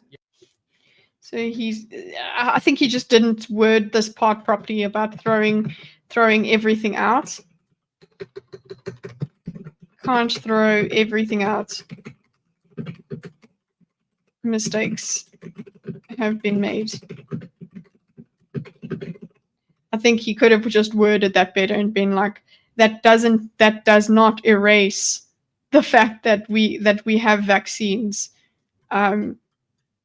that have been effective, that literally we are beyond worrying about certain diseases because of vaccines. So yes, I understand your skepticism here, and let's go for them. They need to give us the answers.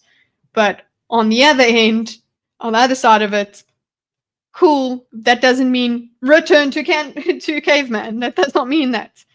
So okay, so but now he's saying he's just intellectualizing it. He goes, okay, deception requires intent. You're intending to have malice towards someone, right? You're intending to make more money by lying to the public. You're intending to make more money or more profit by not showing all the clinical studies that were conducted that show adverse reactions to the thing that you're putting forth. So that's where I would also make a delineation that there's mistakes, which we can all make, and I would also say science can make mistakes. I think this is a great point. Why are we on 9? Why are we on eight flags here, boys? Why are we on 8 flags? I think he's doing great. What are you 8 flagging him for? What are you 8 flagging him for? Because he's like, okay, you've mentioned mistakes, so let's put this here. This is his response. Mistakes versus deception, right? Versus intention. Deception, right? So like you properly did a thing where you lied to people to make more money. Lying to people, more money. And also I think we're losing track of who's lying to who, because is Fauci big pharma, or who exactly is perpetuating the lie here? But let's pretend we have to be simplifiers. Lying to people to make more money. What? Not releasing data that shows things you don't like. So all of that are concerns that people have with big pharma and with the health. These are valid concerns. This is the real anti-vax, okay? With no, this is not the real anti-vax. This is the kind of anti-vax I was associated with in COVID, where it was I was wondering these things. I was asking these questions, not, oh my gosh, all of healthcare is created by the white man and horrible, and we should all just forget about it. But then there's this other section, which is an intention. How do you judge intention? Okay, so he's now, when he goes, how do you judge intention? We get the next flag up. We get, how do you judge intention? Like, I actually want to capitalize this. How do you judge? And then we get nothing. We get nothing because why? We get fucked by the format. That's the thing, is with these kind of companies, we have to assume good intention. All right. So his answer is just like, oh, we have to assume good intention.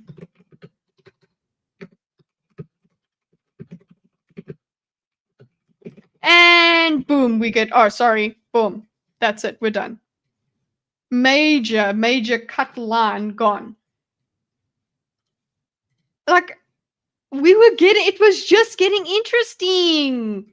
You morons. Connect. What the hell? It was just getting interesting. And then you get voted off the island. Why are we voted off the island? It wasn't even that like the argument was going badly for their side. This is good. Why did they vote? They just like, you know what? There's 5 minutes left. I want to talk about this. So yeah, voted off at time. Voted off at 0528. Voted off. Sorry for Elazar, who's actually just so freaking also gets a heart for actually just talking. Who chose these people? Okay, love Elazar. Thank you, thank you so much. Okay, let's finish the last few minutes in this prompt, in this claim. And see who I think we get Redhead back. I think we do. If I'm not mistaken, we get another crazy back. I don't think we get a good person. If I'm not mistaken, in this claim. Sorry, you've been voted out by the majority. Thank you, Thank you, I appreciate it. We don't get this. We don't get this conversation to go forward. Fuck this format.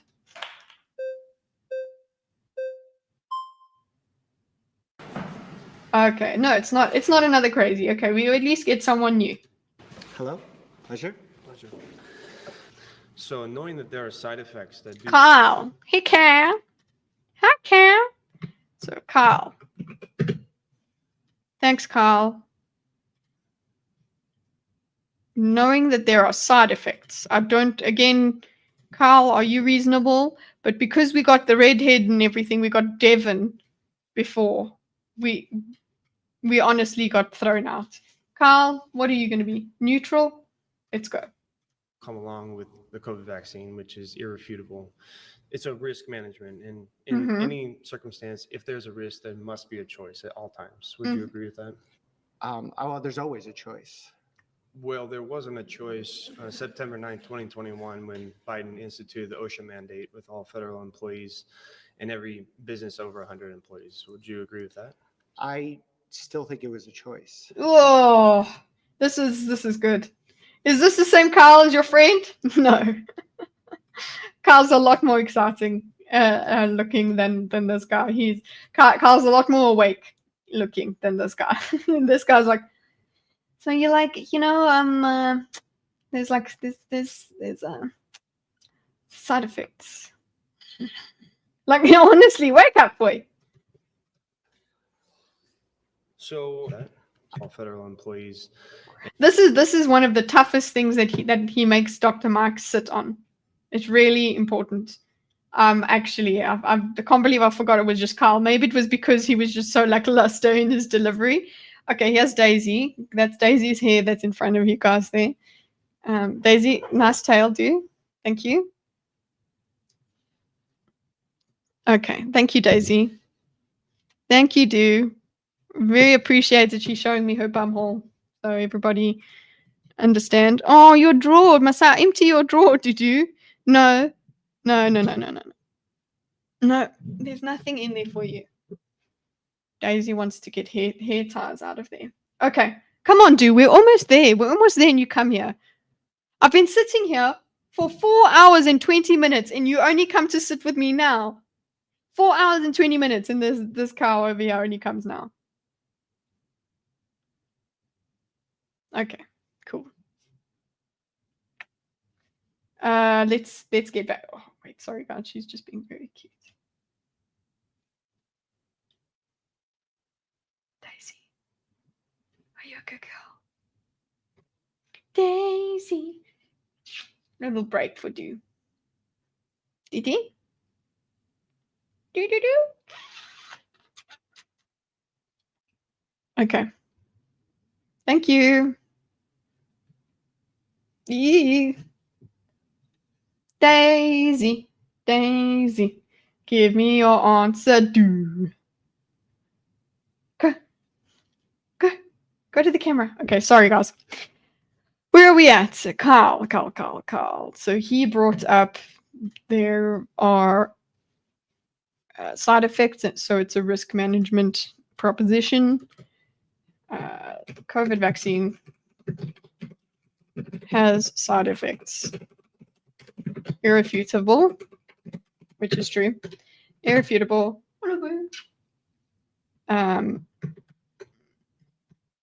Then he goes,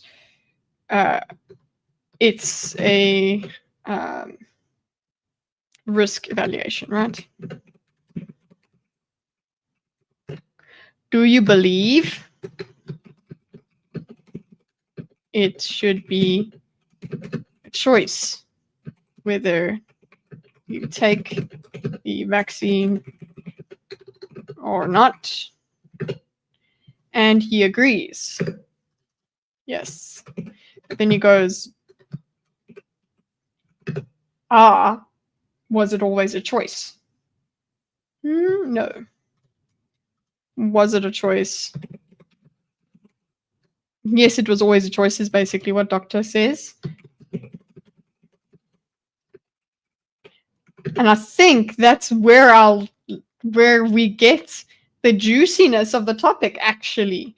The juiciness is, right, we don't actually have a choice when it comes to these things, because it's like, you know what, our life is so inconvenienced if we don't take these things. It's basically forced.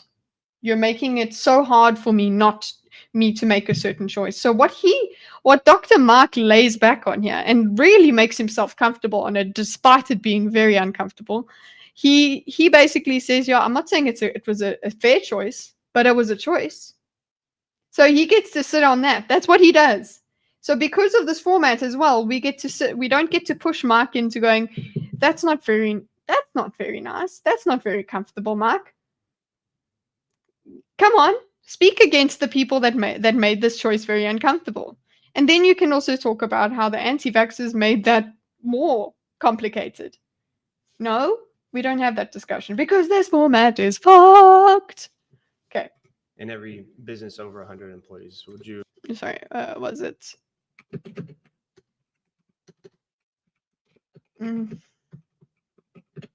What? When the OSHA mandate occurred. Yeah. Also, mandates. It was really it's America that got really upset about mandates. It's like, oh, first time. Okay, so employees' mandate was a choice when the OSHA mandate occurred. Yes, it was still a choice. It was. So, like. Do you agree with that? I still think it was a choice. Like, you see, like that reaction there, that means we need more than 5 minutes on the clock. Oopsie. Sorry, present.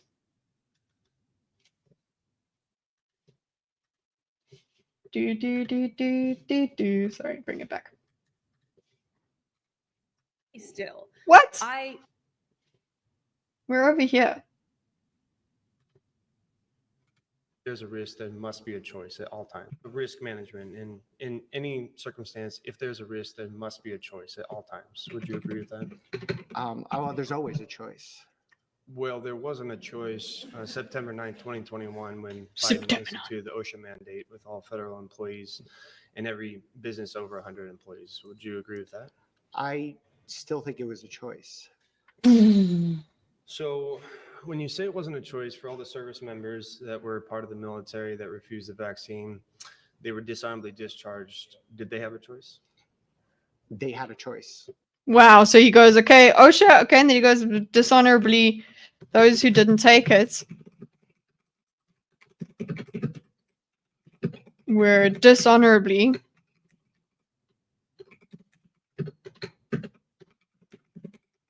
was that a choice?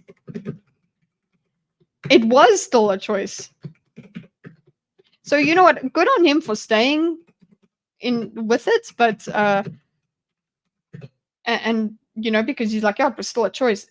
And then he explains himself further that it wasn't a good choice. And what was their choice? I'm not saying whether or not this is a fair choice or if I. Okay, so his way is, I'm not saying whether it was a fair choice or not. Well, actually, no, I want you to say whether it was a fair choice or not, Dr. Mark. I want you to answer my question.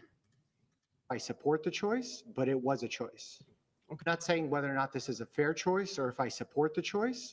Oh, okay. I'm not saying whether or not he's such a politician. He's going to go into politics, isn't he? That's a politician's answer. I'm not saying I can neither confirm nor deny whether it's a fair choice or not. I can't say whether I'm for it or against it. I am not saying whether I agree with it. What I am for it or not. So that's it. That's it. He does not step in it that way. Nice for him. It would be nice to push him, because this is where his niceness ends. Is that I don't know what he really thinks. He still has to toe the professional line. But it was a choice. Okay.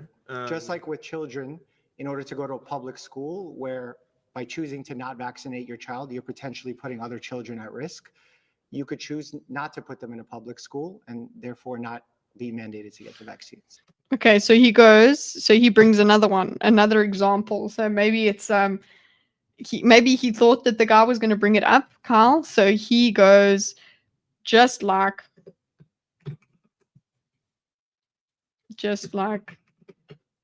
choosing put your child in a private school so they aren't mandated to take the vaccine in a public school. I think in South Africa, private schools were also mandated. I don't know if there was a mandate, really. It was more like there were vaccine requirements for a lot of workplaces and things like that in South Africa. So I can only speak for them. What did we? I don't think we had the requirement for us. It was more like we had the remote work requirement initially. Yeah, we never actually had vaccine as a requirement in our workspace. Okay, but it was socially frowned upon for you not to be vaccinated. Would say that. But then also I was mandated, the travel mandate. You're not vaccinated, you're not leaving the country, boys. That happened. Everyone has the ability to make a right choice for them and their family. And if you are able to fully understand with informed consent, there are many, many risk factors, especially knowing that there's no long-term studies, not one. Sorry? Okay, so he's basically saying, yeah, people could make the choice themselves. I don't think everyone's universally good at making the choices for themselves. Unfortunately. We then wrestle with that. But he's like, I believe... basically that is a good thing. He just gets to say what his point is, that I believe everyone will make the best choice for their family, their health. That's for their family and their health. That's it. They need to be informed. And then we get fucked by the format. Time runs out.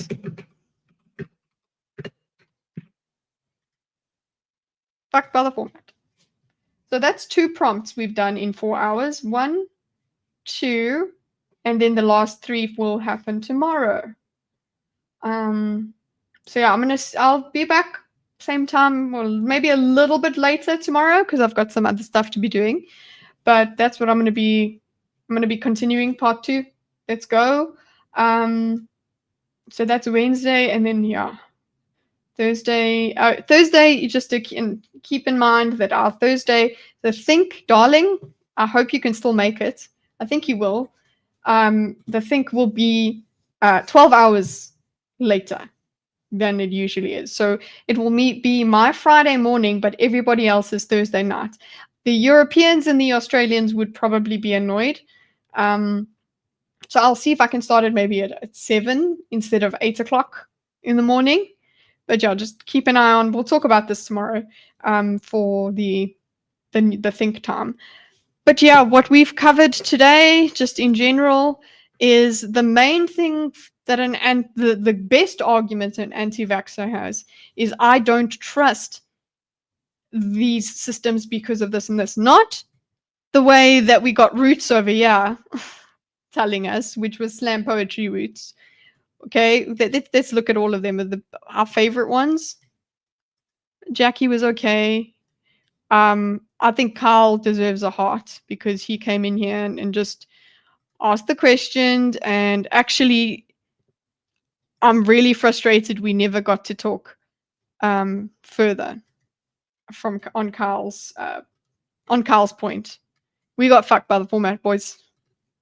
Bad. So claim 2. So 1, 2, 3, 4. So I guess we get 4 people per claim. Let's see if that holds up throughout the rest of the mind map. And yeah, we got this cutoff. We didn't get. This is the thing that this format does. Is we get all these ideas that then just get completely minimized because we go to the next one. And then we only later on get the last claim, where there's actually quite a nice discussion. But I'm actually quite pleased with these heart ones that I've got there. I mean, I was focused way more on the Jackies, the Roots and the Devons, but there's actually way more reasonable people so far that we've diagrammed here. There's way more reasonable people than I remembered, and just if we block out these kinds of people, then maybe we get actually a bit of a better idea of what they're trying to argue, what reasonable anti-vaxxers are trying to argue, as in COVID anti-vaxxers. COVID anti-vaxxers are different to anti-vaxxers. Okay, anti-medical, naturalist anti-vaxxers. There's a difference. So yeah, I'm excited for claims 2 and 3, 3 and 4 tomorrow, and then plus that bonus one. And yeah, so far that's my conclusion, is that main argument an anti-vaccine person has is, I don't trust the big boys, and how do I differentiate? How do I recover from the trauma of this distrust that was built during COVID? Because you cannot deny that there were steps taken that we cannot abide. We were not happy with. So and I think the best stickler guy was Carl. Actually, he properly got him to say, and he had to stick to his thing. These people made the vaccines, mandated the vaccines. You don't get to separate yourself completely from that. You don't get to not comment on that as a doctor. But he doesn't. He stays away from it. I wonder if there was a disclosure or something, a non-disclosure thing that he was like, listen, I will have, this is, I'll plead the fifth, basically. That's his line, where he said, I won't say it's good or bad, but it was a choice. It's like, oh, so there was still a choice. That was his argument. That was the worst argument we got. So the fact that we got a bad argument from Dr. Mark means this was actually a pretty good, much more worthwhile than I thought it would be.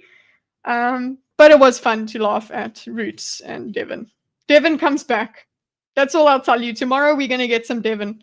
Hey, Lucifer. I'm actually just signing off now. So let's do a fit map. So there's the map. We go,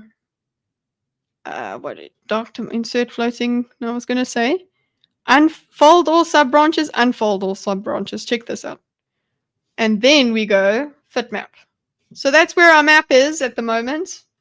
It looks very cool and complex, but it's not. So it's just our what do you call it? It's our study notes of what everybody has said along the way. But I think creating a map after this map, a mini map, will be easy peasy, because it's not that deep. We didn't go that deep. We said all of this to not say much. Cool. Will you be here tomorrow morning? Will you be here tomorrow night? Whatever time it is for you.